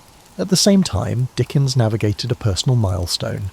He became engaged to Catherine Hogarth, daughter of a newspaper colleague. The match signalled a semblance of stability. Catherine was supportive, if somewhat reserved. Their courtship led Dickens to refine his sense of domestic security, something he'd lacked in youth. Although not known for confessional writing about romance, Dickens's letters hinted at genuine affection. They married in 1836, soon renting a modest home as Dickens juggled journalism, sketches, and incipient novel projects. Opportunity knocked unexpectedly when a publisher approached him for a serialised comedic novel to accompany illustrations by a well-known artist. The result, initially planned as a set of light-hearted sporting adventures, evolved into The Pickwick Papers. Dickens's comedic energy, combined with whimsical characters, turned it into a literary phenomenon. Through Mr. Pickwick's misadventures and the Cockney charm of Sam Weller, Dickens found a vast audience. Circulation soared. Readers devoured each monthly instalment. Dickens, at 24, became a household name, yet behind the success, he sweated over deadlines, rewriting chapters at the last moment. The serial format demanded constant invention. He discovered that comedic set pieces like a misread will or an accidental infiltration of a lady's costume party tickled popular taste. He also experimented with poignant moments, such as the plight of a downtrodden servant or a debtor, infusing the narrative with moral undertones. This blend of humour and pathos would define Dickens's brand. He recognised that laughter softened readers for deeper empathy. Money finally poured in, letting Dickens move to a better residence. Catherine bore children in rapid succession, turning their home into a bustling nest. Dickens, though loving, found that fatherhood demanded time he often spent writing. A private tension brewed. He was the affectionate patriarch, but also a restless creator who craved quiet hours for brainstorming new tales. Despite paternal duties, he scoured London's back alleys for inspiration. Venturing to slums at odd times, eavesdropping on pub chatter, he believed authenticity hinged on direct observation, not second-hand accounts. Following Pickwick, Dickens leapt to more serious themes in Oliver Twist, 1837 to 1839. No longer content to dwell solely on comedic escapades, he painted the bleakness of workhouses and child exploitation, partly echoing his own teenage anguish. Readers reeled at the raw depiction of criminals, though Dickens leavened the gloom with comedic minor characters. Critically, Oliver Twist ran concurrently with Dickens's other obligations. He was editing magazines, finishing shorter works, and beginning new serials. The pace was relentless. He thrived on the excitement, yet it risked exhaustion. Public acclaim soared. His name now graced invitations to dinner parties with aristocrats who craved proximity to the sensational Boz. Dickens appreciated the chance to expand his network, though he sometimes mocked upper-class pretensions. He never forgot his working-class brushes with hardship, refusing to let polished society lull him. Instead, he leveraged connections to champion philanthropic concerns. He privately aided London charities and joined reform committees. While not a radical agitator, Dickens believed in social improvement through publicity and moral suasion. His novels became a subtle force for that cause, exposing readers to the realities of orphanages, slums, and corrupt institutions. Around this time, Dickens also travelled to rural areas, gleaning stories from rickety stagecoaches or decrepit inns. These journeys reaffirmed that outside London's bustle lay entire pockets of tradition and superstition, fertile ground for future plots. Meanwhile, Catherine's sister Mary Hogarth, who had moved in to assist the household, died suddenly. Her death devastated Dickens, triggering a profound grief that coloured some subsequent chapters in his writing. The ephemeral nature of life became a quiet refrain in his novels, as he realised that personal tragedy was inseparable from comedic levity. The public continued to clamour for his narratives, hungry for that singular Dickens style, vibrant characters dancing between humour and sorrow. Thus, Dickens closed the 1830s riding high, yet increasingly aware of the moral gravity behind his fictional worlds.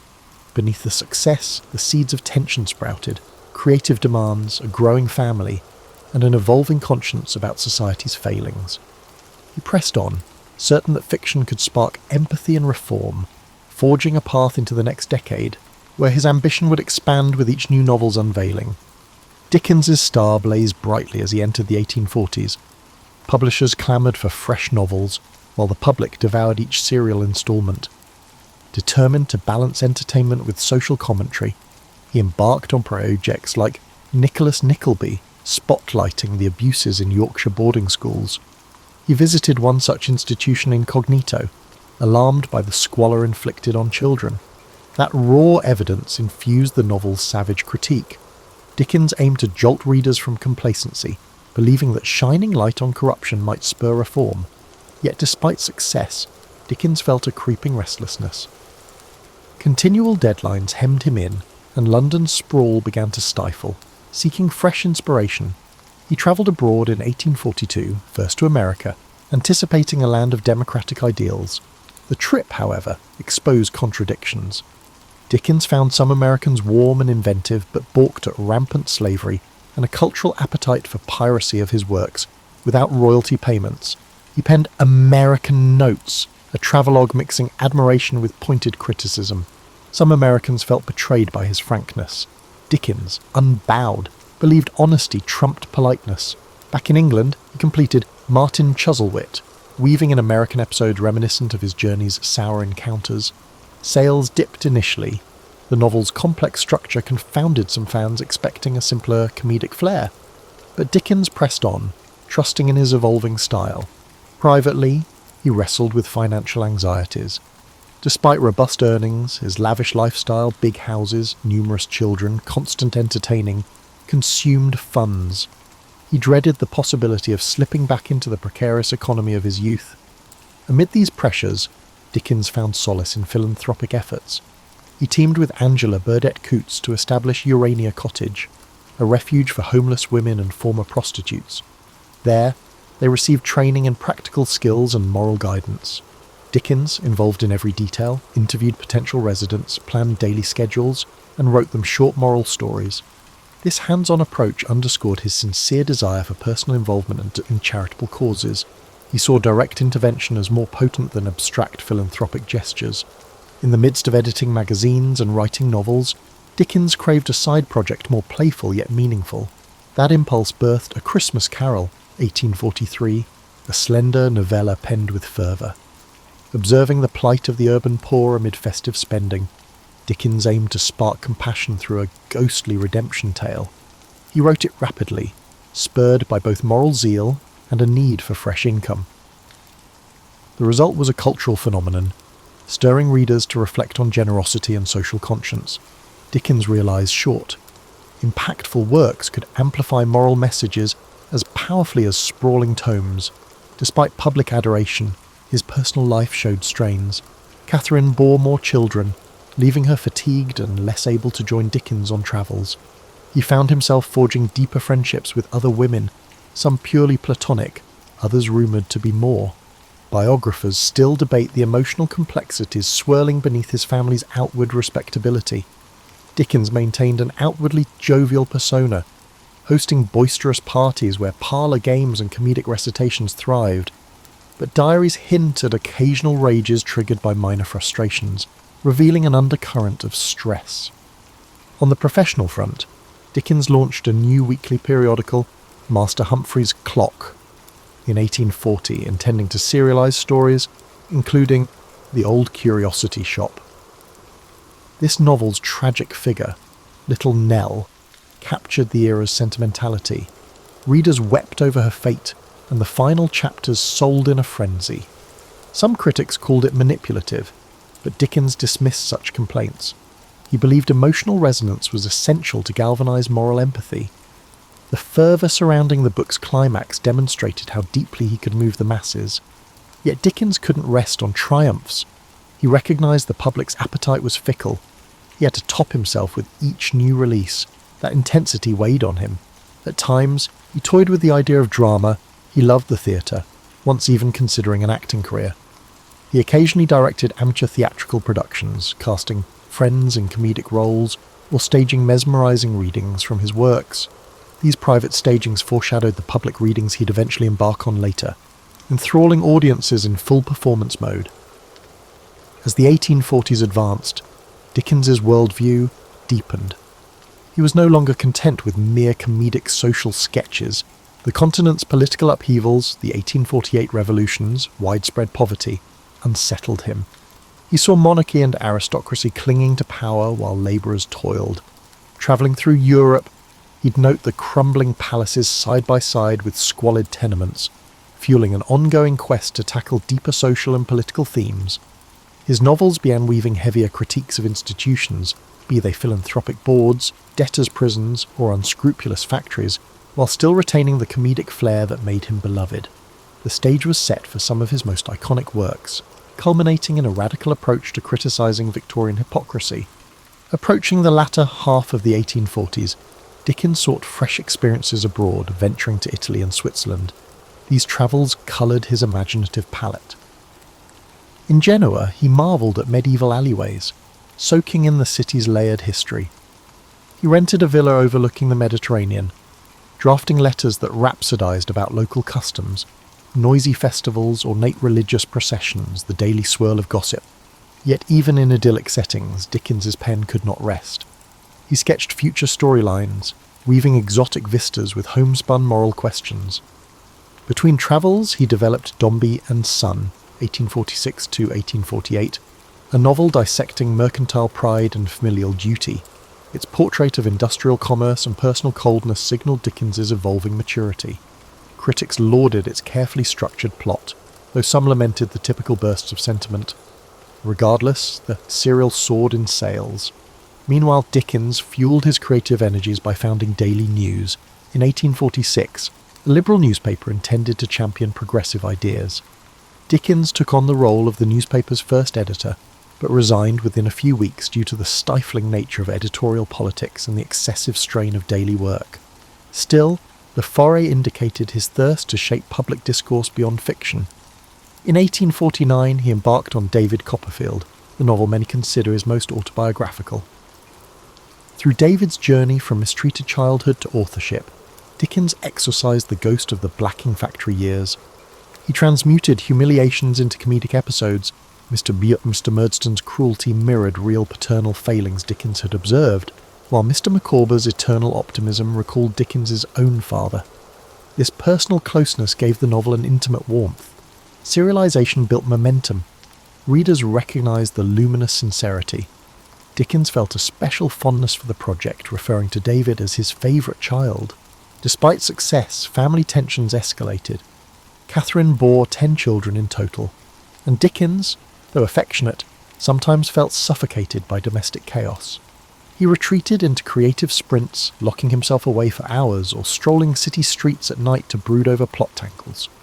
Sister-in-law Georgina Hogarth also lived with them, helping manage the household. Rumours swirled about Dickens's rapport with Georgina. though no definitive evidence of impropriety emerged. The mix of personalities living together intensified the tension. Dickens's diaries suggest mood swings, one day exultant after writing a brilliant chapter, next day furious over trivial household irritations. The passing of Dickens's longtime publisher, John Forster's close friend, also weighed on him. Grief sharpened his awareness of life's fragility. He doubled efforts on philanthropic projects, championing improved sanitation in London's slums.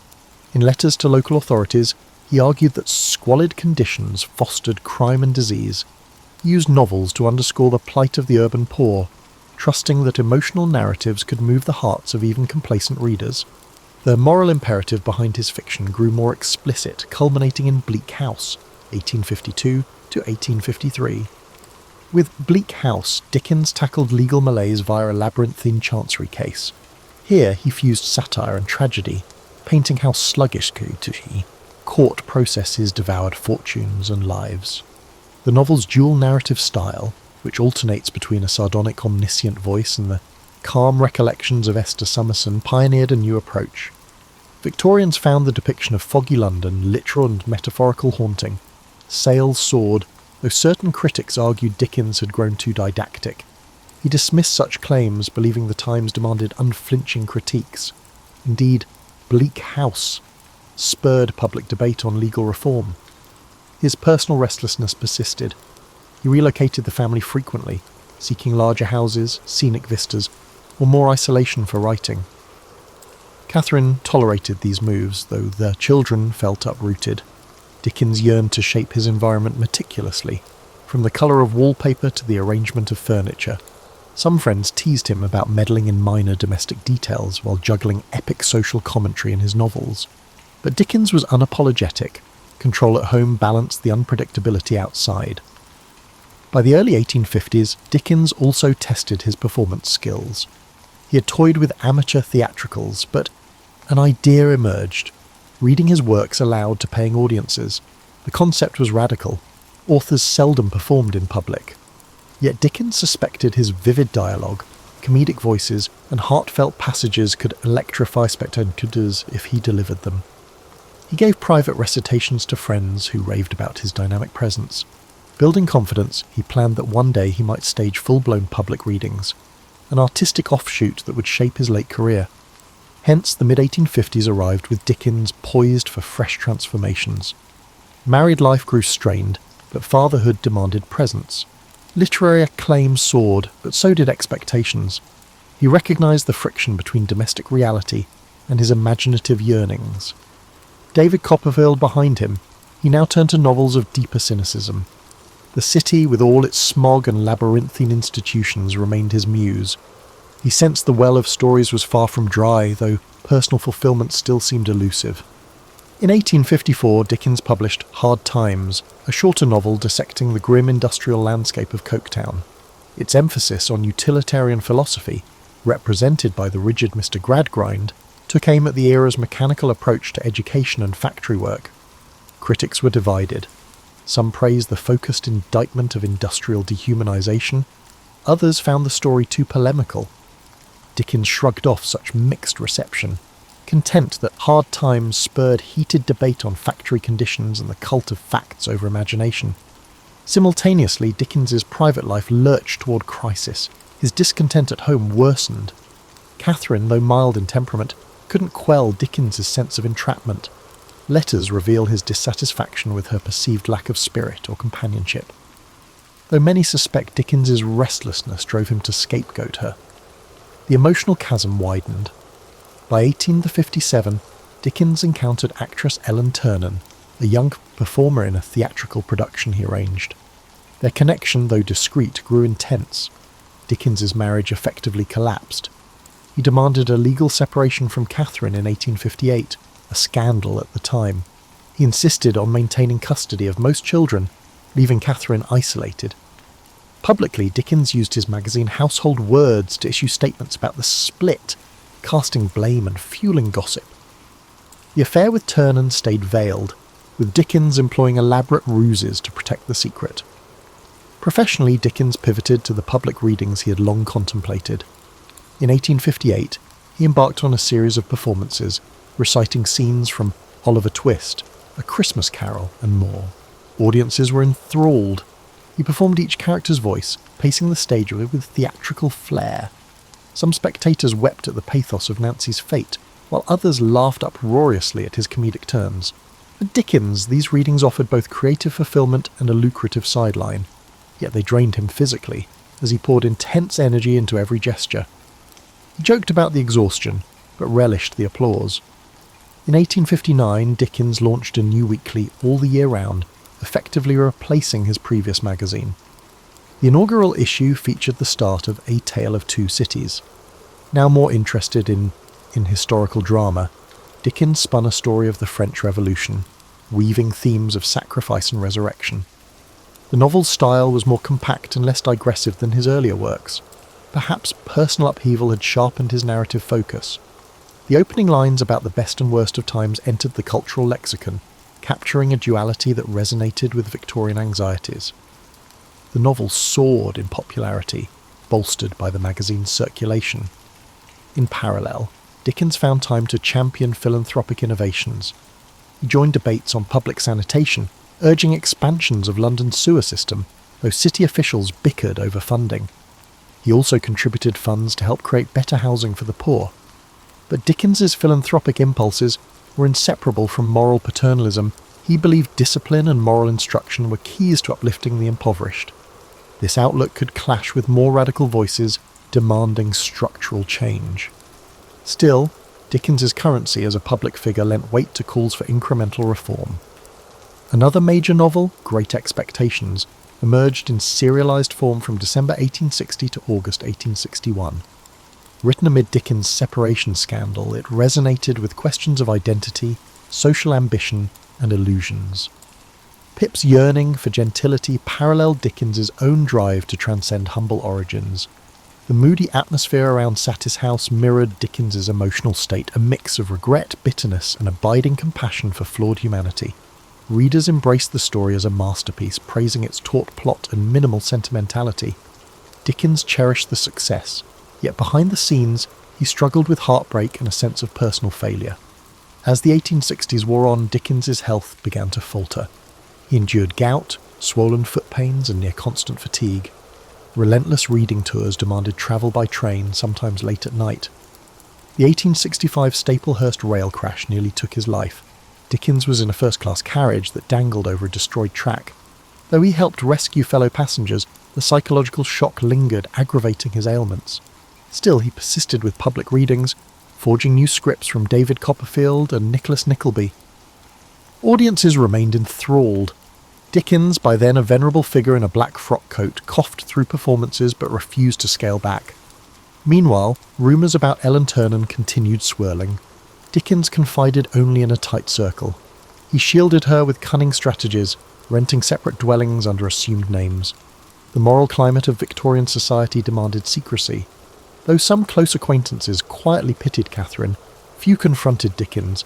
He pressed on, certain that his literary mission justified any personal complexities. Always craving momentum, he flung himself into each new project as if outrunning regret.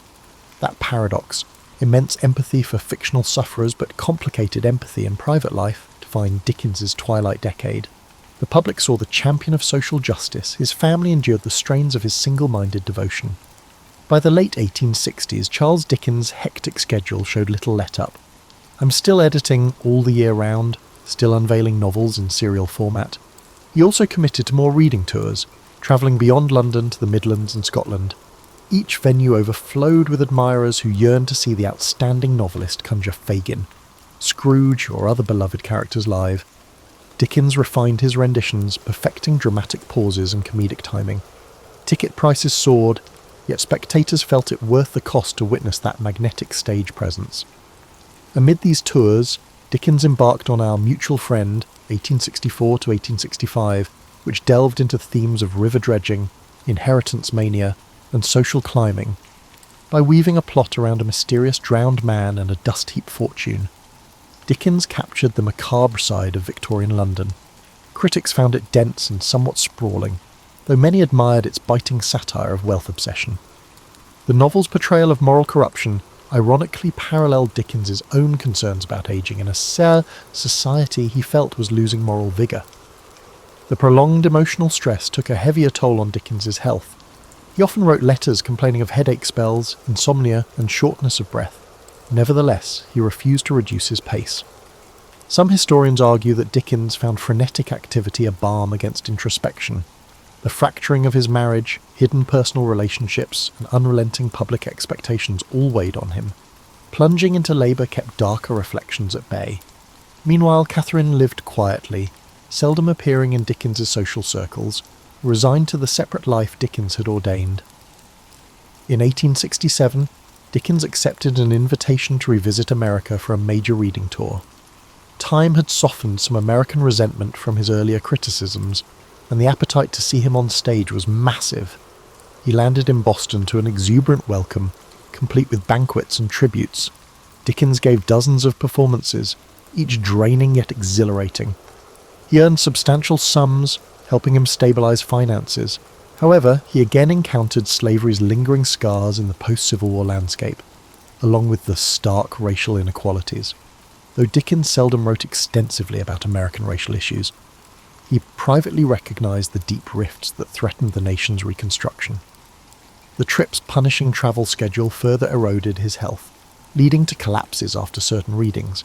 Yet the adoration of fans spurred him to persist. Upon returning to England in 1868, Dickens began what he called his farewell readings, touring provincial towns he had not yet visited. Some nights his voice faltered. He coughed violently, pressing a handkerchief to his lips, determined to complete each programme. Friends pleaded with him to rest. Still, Dickens believed his contract obligations, and the moral compulsion to connect with audiences, outweighed caution. Meanwhile, he launched a new novel, The Mystery of Edwin Drood, an unsettling murder mystery.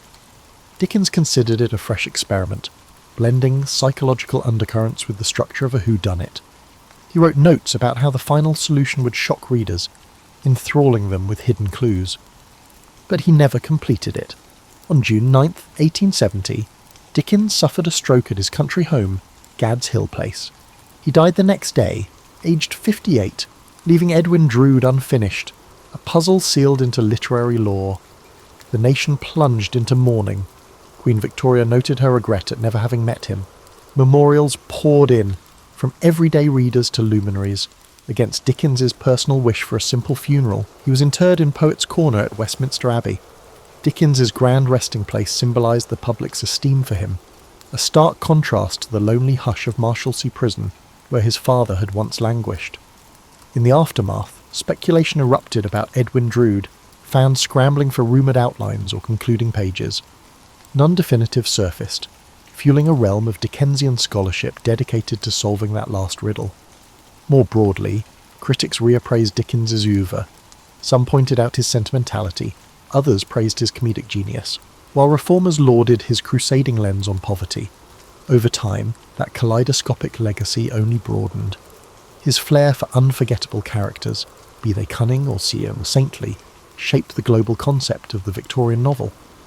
Dickens left behind a tangle of personal contradictions, a champion of empathy who was sometimes harsh with intimates, a moral voice who concealed his private entanglements. Yet no one disputed his capacity to conjure life from the page, melding tragic undercurrents with comedic levity in a manner few have replicated. The muddy streets of Victorian London will forever carry his echo, a man whose childhood humiliations birthed compassion for the neglected, whose comedic brilliance coated savage indictments of social inequality, and whose busy pen never ceased describing the complicated labyrinth of the human heart. In the decades following Charles Dickens's death, his stature as a literary titan only grew. Biographers scrambled to gather letters, diaries, and reminiscences, yet they stumbled upon inconsistencies. Dickens had destroyed swathes of correspondence, anxious to mask certain personal affairs. Even his children offered varied perspectives on his moods, praising his creativity but recalling unpredictability at home. Over time, critics assembled a portrait that balanced the beloved national icon with a flawed, restless man. Dickens's cultural influence radiated across continents. Translations of his novels proliferated, from Russian to Japanese. Tolstoy admired how Dickens's pathos uncovered moral truths within daily existence. Meanwhile, in America, Mark Twain cited Dickens's comedic mastery as an inspiration. Stage adaptations thrived. Theatre troupes dramatised Oliver Twist or A Christmas Carol, enthralling audiences who experienced these moral tales live. Eventually, with the emergence of film, Dickens's episodic style lent itself to cinematic versions, hooking new generations on characters like Scrooge and David Copperfield. Yet beneath the general adoration lay deeper debates. In the early 20th century, the modernist movement dismissed Dickens as sentimental and structurally messy, overshadowed by psychological realism from authors like James Joyce. They disdained Dickens's improbable coincidences and stark moral polarities.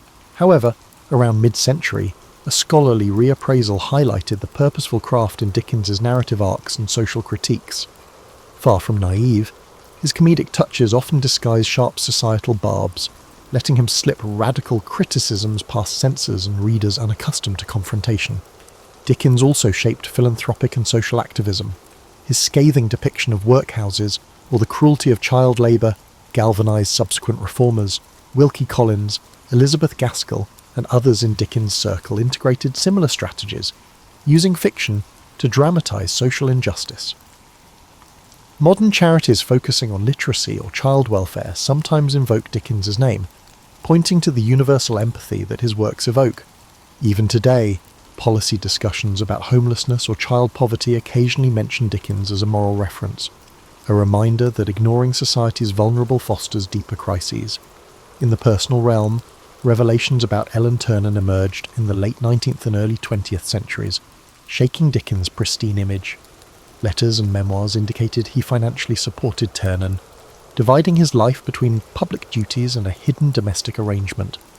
Some fans felt betrayed that the moralist had lived a double life. Others argued that Dickens' private complexities underscored the raw human contradictions fueling his fiction. The debate paralleled broader shifts in how Victorian icons were reassessed under modern scrutiny. Dickens's method of serial publication also influenced subsequent generations of writers. The concept of releasing stories in weekly or monthly segments, maintaining suspense, and forging a close bond with readers found echoes in everything from 20th century pulp magazines to today's online web serials. The interplay between real-time audience reaction and the writer's evolving plot shaped Dickens's approach. He adjusted character arcs mid-serialization if he sensed a shift in public sympathy. Contemporary authors who experiment with episodic storytelling owe a quiet debt to his pioneering structure. Tourists still flock to Dickensian landmarks in London, the Dickens Museum in Doughty Street, the blacking factory's location near the Thames, and the austere Marshalsea prison relic. At Christmas, especially, people revisit A Christmas Carol, with countless adaptations reinforcing generosity's victory over miserliness. The story's cultural resonance persists because Dickens tapped into elemental themes: regret, redemption, and communal warmth. The name Scrooge remains a byword for stinginess, a testament to Dickens's enduring hold on language itself. Dickens's life is reflected as an illustration of reinvention and unstoppable drive. From a traumatized boy polishing boots to an international celebrity juggling philanthropic causes and labyrinthine plots, he exemplified resilience fueled by moral impetus. Though times have changed, his emphasis on shining a spotlight on the marginalized rings contemporary. We see echoes in campaigns for social justice, echoing Dickens's call for empathy. Ultimately, Charles Dickens stands as both the comedic chronicler of Victorian quirks and the fierce critic of institutional failings. His labyrinthine plots, bursting with eccentric figures, overshadow none of the raw undercurrents of injustice. He remains a puzzle of contradictions, public moralist but private enigma, champion of familial warmth yet fracturer of his home, comedic entertainer yet scathing social commentator. That complexity, rather than undermining his legacy, enriches it. His works endure, reminding us that laughter and compassion can coexist with deep outrage at cruelty, and that a single pen, guided by empathy and irrepressible imagination, can shift how an entire society views itself.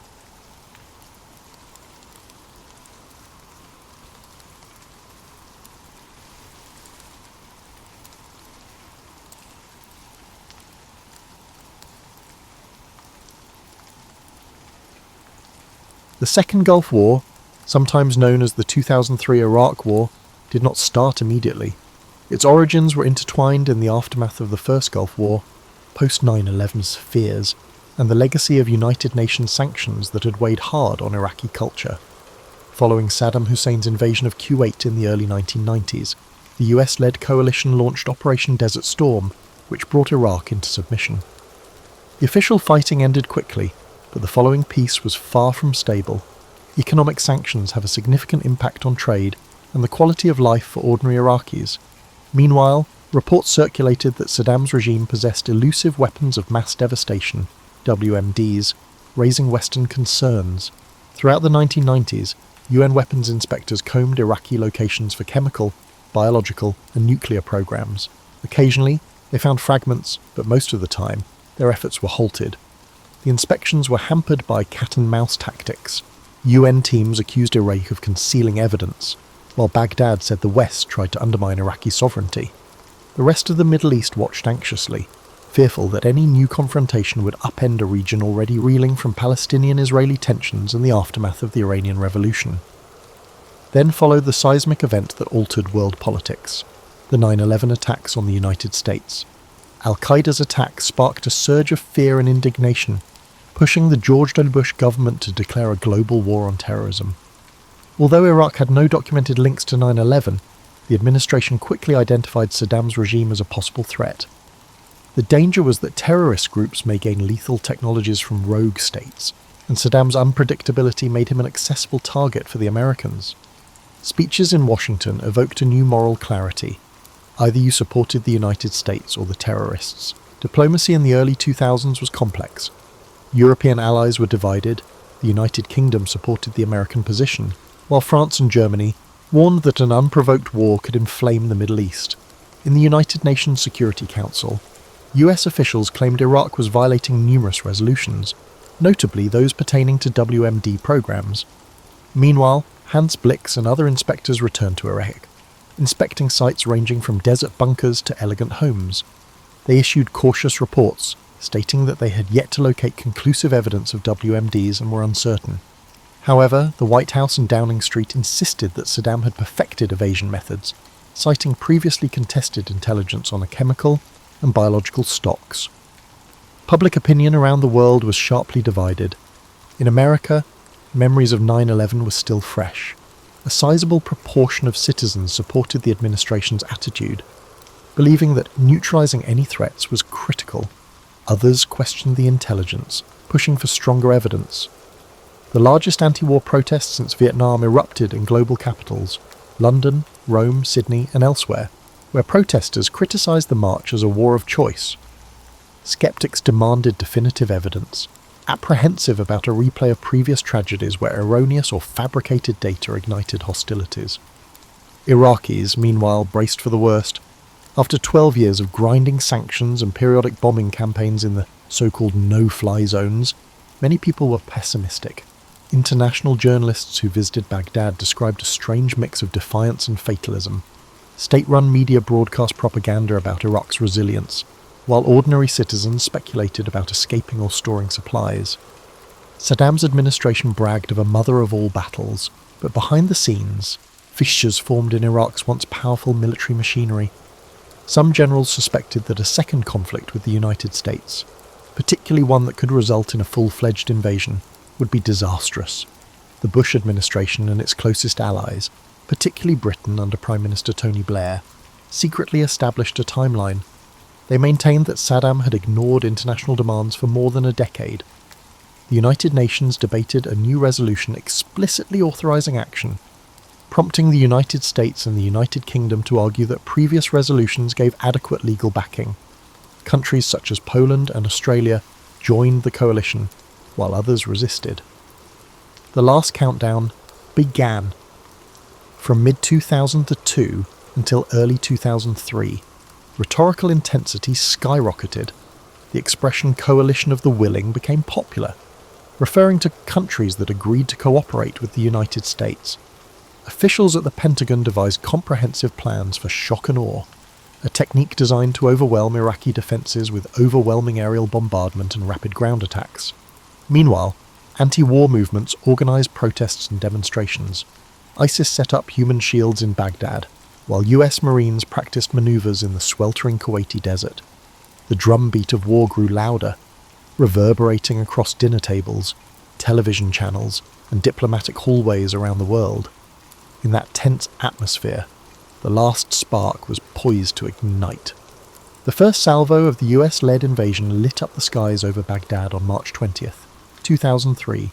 Hundreds of cruise missiles and precision bombs were dropped on important government buildings, communication centres, and military locations, putting the shock and awe concept into practice. Western journalists locked up in city hotels aired live photos of the nocturnal assault, which featured tracer fire shooting across the horizon and ominous rumbles as bombs hit their targets. Many observers remembered the spectacle of the 1991 Desert Storm campaign, but its aftermath felt grander and more final. The goal was no longer only to liberate Kuwait, but to overthrow Saddam Hussein completely. Within hours, coalition ground forces had crossed the Kuwaiti border into southern Iraq. American and British columns, led by tanks and motorised infantry, moved quickly through desert terrain. Some Iraqi battalions collapsed without a fight, while isolated pockets of resistance set up intermittent fortifications around vital towns. The coalition's technological advantage was stark. Computerized command systems, improved night vision equipment, and precision air support outperformed the outdated Soviet-era munitions on which many Iraqi soldiers relied. Observers were amazed at the rapidity with which the US Army's 3rd Infantry Division advanced north. Despite the blitzkrieg, mayhem ensued in unexpected places. In southern cities such as Basra, irregular forces loyal to Saddam staged ambushes. The embedded media, reporters accompanying military units, captured scenes of joy from residents pleased to see Saddam's grasp loosen.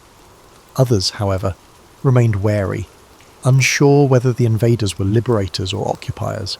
Some Iraqi conscripts surrendered at the first opportunity, while others fought hard out of loyalty or fear of retaliation. The desert, meanwhile, provided no obvious refuge, with dust storms reducing vision to a few meters. Days into the campaign, the seizure of the southern oil fields became a priority. Coalition strategists intended to keep them intact to avoid environmental calamities such as the 1991 oil well fires. At the same time, they intended to save Iraq's oil infrastructure for the post-Saddam era.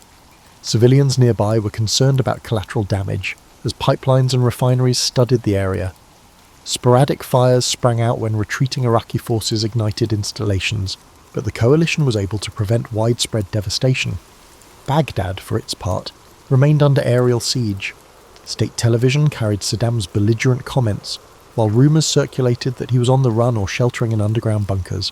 Iraqi soldiers established defence lines on the outskirts of the capital, but coalition gunfire overshadowed the full might of Saddam's elite formations, the Republican Guard. Meanwhile, propaganda pamphlets showered down from coalition aircraft, pushing Iraqi troops to surrender. Some took notice, but others persisted in harassing ambushes with small weapons and rocket-propelled grenades. The international reaction was scattered. Some states condemned the invasion as illegitimate without a new United Nations mandate, and global protests erupted, dwarfing even pre-war rallies. However, the White House felt that Saddam's regime posed a global threat. British Prime Minister Tony Blair reiterated that reasoning, betting his political future on the war's outcome and the eventual finding of banned weapons. Critics requested verification of the WMD stockpiles that had been key to the war's premise, but none has emerged. Coalition leaders emphasised that the search would take time. Morale on the coalition's front lines was uneven. Many soldiers believed they were rescuing Iraq from tyranny, while others were concerned about the confusing intelligence assertions. Combat pressures increased. Friendly fire occurrences, particularly among Allied forces, exacerbated catastrophe. There have been reports of journalists being killed or wounded, raising concerns about the delicate balance between media access and operational security.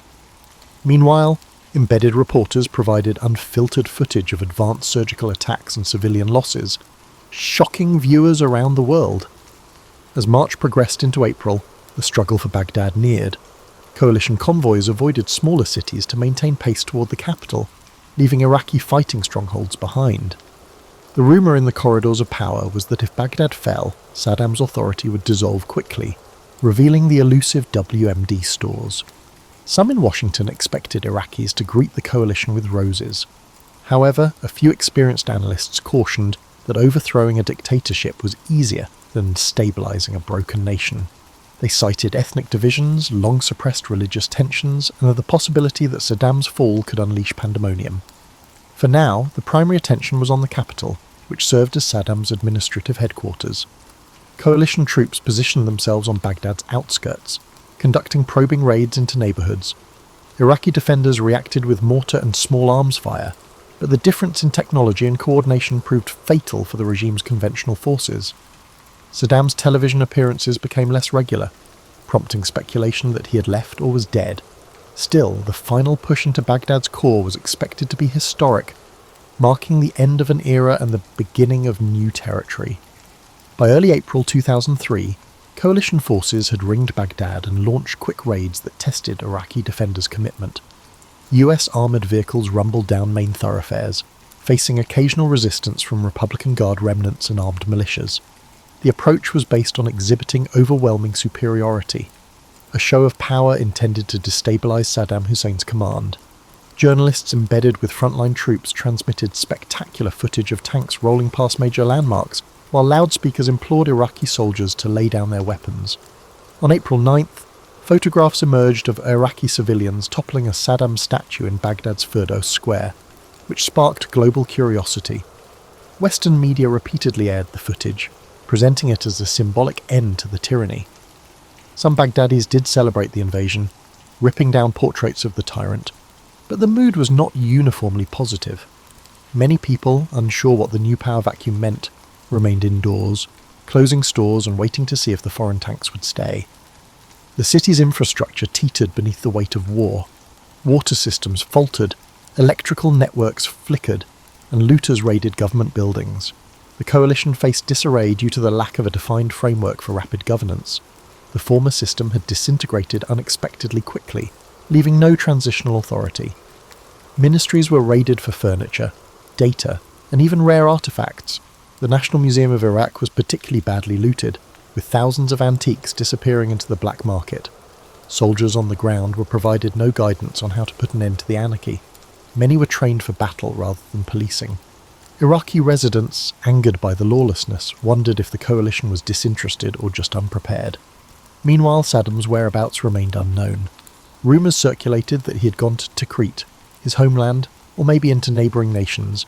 Coalition intelligence followed leads, carried out raids on potential hideouts, and interrogated captured officials. Some of Saddam's lieutenants were detained, including the notorious deck of cards system, which identified each high-regime figure as a playing card. However, Hussein managed to elude capture, adding to the mystery. Without a formal acknowledgement of his fate, Baghdad's swift collapse was marred by a sense of incompleteness. Diplomatically, President George W. Bush declared mission accomplished prematurely, assuming major combat operations had concluded. Some observers interpreted the words literally, anticipating Iraq's swift transformation into a stable democracy. Others cautioned that the genuine conflict had just commenced. Occupation forces were supposed to restore basic services, organise elections, and uncover the infamous WMD stash. But as the weeks passed, no caches appeared. Doubts increased. The government argued that the search was still ongoing, and that Saddam's regime had either deeply concealed or moved materials to Allied states. However, despite searching warehouses, labs, and palaces, field teams found nothing. In the void left by Saddam's demise, numerous groups competed for power. Shiite groups in the south, long oppressed by the Sunni-dominated state, tried to build a new political system. Kurdish forces in the north held on to their semi-autonomous pockets, hoping for greater independence. Sunni Arabs, formerly privileged, have an uncertain future. Added to the mix were jihadi forces eager to take advantage of the disarray. The coalition leadership, constituted under the Coalition Provisional Authority, CPA, faced the Herculean challenge of overcoming these gaps. When L. Paul Bremer III took over as the leader of the CPA, he issued broad directives like disbanding the Iraqi army and prohibiting Ba'ath Party officials from holding public office.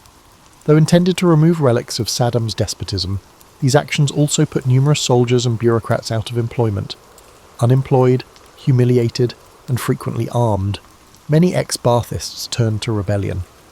By late spring 2003, minor explosions and ambushes had become commonplace. A new wave of conflict erupted. With fewer set-piece battles and more roadside IEDs, kidnappings, and sectarian assassinations. Soldiers patrolling neighbourhoods saw ambiguous situations. Was the man with the cell phone and scowl really disgruntled, or was he setting off an explosive device? Confidence that the war had ended gave way to a creeping suspicion that it had only changed forms. Despite the increasing conflict, ordinary Iraqis struggled to return to normal life. Children returned to half-functional schools. Vendors sold produce on the streets littered with potholes caused by tank treads. Families placed their hopes in distant relatives who had migrated overseas, anticipating remittances or sponsorship for relocation. A once centralised police force was dismantled overnight, replaced by hurriedly established units with little expertise or local confidence. The initial joy of liberty, which existed in some areas, was eclipsed by the burden of daily insecurity. Even as the coalition worked up plans for an interim government, the insurgency and sectarian divisions deepened, threatening to eclipse the success of Operation Iraqi Freedom. Throughout late 2003 and early 2004, Iraq's expanding insurgency took on several forms. Former Ba'ath loyalists, nationalist groups opposed to occupation, foreign militants influenced by al-Qaeda ideology, and local militias with sectarian agendas. Notable flashpoints appeared. Fallujah, a Sunni bastion west of Baghdad, became a symbol of defiance following a series of violent clashes with American forces. Images of ambushed contractors' bodies being desecrated on a bridge in Fallujah outraged the American people, fueling calls for a forceful military reaction.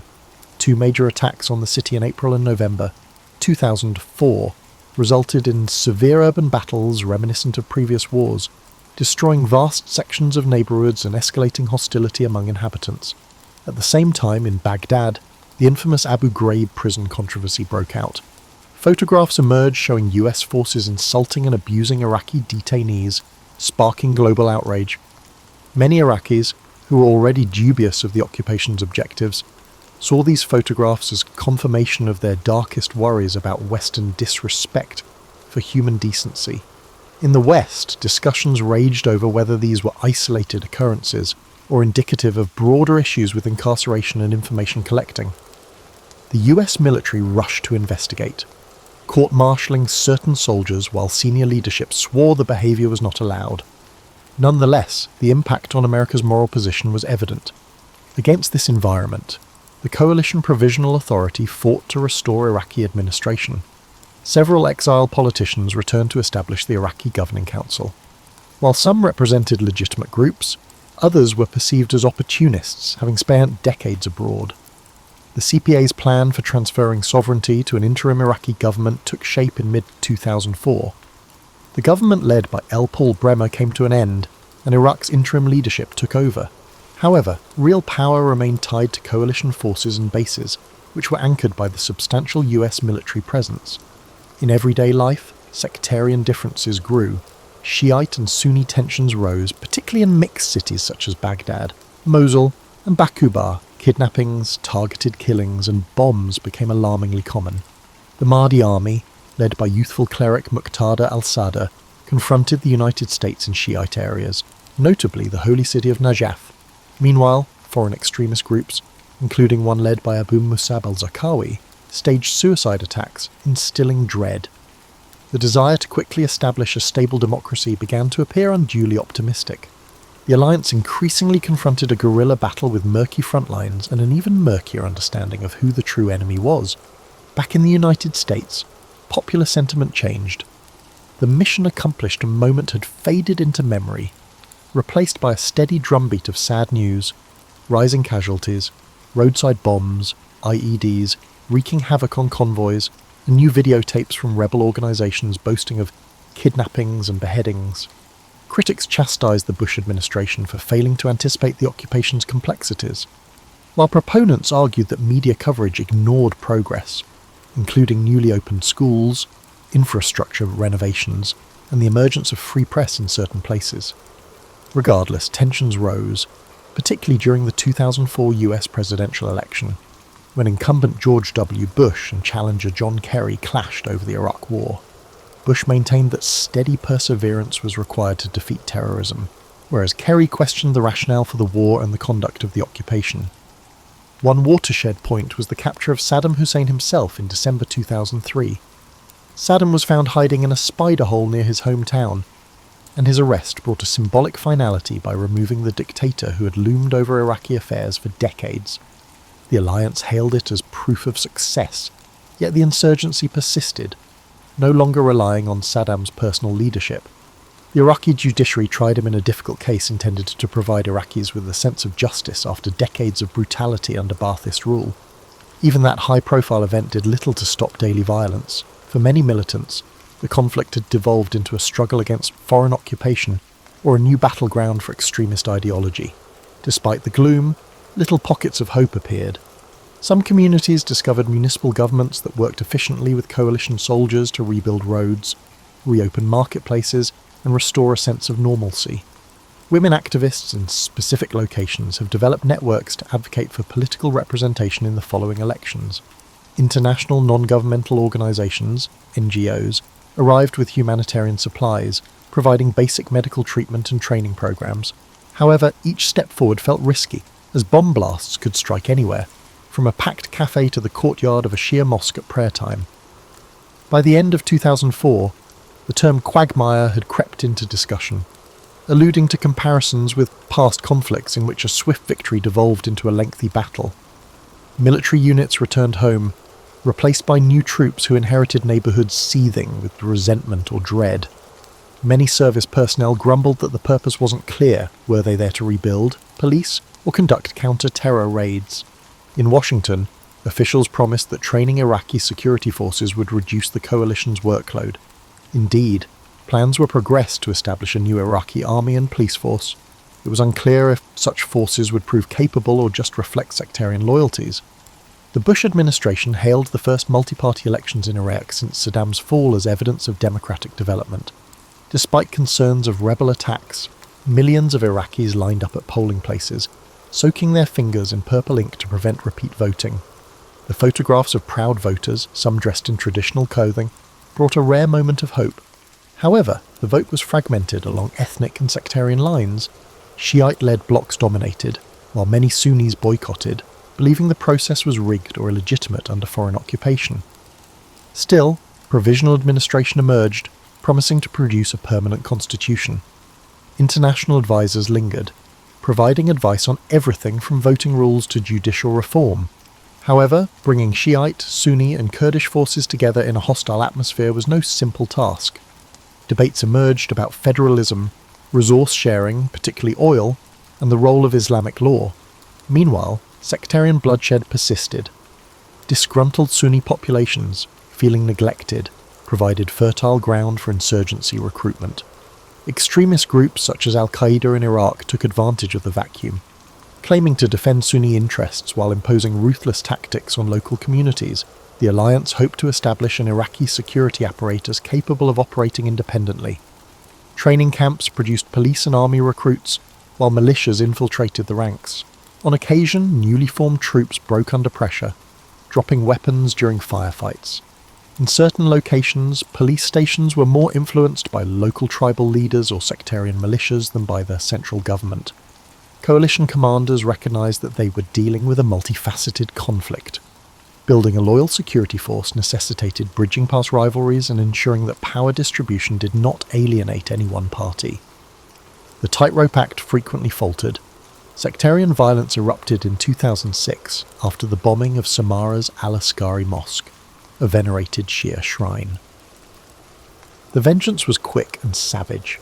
Sunni mosques were targeted in retaliation, triggering a continuing cycle of vengeance.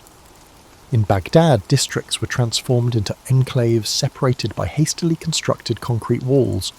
Militias such as the Mahdi Army and the Beda organization established themselves in Shia neighborhoods, while Sunni rebels, Ba'ath loyalists, and Al-Qaeda-affiliated cells dominated other areas. Ethnic cleansing occurred in microcosm. Families abandoned their homes due to threats from competing sects, and the capital's mosaic fractured into enclaves patrolled by armed men of various allegiances. Coalition troops were caught in the crossfire, forcing them into a difficult policing situation. Commanders realized that large-scale sweeps could exacerbate hostility since heavy-handed methods could hurt both civilians and rebels. Meanwhile, political discontent in Washington skyrocketed. Leaders questioned how a war build as swift and decisive had devolved into a grinding sectarian crisis. Defense Secretary Donald Rumsfeld faced criticism, which led to his resignation. The new approach necessitated a more nuanced strategy, which resulted in the 2007 surge led by General David Petraeus, which deployed an additional 20,000-plus American troops with the goal of securing population centres and gaining local trust. The surge's idea is to deploy coalition soldiers alongside Iraqi security personnel in neighbourhoods, reconstruct destroyed public services, and support local patrols. It hoped to reduce violence enough to allow political solutions to gain traction. The initial months were violent as rebels tested the new strategy with devastating attacks. However, by late 2007, sectarian killings had decreased, thanks in part to the awakening councils in Sunni districts, when tribal elders rebelled against al-Qaeda's violence and embraced US backing. This collaboration lowered tensions in particular areas, but opponents claimed it only stalled lines of conflict, leaving larger grievances unresolved. In the midst of these developments, Prime Minister Nouri al-Maliki led the Iraqi government by balancing Shia, Sunni, and Kurdish political alliances. The consequences were mixed. Corruption claims plagued ministries, critical services such as power and clean water lagged behind demand, and sporadic bombs reminded everyone of the fragile state of order. However, some signs of normalcy emerged. Coffee shops opened, families went to parks, and shopkeepers in Baghdad's key markets began to see customers again. Diplomats from many countries took cautious moves to reopen embassies. Back home in the United States, war fatigue was obvious. Allies like Britain curtailed their participation, leaving the US contingent as the mainstay. Eager to reallocate resources, Washington's officials insisted that if Iraqis could preserve relative stability, a phased pullout might be possible. Meanwhile, the WMD issue, which had sparked the conflict, had been completely abandoned. No significant stockpiles had ever been located. The official narrative shifted to emphasize promoting democracy and liberation from oppression. Opponents said that nation-building was an afterthought added after no prohibited weapons surfaced. By the end of 2008, the US and Iraqi governments had reached a Status of Forces Agreement, SOFA, which outlined a timeline for coalition withdrawal and clarified the legal foundation for foreign forces. Observers saw it as a tentative move towards sovereignty. Nonetheless, pockets of bloodshed persisted. No one felt the war had actually ended. Iraq's future remained uncertain amid sectarian feuds, Islamist infiltration, and unstable administration. The year 2009 marked a significant shift in the course of the Second Gulf War. When Barack Obama took office in the United States, he inherited a war that had claimed thousands of lives and cost billions of dollars. Obama, who campaigned on promises to end the conflict, ordered a gradual withdrawal of American troops. The surge had reduced sectarian bloodshed, but isolated explosions continued to jolt markets and government buildings. Iraqi security forces, while larger in number, were inconsistent in quality and allegiance. Nonetheless, the White House and Baghdad leadership pressed on with the plan to place complete responsibility on Iraqi shoulders.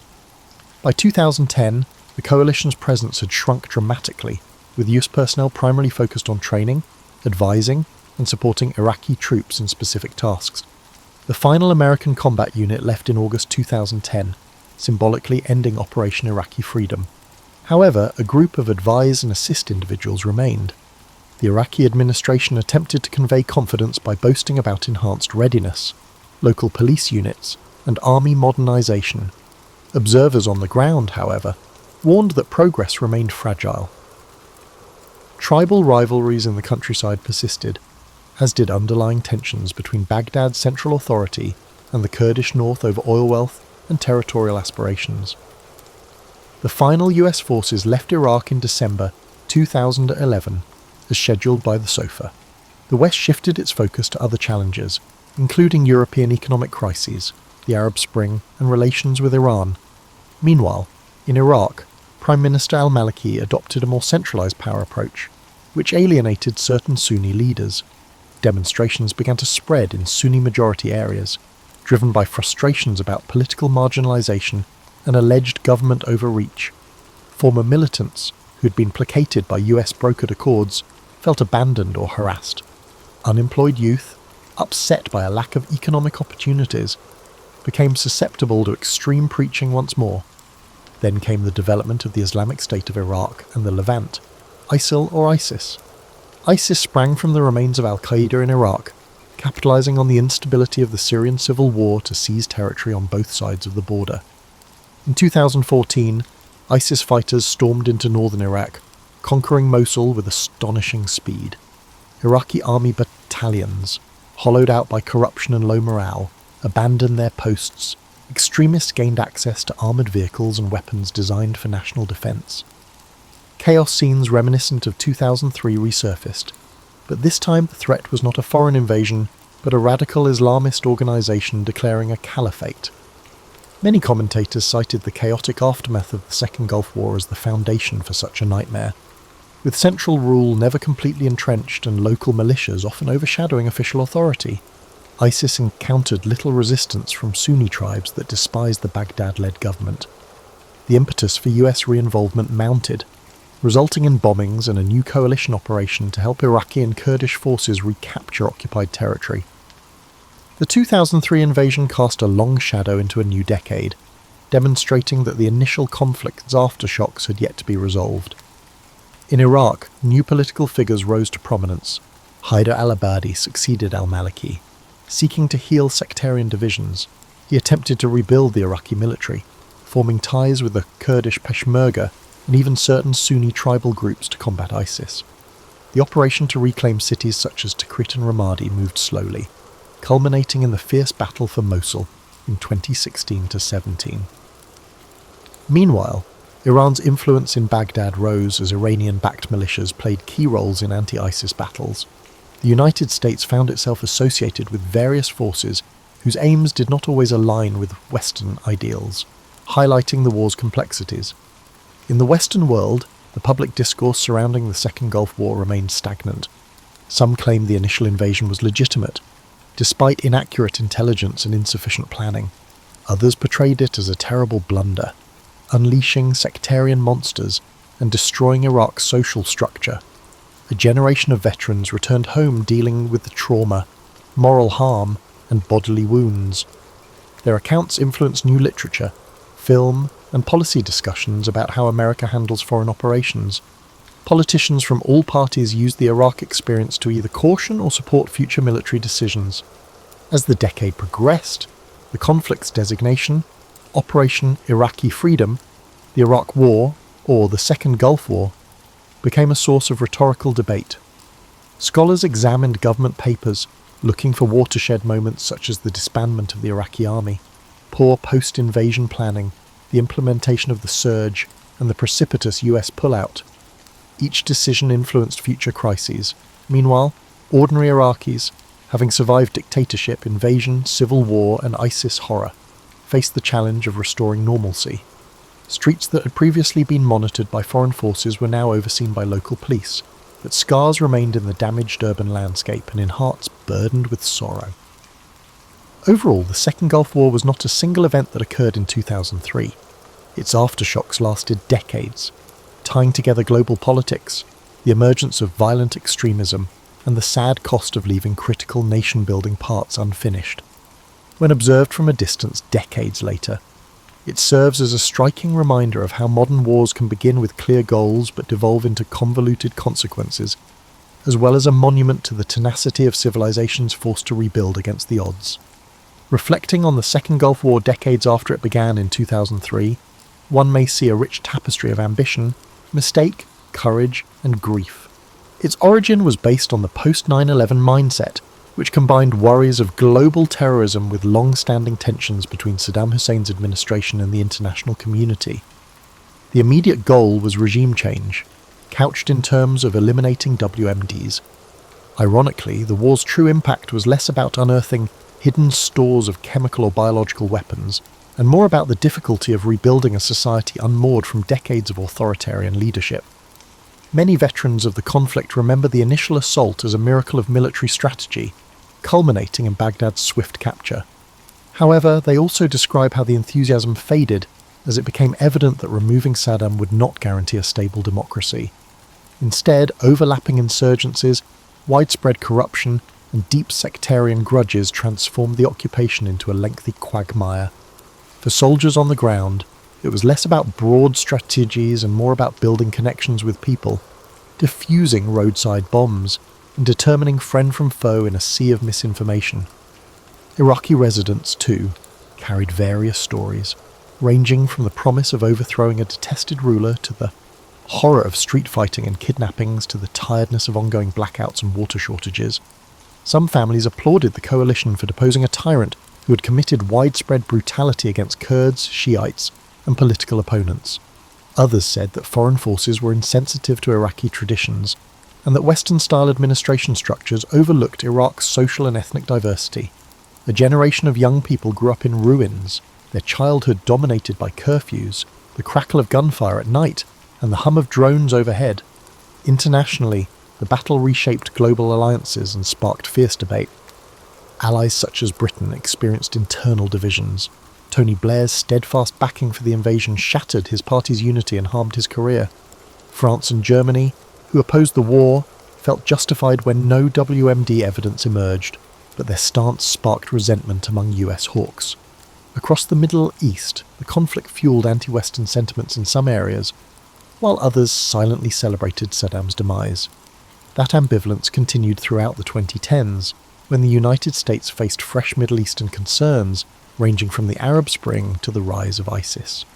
Each new situation seemed to be a footnote to the Second Gulf War's unsolved tensions. In scholarship, a diversity of viewpoints evolved. Some military historians focused on the initial shock and awe campaign, examining how it affected modern concepts of rapid, high-tech warfare. Others researched the insurgency phase, gaining insights into asymmetrical conflict that future counterinsurgency doctrine would attempt to address. Political scientists examined the tumultuous transitional period, using the war as a cautionary tale. Eliminating a dictatorship is only the first step. Establishing governance in a divided land necessitates extensive, culturally informed planning. The failure of improvised governance in 2003 to 2004 became a case study for failed post-conflict stability. Economically, the conflict had far-reaching consequences. Oil prices fluctuated, and billions were spent on reconstruction projects, some of which were mismanaged or fraudulent. Private security firms such as Blackwater became household names, with the Hare Act sparking debate over the commercialization of warfare.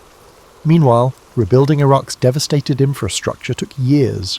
Roads, bridges, hospitals, and power plants all required extensive repairs. The ongoing turmoil hampered foreign investment, restricting job opportunities for Iraqi youngsters. Only in a few enclaves, particularly in the Kurdish region, did real growth and stability appear to be sustainable, thanks to a combination of local governance and smart relationships. In terms of accountability, attempts to hold parties responsible for intelligence failures or human rights violations were intermittent.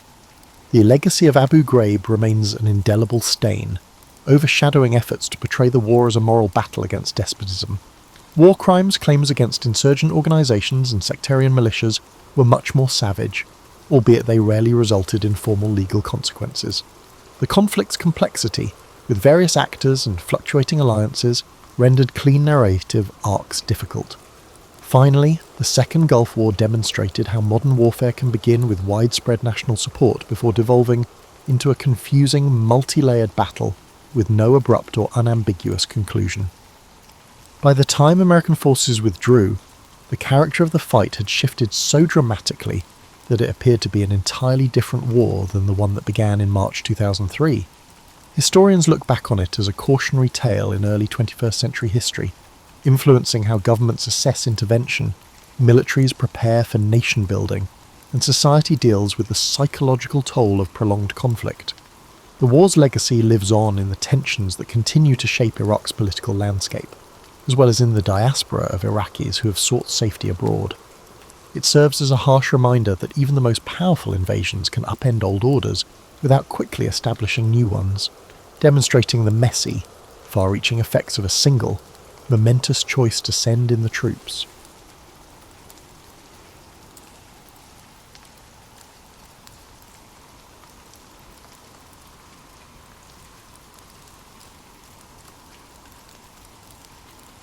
Paris in the 1920s was alive, champagne corks popping, jazz clubs buzzing, and fashionable Art Deco lights twinkling.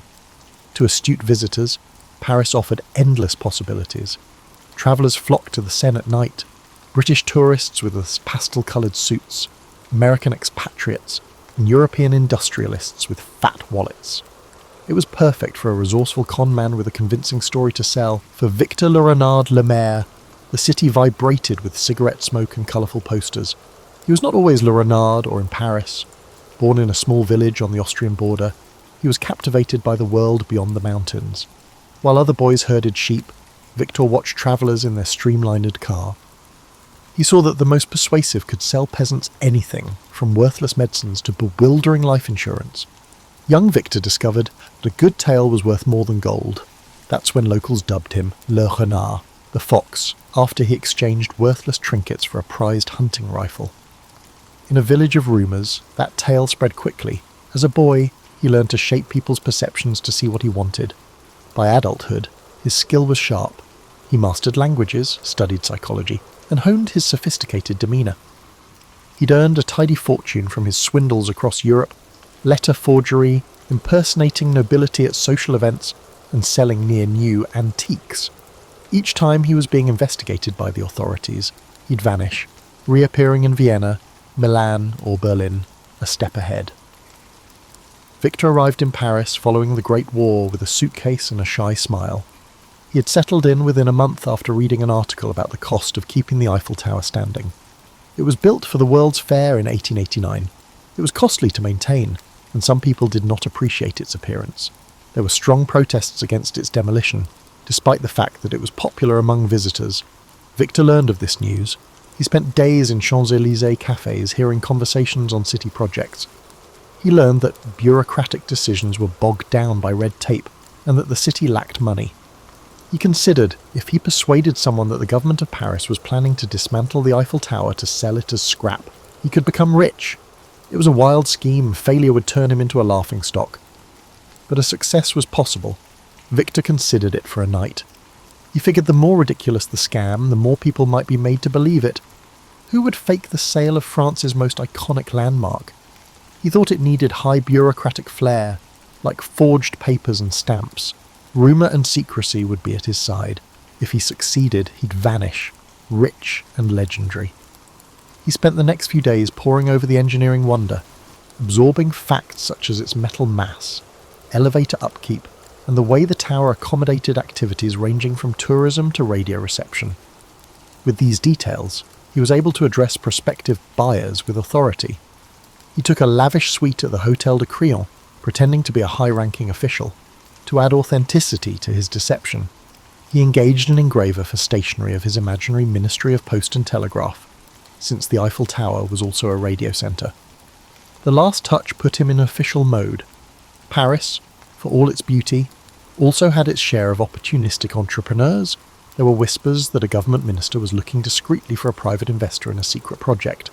The city did not want to face the public outcry of cancelling the tower, so this transaction had to be kept quiet. Everything was ready by the time Victor was prepared. It was such a warm spring afternoon that Victor was at a sidewalk cafe facing the Madeleine, scanning a list of buyers, ambitious, greedy-eyed men in the metal industry. His informant had told him they would stop at nothing to gain inside information on a city contract, no matter how sleazy. Breathing deeply of the scent of warm croissants and enjoying the hush as upscale Parisians walked past, Victor was filled with confidence. He could practically feel his win. He was more than a criminal in his own eyes. He was a performer with a bigger act than ordinary morals.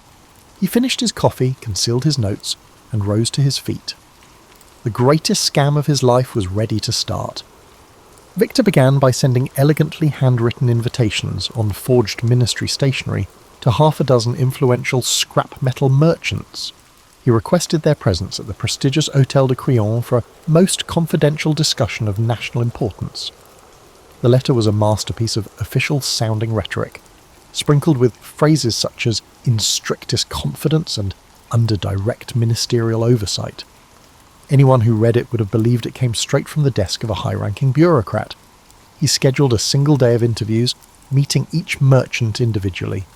He wanted them to feel hand-picked and privileged, reinforcing the notion that the city wanted to keep this matter tightly under wraps.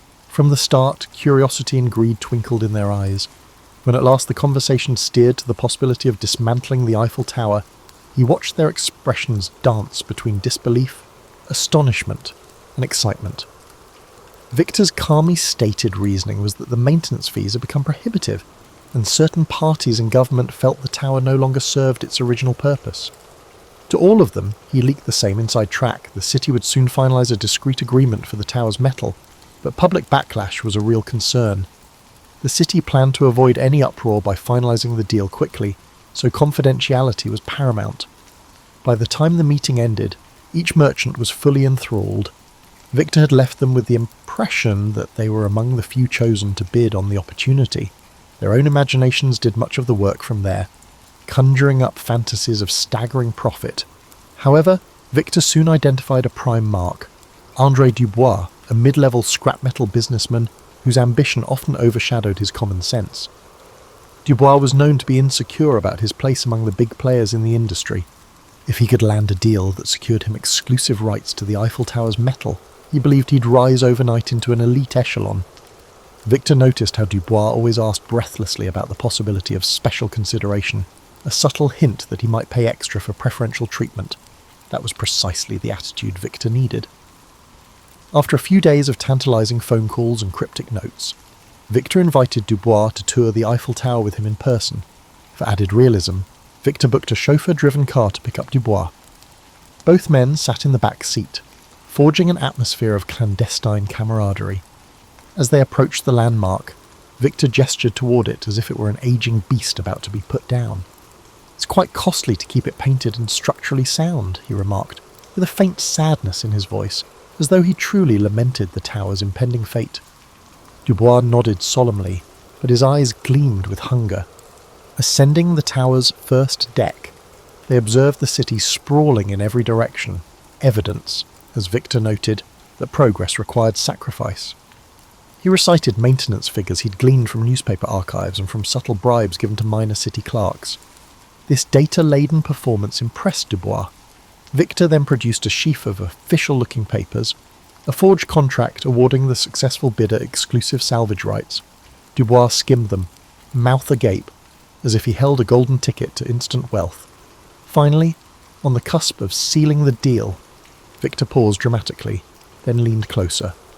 "I must admit," he said quietly, "we're under tremendous pressure to finalise this swiftly, but some officials are, shall we say, open to persuasion." With one eyebrow raised in subtle suggestion, Victor let that phrase linger in the air. Dubois took the bait. He understood that a bribe would secure him the contract, an illegal but...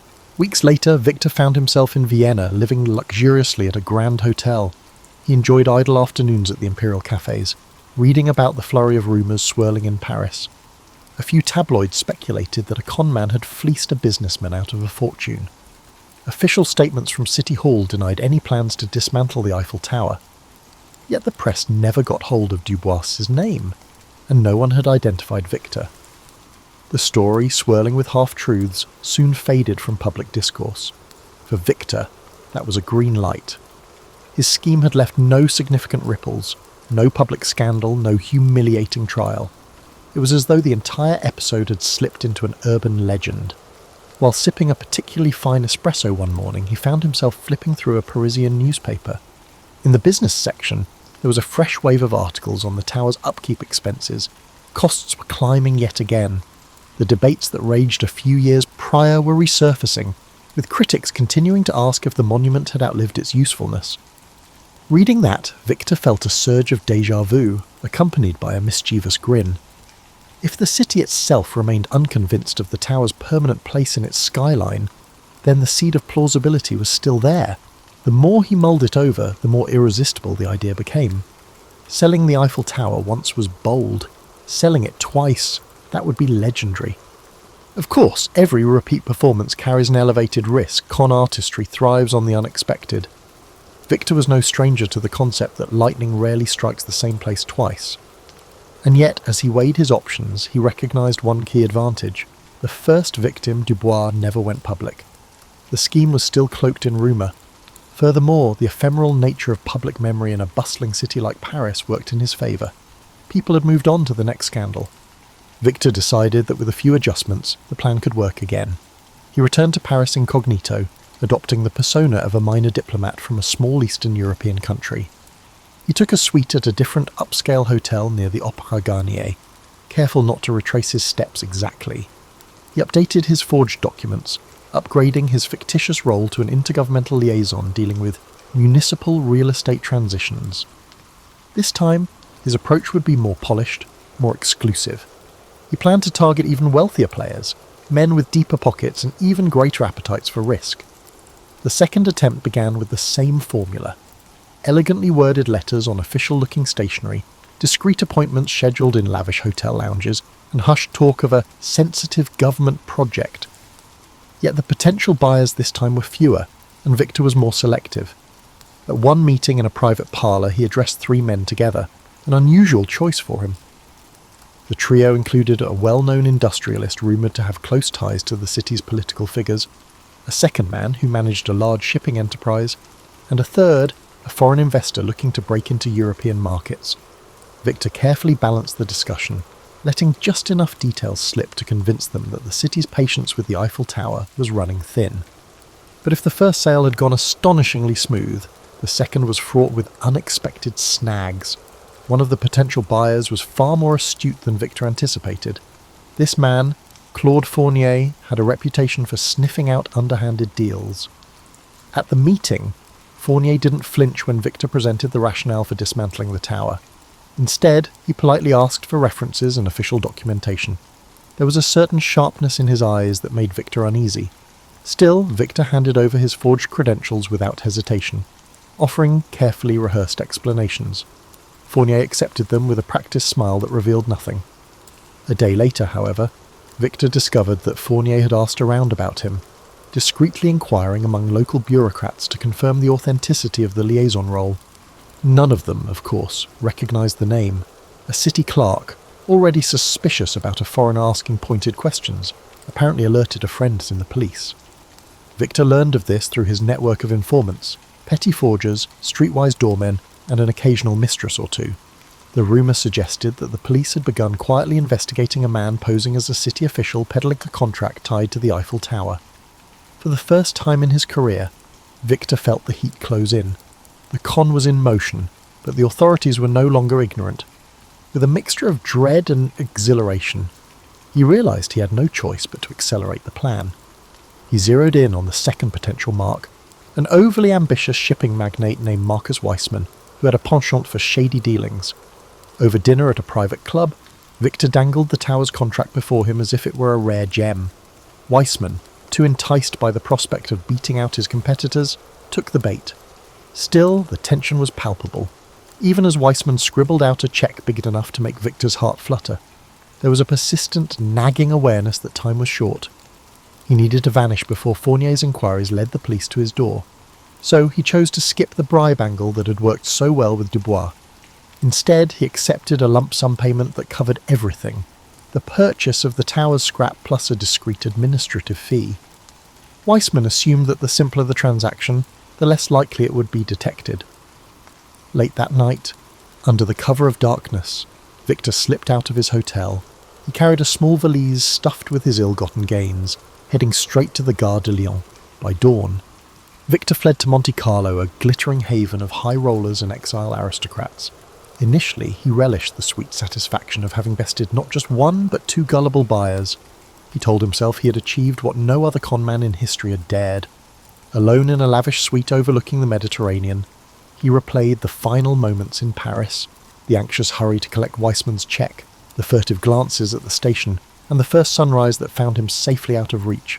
Now, with the sea breeze caressing his face, he figured it was only a matter of time before rumours of the second sale caught up to him. For a few months, he maintained a low profile. He frequented the Monte Carlo casino under a false identity, staying clear of any large wagers that might draw attention. He used coded telegrams to stay in touch with his forgers and informants back in Paris. From them, he learned that Fournier had indeed pressed the police for an investigation. Weissman, facing public humiliation and potential legal woes, tried to keep the matter as quiet as possible, hoping to recover his money through any means short of a public scandal. Still, the police smelled something big. They had never heard of such an audacious swindle, and that alone piqued their interest enough to keep them digging. Eventually, investigators uncovered the faint tracks Victor left behind, receipts at the hotel, witnesses who recalled a confident, well-dressed man with a foreign accent. They pieced together the timeline of his meetings, even found traces of his forged stationery. Before long, they had a name, though it remained unclear if Victor Lemaire was real or an alias. With pressure mounting, the authorities circulated descriptions to major European cities, urging border agents and local police to keep an eye out. One photograph, taken secretly by a curious bystander at the Eiffel Tower, showed a side profile that might have been him. Rumours spread that a flamboyant con artist, rumoured to have sold the Eiffel Tower not once but twice, was at large. Despite the noose tightening, Victor couldn't resist the lure of one last escapade. He reasoned that living on the run forever would be unbearable. Why not gamble big while he still had some measure of control? So, one evening at the casino, dressed in a crisp dinner jacket, swirling a glass of fine cognac, he sat at a roulette table. In a dramatic flourish, he placed a small fortune on a single bet. It was uncharacteristic of him to risk real money on chance. He usually preferred to rig the odds through manipulation. But something inside him craved the adrenaline rush. The wheel spun, heart pounding. He watched the tiny ball bounce from slot to slot. When it finally settled, it landed on red, a loss for Victor's black bet. Though it was only a fraction of his earnings, the defeat seemed like an omen. For a moment, he stared at the chipped green felt of the table, the croupier's polite nod indicating the end of the bet. In that instant, a seed of doubt sprouted in Victor's mind. Was his luck running out? He excused himself, stepping away from the table, ignoring the curious glances of other patrons who recognised him, by one of his many aliases, presumably. That night, as he strolled the moonlit promenade along the coast, he tried to shake off the feeling that everything was about to catch up with him. He told himself he was a master of illusions. He could reinvent himself anywhere, America, South America, or a quiet corner of Asia. Yet the persistent thought nagged at him. How long can any fox outrun the hounds? He had always believed in the artistry of his craft, but sooner or later, every performance comes to a close. Sure enough, his downfall arrived abruptly. While stepping out of a Monte Carlo cafe one morning, he was discreetly approached by a man who introduced himself as a private detective from Paris, hired by none other than Claude Fournier. The detective's tone was polite, but his eyes brimmed with that unwavering sense of purpose. He claimed to have evidence linking Victor to the Tower Con, along with sworn statements from hotel staff. The detective offered Victor a choice: return to Paris, meet with Fournier's lawyers, and negotiate a quiet settlement, or face arrest and extradition. Outwardly, Victor kept his composure. He flashed a wry smile, feigning indifference. But his heart pounded. Even if he eluded this detective, he sensed the net was cast too wide for him to remain free for much longer. Sometimes, surrendering on your own terms was the last con you could pull.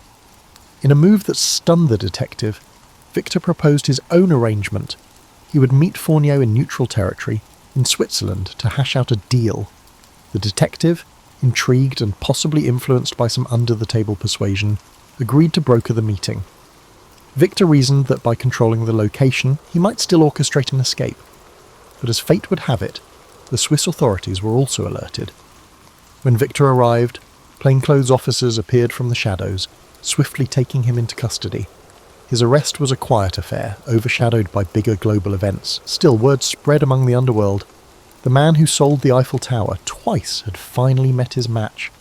There was no dramatic public trial in France. Instead, in backroom negotiations to avoid an international scandal, a deal was reached. Some said Fournier and Weissman recouped a fraction of their losses, and the French government, stung by embarrassment, preferred to hush up the matter. Victor was quietly sentenced for fraud under an assumed name, but the legend endured in hushed whispers for decades. Rarely did anyone speak of his fate. Some claimed he escaped from prison using forged documents, vanishing into the night. Others insisted he served his time, only to emerge a changed man. Either way, in the smoky corners of certain Parisian cafes, old-timers still tell the tale with a gleam in their eyes. The man who dared to sell the Eiffel Tower, not once, but twice. It remains a testament to the power of audacity, the allure of ambition, and the strange truth that the bigger the lie, the more people want to believe it. And so the story endures, a monument to the enduring thrill of a great impossible scam.